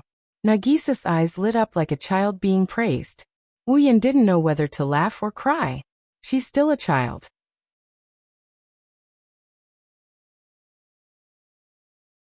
Chapter 962. Ding Dong. Outside the doorbell suddenly rang, interrupting Nagisa, who was about to continue throwing a tantrum. All eyes that were on Nagisa subconsciously turned to the door. Before anyone could open the door, a weak wave of light flickered in the hall. Then, a petite figure accompanied by a strangely dignified voice entered everyone's ears. "Oh, you're all here?" Seeing so many people gathered at the scene, the person who came seemed to be a little surprised. Hearing the voice of the person, everyone reacted one after another. Wu Yan was the first to cry out in surprise. "Natsuki!" Koju also reacted and shouted without thinking, "Natsuki-chan!" Bang! Just as Guqing finished speaking, the tip of a parasol pierced his forehead. Without any suspense, Guqing screamed and fell onto the sofa. He held his head as tears flowed out of his eyes. Don't add the word "chan" behind teacher's name. Her face was as expressionless as ever, like a doll's delicate expression, and her gem-like eyes flashed with serious dissatisfaction. "You can call the vampire teacher over there, but why do you call me by my name? You even added the word "chan." Hearing this, the crowd couldn't help but laugh. "Well, Natsuki, this is your student showing affection to you, don't be so obvious about it." Wu Yan shrugged and he teased her. "It's your fault for being so cute." "Yes, Teacher Minamiya." Nagisa quickly stood up but said politely, "Teacher Minamiya is so cute, Koju is an idiot, he must think so too. That's why he called her that." "Don't call your brother an idiot." Guqing rubbed his head in pain as he said unhappily, "Who would say that about their own brother?" Nagisa made a funny face at Koju. She looked at him with disdain. Koju was a bit annoyed, but Wu Yan found it funny. He turned to look at Natsuki. "Speaking of which, if you want to move in, why press the doorbell? I don't have the hobby of trespassing on private property." Natsuki had only pressed the doorbell, but had entered without asking for permission. "I couldn't find you at your place, so I came to see if you were here." "That's trespassing." Wu Yan's mouth twitched. "Two trespassers at that." On the other hand, Jiju's face was serious. He said to Natsuki, "Is work done?" Natsuki and the others knew that Natsuki and Wu Yan were going to split up. One of them is going to deal with the fake angel while the other is going to search for the missing airship of the kingdom of Aryatigia. They want to find the connection between the two incidents. Now that the fake angel incident was over, the reason for the disappearance of the kingdom of Aryatigia's airship had been found. It was understandable that Natsuki would come back. Surprisingly, Natsuki shook her head. Wu Yan frowned and poured a cup of black tea for her. Could it be that something went wrong again? Natsuki's face brightened up a bit when she saw Wu Yan pouring her a cup of black tea. She accepted the cup of black tea. She took a sip. "It tastes good." Natsuki praised before looking at Wu Yan. "I can't say that there's a problem. You've solved the mystery behind the disappearance of the airship from the kingdom of Aryatigia. I've also found the surviving members of the Knights of the Holy Ring."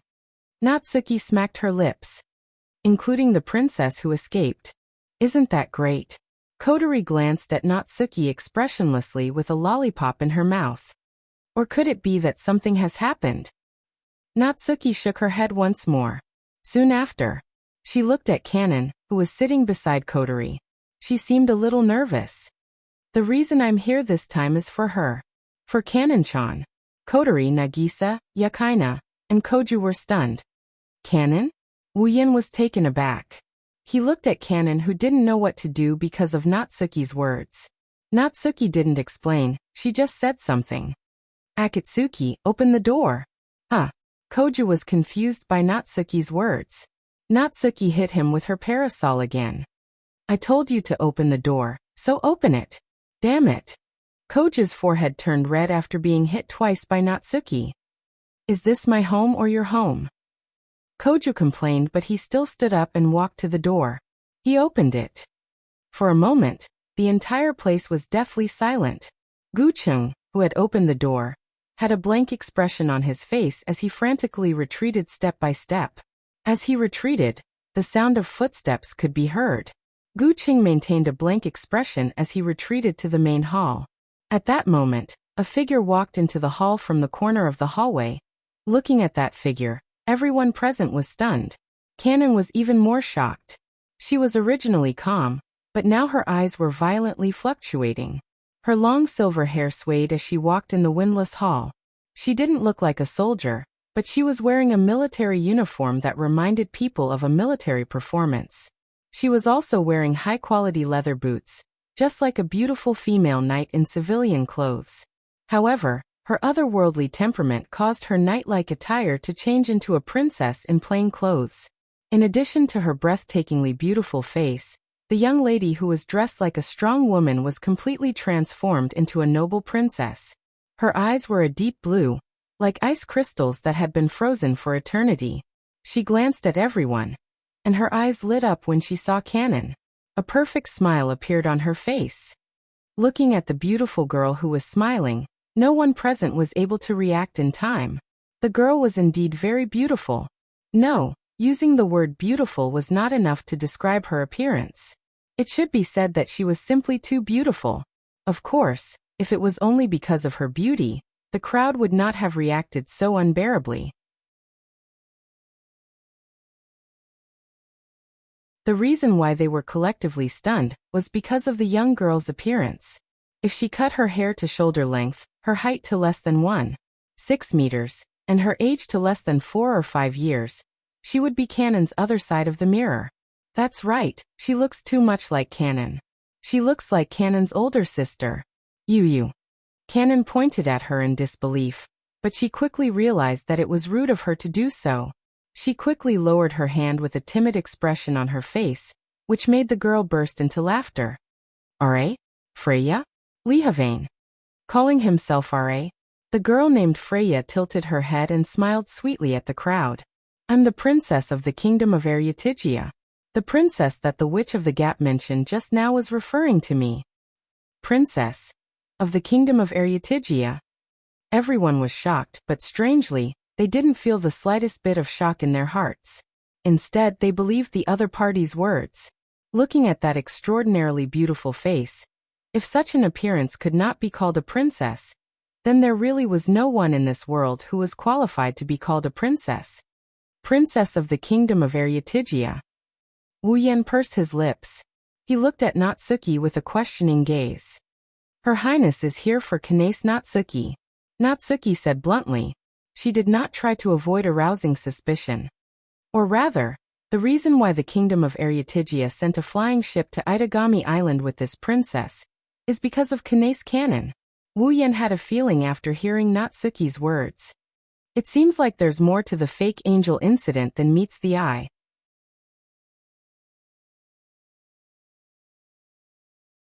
Chapter 963. It was as if time had stopped. Two young girls, one big and one small, looked at each other quietly. However, one of them had a weak and helpless expression, while the other had a big smile on her face.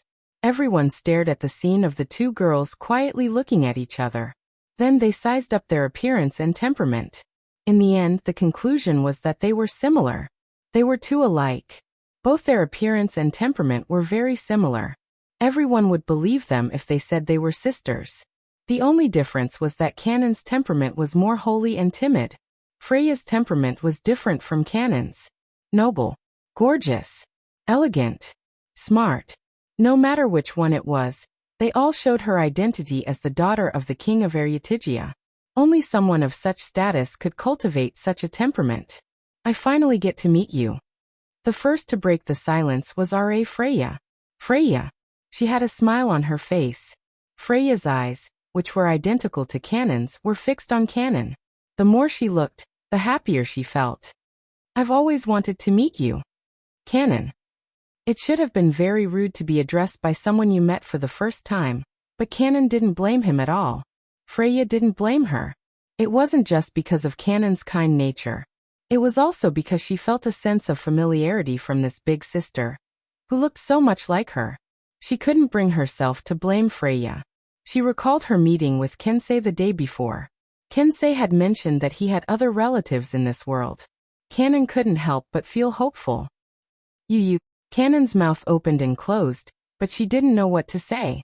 She didn't know if it was because she hoped that the person in front of her was her relative or because she was afraid of receiving bad news. In the end, Canon couldn't form a complete sentence. She was so anxious that she almost died. Wu Yan could clearly sense Canon's emotions. After all, Canon was his familiar. Familiars were magical entities with their own consciousness. The host who provided them with a home could naturally sense part of their familiar's consciousness. Canon might have a physical body, but she was still his familiar. Now, to maintain her existence, Wu Yan was still releasing his magical power. That's why, as the host, Wu Yan would be able to sense her mental state if her emotions fluctuate too much. Wu Yan sensed Canon's anxiousness and he stood up for her. Canon. Wu Yan stroked Canon's head. Let me do it.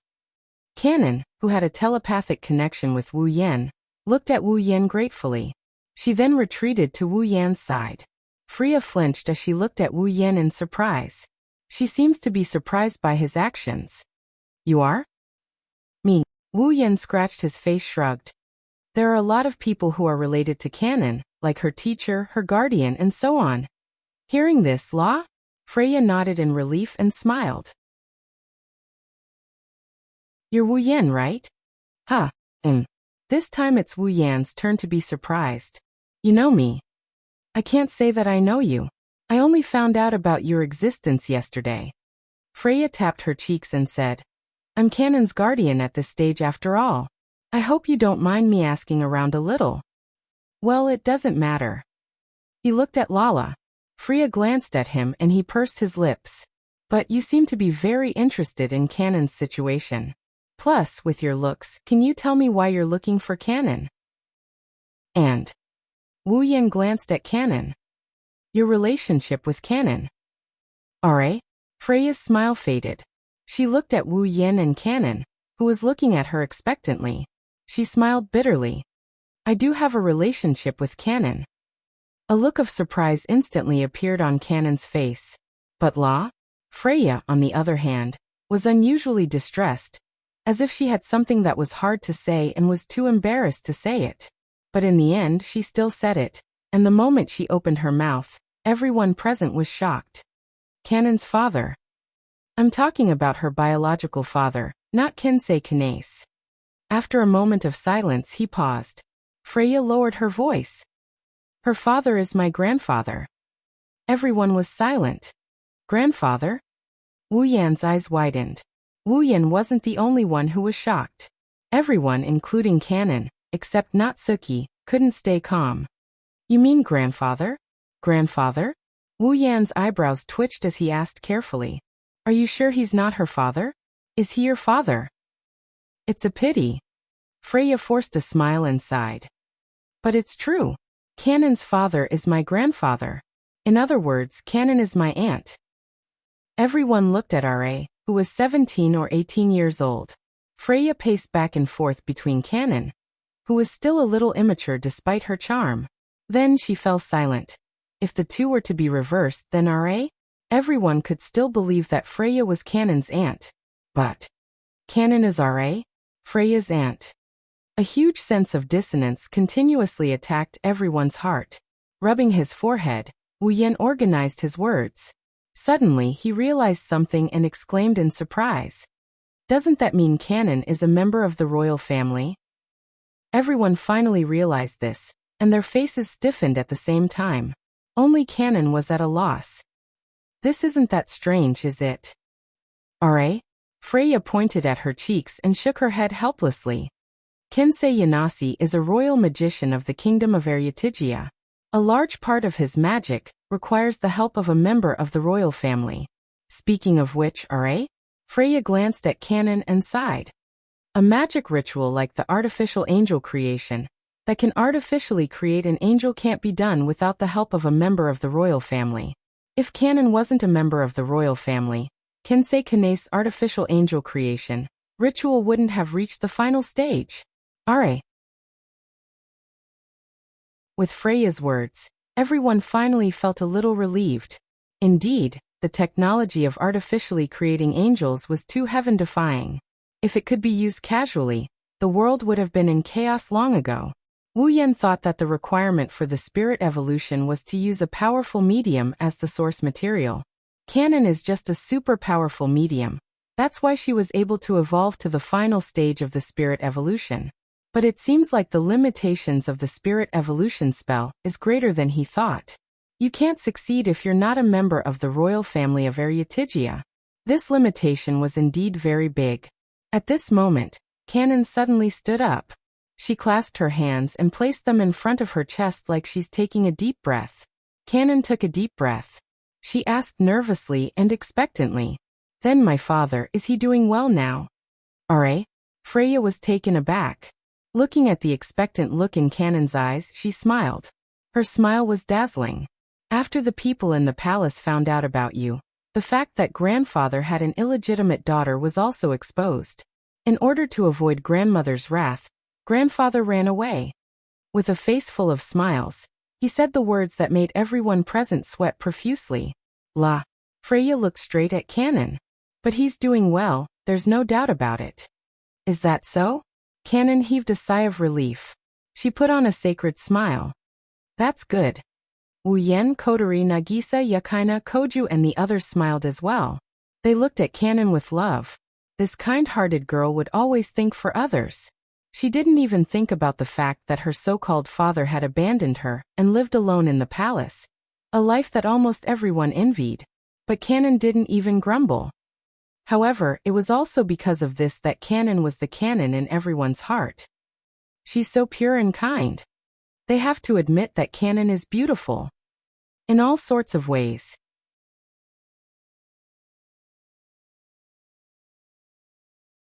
Chapter 964. Before coming to Itagami Island, I did some research on you, Canon, and I know your personality. She walked to Canon's back. Freya reached out her arms and wrapped them around Canon's body from behind. "But now that I've met you, I feel like I really like you. You're such a good child." Canon lowered her head shyly and bashfully pinched Freya. Freya's embrace was indeed quite comfortable, and she did not struggle out of it. Freya smiled at Canon's shyness. Freya seemed to be very satisfied. She suddenly changed the topic and opened her mouth. "Canon, come with me to the kingdom of Aryatigia." The air froze. Canon was stunned. She didn't realize what kind of situation she was in. She didn't even realize that everyone was looking at her. "Canon-chan." Nagisa stepped forward. She wanted to say something but Kodari grabbed her hand and shook her head. Nagisa fell silent. Following the silence of the crowd, the atmosphere at the scene slowly turned heavy. "Father is looking forward to meeting you. Grandfather is also looking forward to meeting your father. Although he hasn't come back yet, once you return to the palace, he will definitely come back." It was unknown if he had noticed the oppressive atmosphere in the air. "Pull." Freya continued with a smile. "Grandmother also wants to meet you. Even though she's mad at grandfather, she still cares about you. Everyone wants to see you."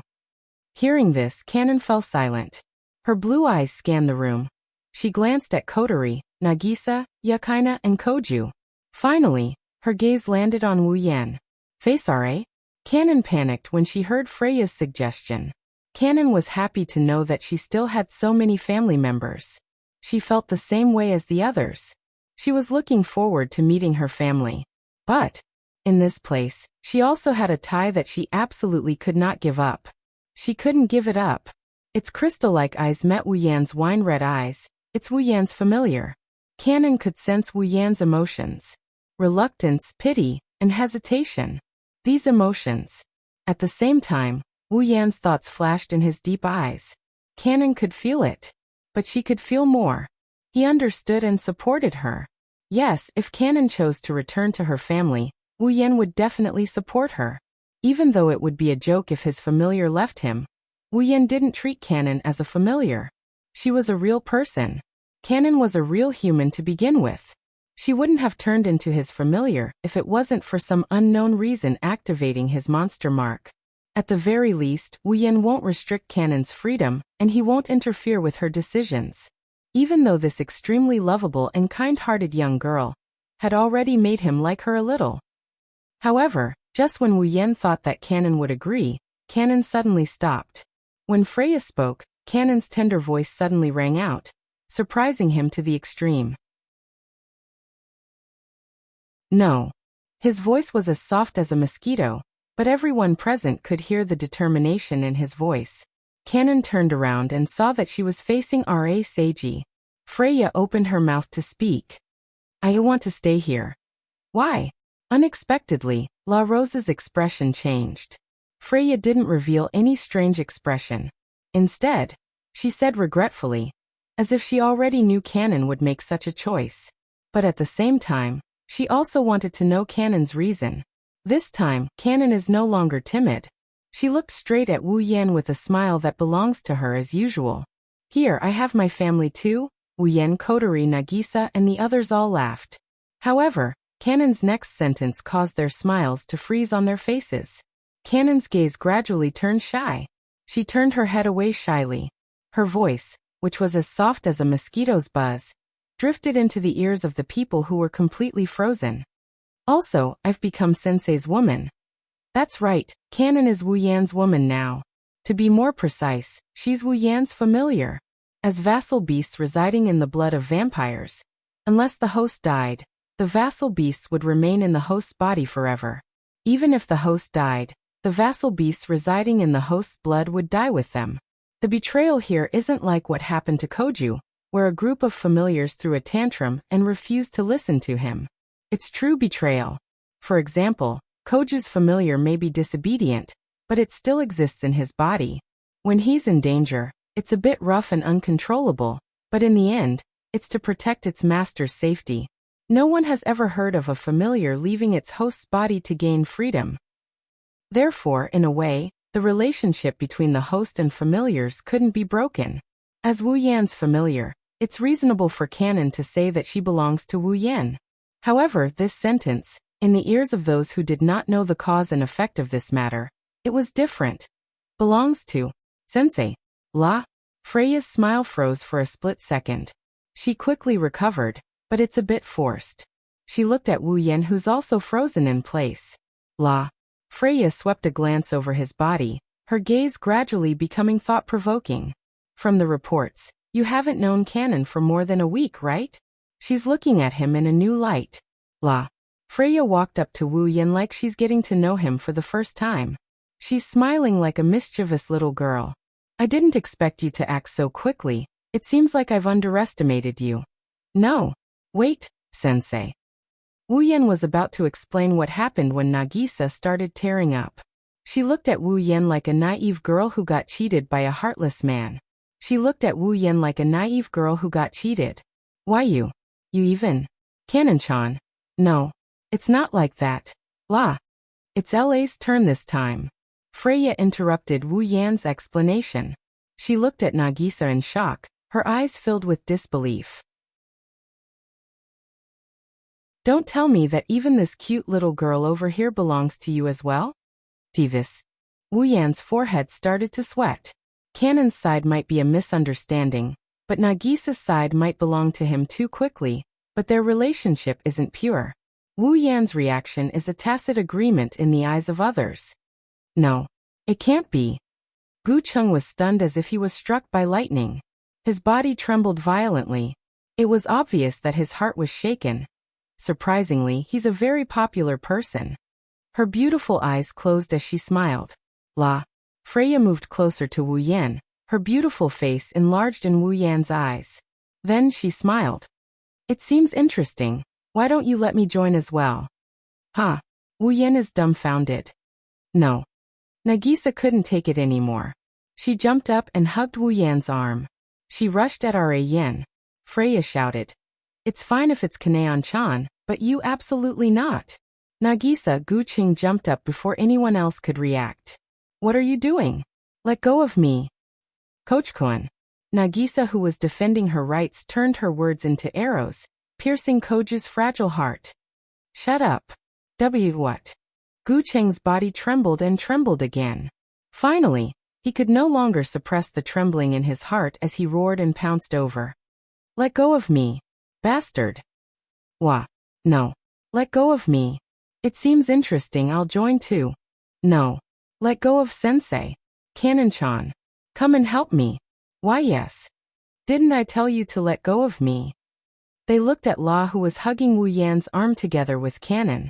La, who was hugging Wu Yan's other arm. Freya, Nagisa, Kotori, Yakaina, and Natsuki turned around expressionlessly. Nagisa, and Kotori turned around while Koju grabbed him by the neck. Idiot. Pervert. Boring.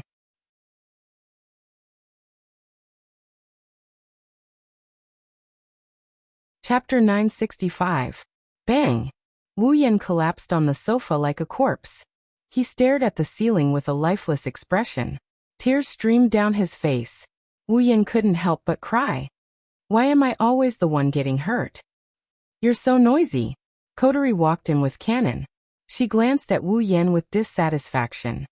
You're being treated like that by a few beautiful girls. Do you know how many people would die for such treatment? What are you unhappy about? I'm not unhappy. Wu Yan retorted weakly. I'm just tired. Sensei. Cannon lowered her head guiltily when she saw how tired Wu Yan was. I'm sorry, it's all my fault. No. Cannon, this has nothing to do with you. Wu Yan couldn't bear to see the kind-hearted Cannon upset. He got up from the sofa and forced a helpless smile. It's all because of that princess prank. I understand now. She looks elegant and noble on the surface. But pulling? Freya's hidden attribute is black-bellied. Cannon blinked. She didn't understand what Wu Yan meant by hidden attribute. She nodded in confusion. Kotori rolled her eyes at Wu Yan. Wu Yan's words aren't wrong though, Pull. Freya is indeed black-bellied. Kotori pulled Cannon to the sofa and sat down. She glanced at Cannon before turning to Wu Yan. Oh, right about Cannon. Did you figure it out? Kotori asked. Wu Yan slapped his cheeks and his expression turned serious. He knew Kotori was asking him why Cannon became his familiar for no reason. That's right. It's strange. A living human turned into a familiar, or something like that. Before this, Wu Yan had never heard of such a thing. Wu Yan wasn't the only one. Even Yakaina, who came from the Lion King organization and learned a lot about demons, was confused. She had never read about humans turning into familiars in books, let alone seen or heard about it. Her head was full of question marks. Wu Yan knew the reason Cannon became his familiar was because of the Yao Beast mark he obtained from the mysterious crystal. After all, the system notified him when Cannon turned into a familiar. However, the system only notified him that he activated the Yao Beast mark and turned Cannon into a familiar. It didn't tell him the reason for it. Why would the activation of the monster beast mark turn a perfectly fine human into a familiar? Wu Yan asked the system about this after the incident, but the system only gave him the following answer. The user will have to figure out the specific ability. That's all. That's all. Not only did the system not tell him the ability of the Yao Beast mark, it didn't even tell him why Cannon turned into a familiar. It's not that the system doesn't want to tell him. According to the system, a mysterious Yao Beast King was originally sealed within the mysterious crystal. That Yao Beast King's consciousness was inclined towards violence. It didn't have much of a will of its own. It only had a strong desire to destroy. After he met all the requirements to unseal the mysterious crystal, the system determined that unsealing the Yao Beast King would only bring him harm. Therefore, it erased the Yao Beast King's consciousness and body, leaving behind only the Yao Beast King's strength and abilities to form the Yao Beast mark. However, the composition of the demonic beast seal was completely a manifestation of the demonic beast king's strength and ability. Its composition had nothing to do with the system itself. On top of that, the system had already erased the consciousness and body of the monster king, resulting in the birth of the monster mark. The system had no way to directly specify the ability of the monster mark. The only thing it could do was to give him a hint when the monster mark was activated, and its effects were produced. To put it simply, this demonic beast mark had nothing to do with the system. Therefore, even the system couldn't directly analyze its ability. After all, the Yao Beast mark has only been activated once. It hasn't shown what it can do yet. If even the system is clueless, Wu Yan is even more clueless. In the end, the system only gave him the information it analyzed the last time the Yao Beast mark was activated. First, the Yao Beast seal was activated, which allowed the target character to become the user's familiar. Second, in order to activate the Yao Beast mark, The Yao Beast King must meet the requirements of the Yao Beast mark. It must also be compatible with the user's body and mind. Both sides must be compatible. This was the information that the system obtained when the Demon Beast mark was activated for the first time. In order to get more information, the Yao Beast mark has to be activated as often as possible. It has to be activated at least a few times to confirm its ability. That's what the system said. Because of this, Wu Yan is very confused. However, the activation of the Yao Beast mark isn't a bad thing. Canon might be his familiar, but she'd rather be Wu Yan's familiar than be a fake angel who only knows how to hurt people. She doesn't hate being turned into a holy angel either. The holy angel didn't have any fighting ability, but it had unparalleled purification and healing abilities. For a kind-hearted canon who grew up in the monastery and had always wanted to be a nun, it was something she couldn't even dream of. Not only does she not need to hurt people, she can also help and heal people. Canon isn't opposed to being turned into a holy angel.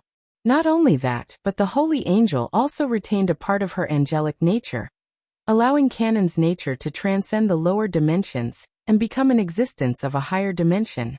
In the future, low-dimensional attacks would not be able to harm her.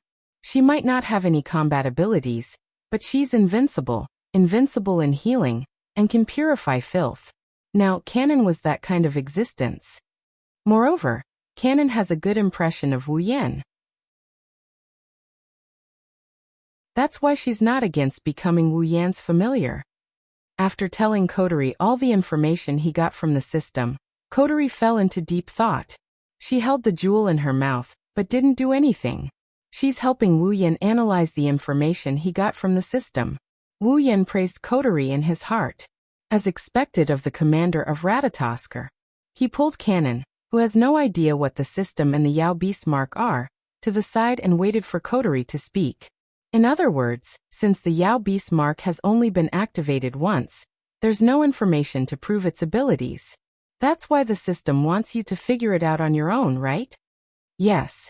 Wu Yan scratched his cheek and nodded. Kotori nodded when she saw Wu Yan nod. She then gave an order. Then go find someone to conquer it. Ha! Wu Yan almost spat out a mouthful of saliva. What did you just say? Say it again. I said, go and find someone to conquer. Kotori chuckled in a calm tone. Didn't you say there's not enough information?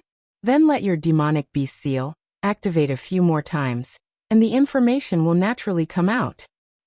Wu Yan's jaw dropped. But why do we need to find a person to activate the demonic beast seal? If you don't want someone to conquer it, what do you want to do? Kotori narrowed her eyes. Oh, by the way, Nagisa has already conquered you, but she hasn't been turned into a familiar. She can't be your target. That's not the point. Wu Yan yelled in frustration. What I mean is, why do we have to find someone to guide us? Are you an idiot? Kotori slandered him. If I don't conquer it, who would want to fuse with your body and mind? Wu Yan opened his mouth, but he didn't know what to say. Kotori's red eyes stared at Wu Yan's face. She smirked and crossed her arms. Don't worry, Ratatosker exists for times like these, right? Although the target isn't an elf, I'll do my best to support you. Let's begin. Kotori snickered when she saw Wu Yan's stupefied expression. Our war.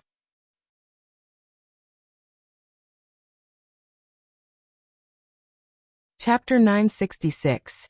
Itagami Island, Saikai Academy. Wu Yan stood in the middle of the plaza, looking at the students greeting him. He responded with a smile, but if you look closely, you'll notice that his smile is a little twisted. Selectively ignoring the male students, Wu Yan swept his gaze over the female students in uniform. At first glance, he looked like a pervert, but when he looked at the female students, there wasn't a trace of smugness in his eyes. Instead, it was filled with bitterness. Sigh. Wu Yan let out a long sigh. He wanted to cry, but no tears came out. This time, I really have to live up to my title as a perverted teacher who laid his hands on his own students. I don't care about that kind of thing. While Wu Yan is mourning for the darkness that awaits him in the future, Kotori's cold voice came from the earpiece beside his ear. It's not like you didn't do anything, right? Whose fault is it? You're the one who instigated Nagisa. Wu Yan gritted his teeth. Also, where the hell did you get the wireless equipment? Umph. There was a hint of pride in Koteri's unabated voice. Radio equipment is the most basic equipment in every battle. If you don't even know this, then you're still far from it. Don't tell anyone that you're from Ratatoskr when you go out. We can't afford to lose face. I'm just a combat officer. I haven't even been here for 2 months. How would I know about this? Wu Yan retorted without a second thought. Also, do you think Ratatoskr's existence is something you can just tell others? Besides, this isn't your world. Don't bring Ratatoskr's tricks here. Ratatoskr exists wherever I am. Koteri said arrogantly. Then she changed the topic. By the way, don't keep telling me all this nonsense. Hurry up and find me a target. How am I supposed to find a target? Wu Yan's eyebrows twitched.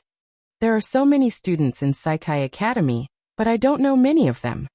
Koteri's impatient voice entered Wu Yan's ears. Then hurry up and find me a random target. I'll tell you. Are you really my sister? Wu Yan felt like he was going crazy. You want your brother to find a random target? What the hell is in your head? Isn't this good? A little sister who fights for her brother's happiness. Koteri's voice was flat. Her words pierced Wu Yan's heart. Don't you like this kind of setting? Wu Yan's words left him speechless. He felt a little guilty. Could it be that Koteri had already seen through his desire to have a capable younger sister? Umph. Koteri sneered as if she knew what Wu Yan was thinking. All right, hurry up and find me a target. I've been waiting for you for an entire day. Before Wu Yan could say anything, Koteri added. I'm not the only one here, Canon is also helping. After saying that, Canon's timid yet gentle voice sounded from the other side of the earpiece. Sensei, you can do it.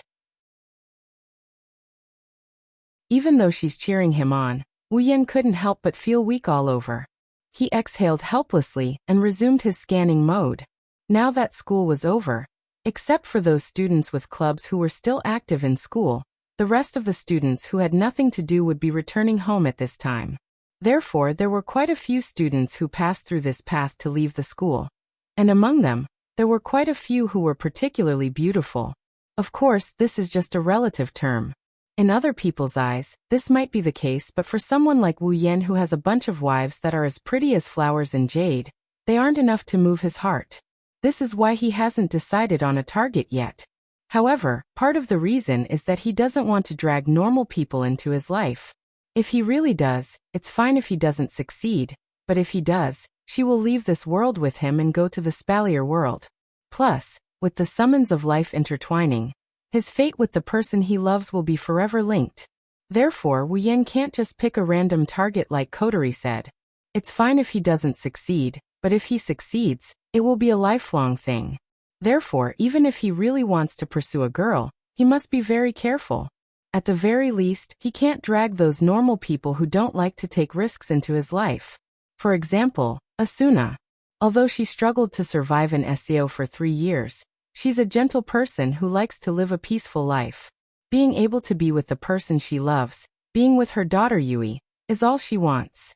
Because of this, Wu Yan didn't summon Asanai and Yui over. If you put it nicely, he and the girls are living like an adventurer group. If you put it bluntly, it's more like they're roaming around. They don't have a place to call home. They don't have a place to call home. At the very least, he has to wait until he has a place to stay in the Spalier world. A place that he can call home. Only then can he summon Asuna to his side with peace of mind.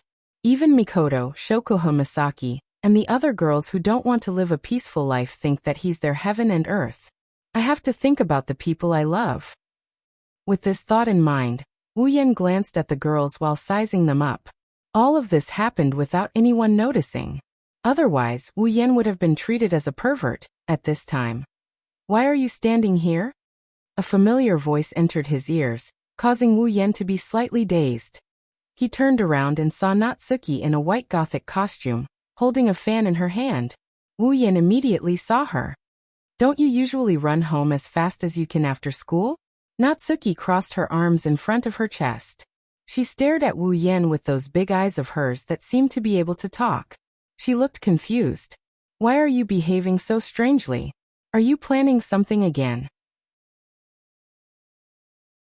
The more Natsuki spoke, the more she felt that it was possible. Her gaze on Wu Yan became more and more oppressive. Wu Yan's heart skipped a beat, and he almost ran away. They say that a girl's intuition is accurate. Is Natsuki a girl? Isn't she a girl? This is our chance. Just as Wu Yan was about to use his great bewitching charm to brush her off, Kodo's high-pitched voice sounded from his earpiece. That's her. Our target. What? Wu Yan shrieked. His sudden shriek startled not only Natsuki, but also the other students who were passing by. What the hell are you doing? Natsuki raised her beautiful eyebrows and her voice was filled with dissatisfaction. You're already a teacher. Why are you making such a big fuss? Aren't you afraid of being laughed at by the students? Uh-huh. Wu Yan laughed dryly. He ignored Natsuki's confused expression and turned around to yell into his earpiece. Don't make any noise. Are you trying to get me killed? I'm here to support you, Kotori emphasized. Natsuki should be your target, right? Hey, are you serious? Wu Yan's mouth twitched. Natsuki's words fit his requirements, but this troublesome fake loli isn't that easy to deal with. Isn't that great? Kotori had a different opinion. Aren't you afraid that you'll be seen as a perverted teacher who harms his students? Natsuki is a teacher like you and you're close in age. It's not strange for a boy and a girl like you to be together, right? Well, your analysis makes a lot of sense. Wu Yan's heart started twitching. But if you can consider the appearance of both of them before that, I'll be happier. Isn't Natsuki's appearance to your liking? Kodo said bluntly. Are you a man or not? If you're a man, then go for her. You brat. Wu Yan's veins popped up on his forehead. She's already gone this far. I can't take it anymore.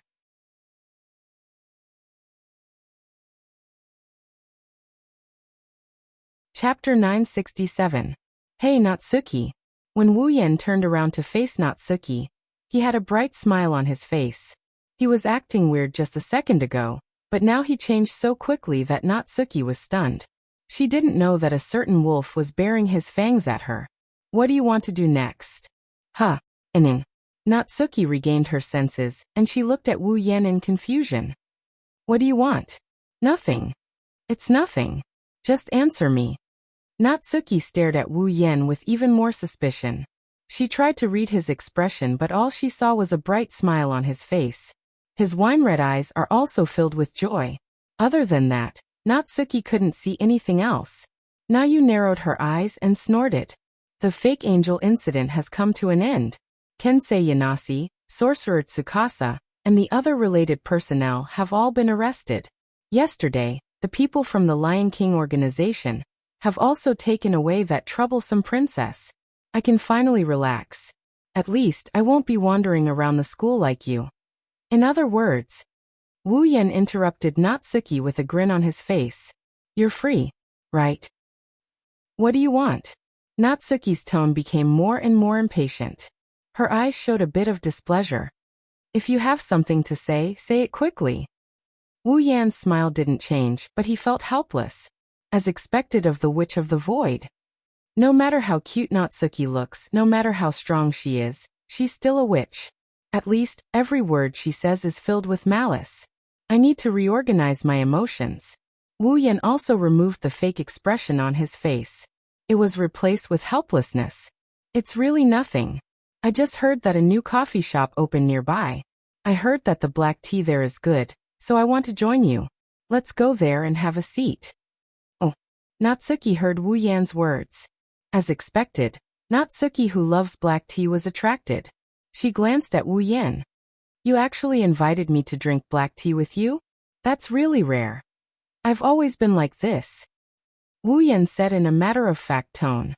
Kotori on the other side of the earpiece looked at him with disdain. You just don't know. How long have you known me? Although it's a lie, the truth is pretty much the same. Natsuki didn't know Wu Yan for long. It hasn't even been a month. Thinking of this, Natsuki's emotions started to become complicated. I've known him for less than a month. During this period of time, Wu Yan stayed at her house for a week or two, spending time with her day and night together.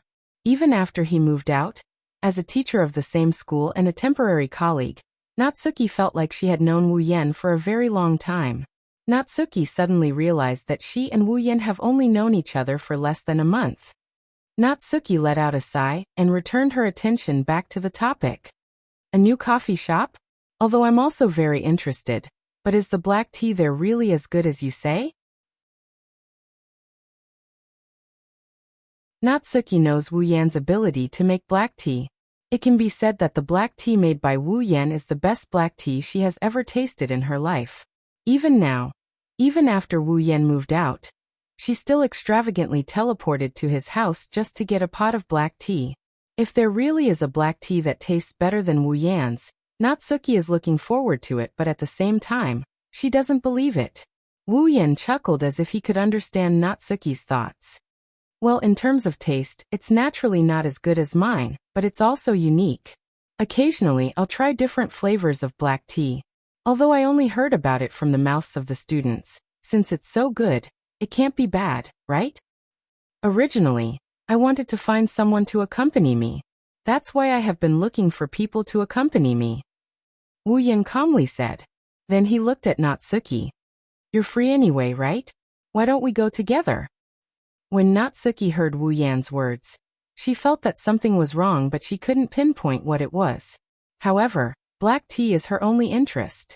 Even though she has her favorite brand of black tea and loves to drink Wu Yan's black tea, she is still willing to try different types of black tea. Okay. Natsuki nodded expressionlessly and walked in front of Wu Yan. Let's go and try it. Wu Yan let Natsuki walk past him with her back to back. He smiled and secretly made a victory pose. As expected of my brother. Kotori didn't hold back her praise. Her sweet voice, which can only be heard when she's in her sister mode, entered Wu Yan's mind and he almost felt like he was floating. Not only that, Kanon's voice of admiration and longing came from his earpiece as well. Sensei, you're amazing. Wu Yan smiled proudly.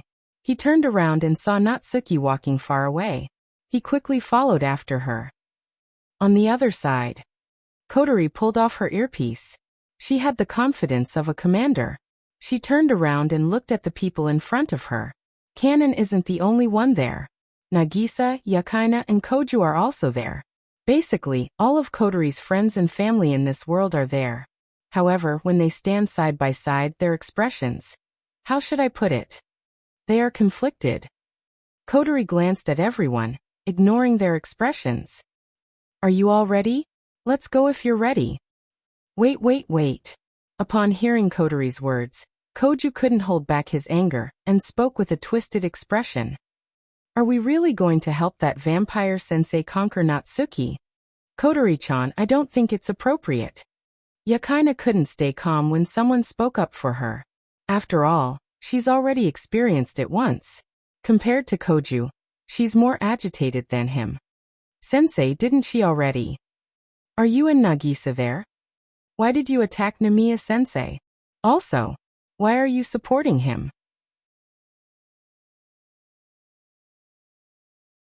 Yakaina screamed in her mind, but she couldn't bring herself to say anything. In the end, she looked even more conflicted than before. Don't worry. Kotori acted as if she didn't see Koju and Yukina's reaction. Don't be fooled by that guy's harmless face. He's actually very good at this kind of activity. I'm not worried about that. Koju complained. Speaking of which, is that vampire sensei a pervert? Yakaina nodded in agreement. She labeled Wu Yan as a pervert, even worse than Koju. At least, Koju is interested in women with great figures. As for Wu Yan, Kotori, Nagisa, Natsuki, and even Kanon, they were all lowless. Kotori-chan, Nagisa said with a bitter expression. Are you sure it's okay? You don't mind at all? Of course. Of course I will. Not only did Kotori not show any displeasure, she even had a smile on her face. However, my brother does have a lot of difficulties. At this moment, as the people closest to him, shouldn't we help him? But, Nagisa didn't feel relieved, she felt even more conflicted. Nagisa couldn't get over the fact that her lover was trying to woo other women. Don't you want to use your own strength to help sensei? Kodori tried to reason with Nagisa, but Nagisa started hesitating. Of course I want to help sensei. Then it's fine. Kodori raised her head and puffed out her chest. I'm sure sensei can feel how I feel, right? Kanon. Seeing Kodori suddenly turn around, Kanon froze for a moment and nodded reflexively. Kodori laughed and Nagisa was speechless. Thus, the group that was filled with all sorts of emotions walked towards the door and walked out.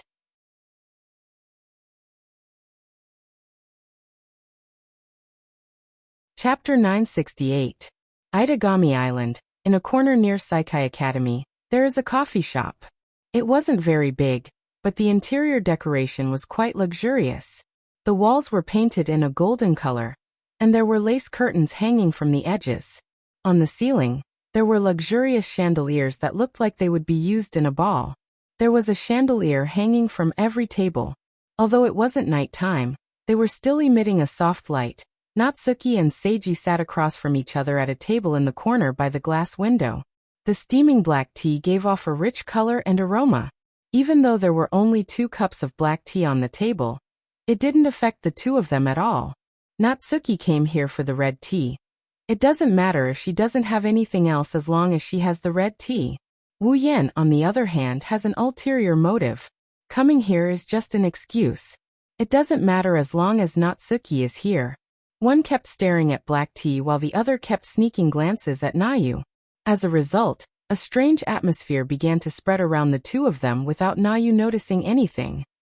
This is the highly praised red tea you were talking about? Natsuki took a whiff of the red tea and took a sip. She frowned. It's not that the red tea isn't tasty, it's just plain and simple. For those who don't have high standards for red tea, it's good enough. Natsuki is different though. First, she's very picky about red tea. This red tea isn't bad, but it doesn't reach her standards. Second, this isn't her favorite brand. Even if it's good, it's not as good as her favorite brand. Third, this red tea. In terms of taste, it might not lose to her favorite brand. But compared to Wu Yan's tea, bad. It's not just bad. It's easy to imagine how picky Natsuki is about red tea and how much she loves Wu Yan's red tea. It's really not that good. This is the personal comment of Master Chef Wu Yan. However, his face was full of smiles. However, I originally came here to try a different flavor from my own black tea. Now, I've already memorized this flavor. When I go back, I'll be able to taste it. Based on this taste, I can make a tasty red tea that doesn't lose its unique aroma. Natsuki's eyes lit up as she looked at Wu Yan. You have such a skill? Of course. Of course, Wu Yan said in a proud and high-spirited manner. The black tea you drank before is a taste that I created after continuous improvement. Other than that, according to the tea leaves, based on the tea leaves, I can make at least 7 different types of red tea leaves. I should be able to make the 8th soon. I see. Natsuki lowered her head and smiled faintly. I didn't expect you to have so many secrets. No matter how good a chef who only knows one type of cuisine, he's still not a good chef. Wu Yan shook his head. Similarly, if you only know how to brew one type of black tea, that doesn't count as knowing how to brew black tea, right? You still think you're in the right. Natsuki couldn't help but laugh. She waved her fan in front of her, and a joyful smile appeared on her doll-like face. But for now, let me look forward to your new red tea, and the other 6 types of red tea. Do you want to drink it? Wu Yan snickered like a big bad wolf seeing a little white rabbit, or a profiteer seeing a sucker for money. It's not that I can't make it for you, but how do you want to repay me? Natsuki paused for a moment before smiling meaningfully. I remember. Back then, I helped you apply for the position of attack mage for free, right? Wu Yan's smile froze. Now, you're asking me to repay you for a cup of red tea? Natsuki closed her eyes with a smile on her face. If you dare to accept it, I don't mind. Ahaha. Wu Yan chuckled dryly. He's done for. Since you put it that way, I wouldn't dare ask you for anything. Natsuki curled her lips and picked up the black tea in front of her. Although the taste was not to her liking, it was not to the point that she hated it. Moreover, she had come here to drink tea. If she did not drink a cup or 2, it would be too boring. She finished the rest of the red tea, and pressed the bell on the table to ask the waiter to refill her cup. Wu Yan shook his head. He refilled his cup, and the waiter left with a big smile on his face. He went to get the black tea. Good chance. Kodori, who was hiding behind a pillar in the cafe, saw the waiter walking towards Wu Yan and Natsuki. She turned towards Koju. Akatsuki, wait for my orders. If I tell you to do it, you. What? Hearing Kodori's words, Koju cried out in surprise, but was immediately knocked down by Kodori's fist. Don't shout so loudly. Are we really going to do that? Koju didn't mind. He held his head and his heart was pounding. Do whatever I tell you to do. Kodori activated her commander mode and pressured Koju. Koju only managed to hold on for a second before he nodded. But Kodori didn't stop there. She seemed to have thought of something and turned to look at Yakaina. Yakaina, you too? Take out that frost wolf sword that can break magic and wait for my orders. Yakaina didn't expect to have a part in it, but since she has worked with Kodori before, she didn't hesitate and pulled out a silver gun from her guitar bag.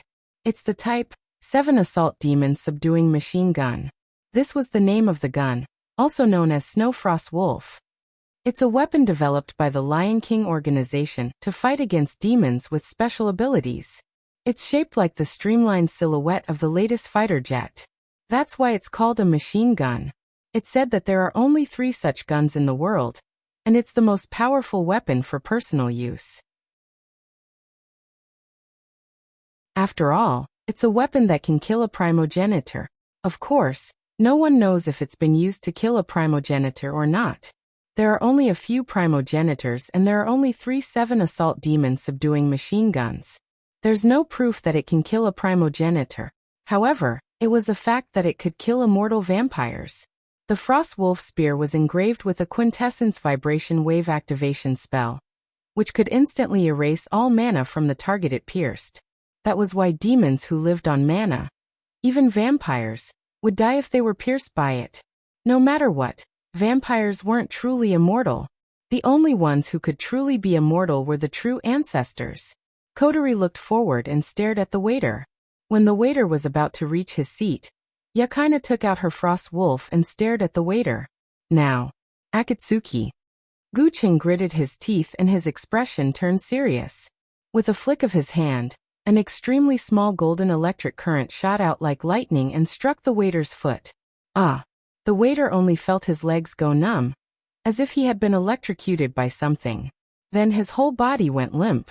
In his hand, the tea set filled with black tea suddenly fell out of his hand and was thrown into the air. The black tea immediately splashed forward, and in front of the black tea that flew out, there was a figure. It's Natsuki. Natsuki faintly felt that something was wrong and looked to her side. When she looked, she saw a stream of black tea splashing down on her face, causing her to frown slightly. Natsuki didn't dodge. Instead, she tapped the table with her finger. Immediately after, an obscure magical power flew out and met black tea's attack head-on. Wong. Suddenly, there's a slight vibration. No one heard it, not even Natsuki. However, Natsuki discovered that the magic she had unleashed had suddenly disappeared. Before she had time to be surprised, the black tea had been splashed over her head. You're tuning into the Lee May's Sword of Destiny YouTube channel. We're so grateful for your support, and don't forget to subscribe to join us on this incredible journey through captivating stories. Your generosity through donations truly makes a world of difference, as it's the primary source of revenue that allows me to expand and enhance this channel for you. Thank you from the bottom of my heart for being a part of this adventure.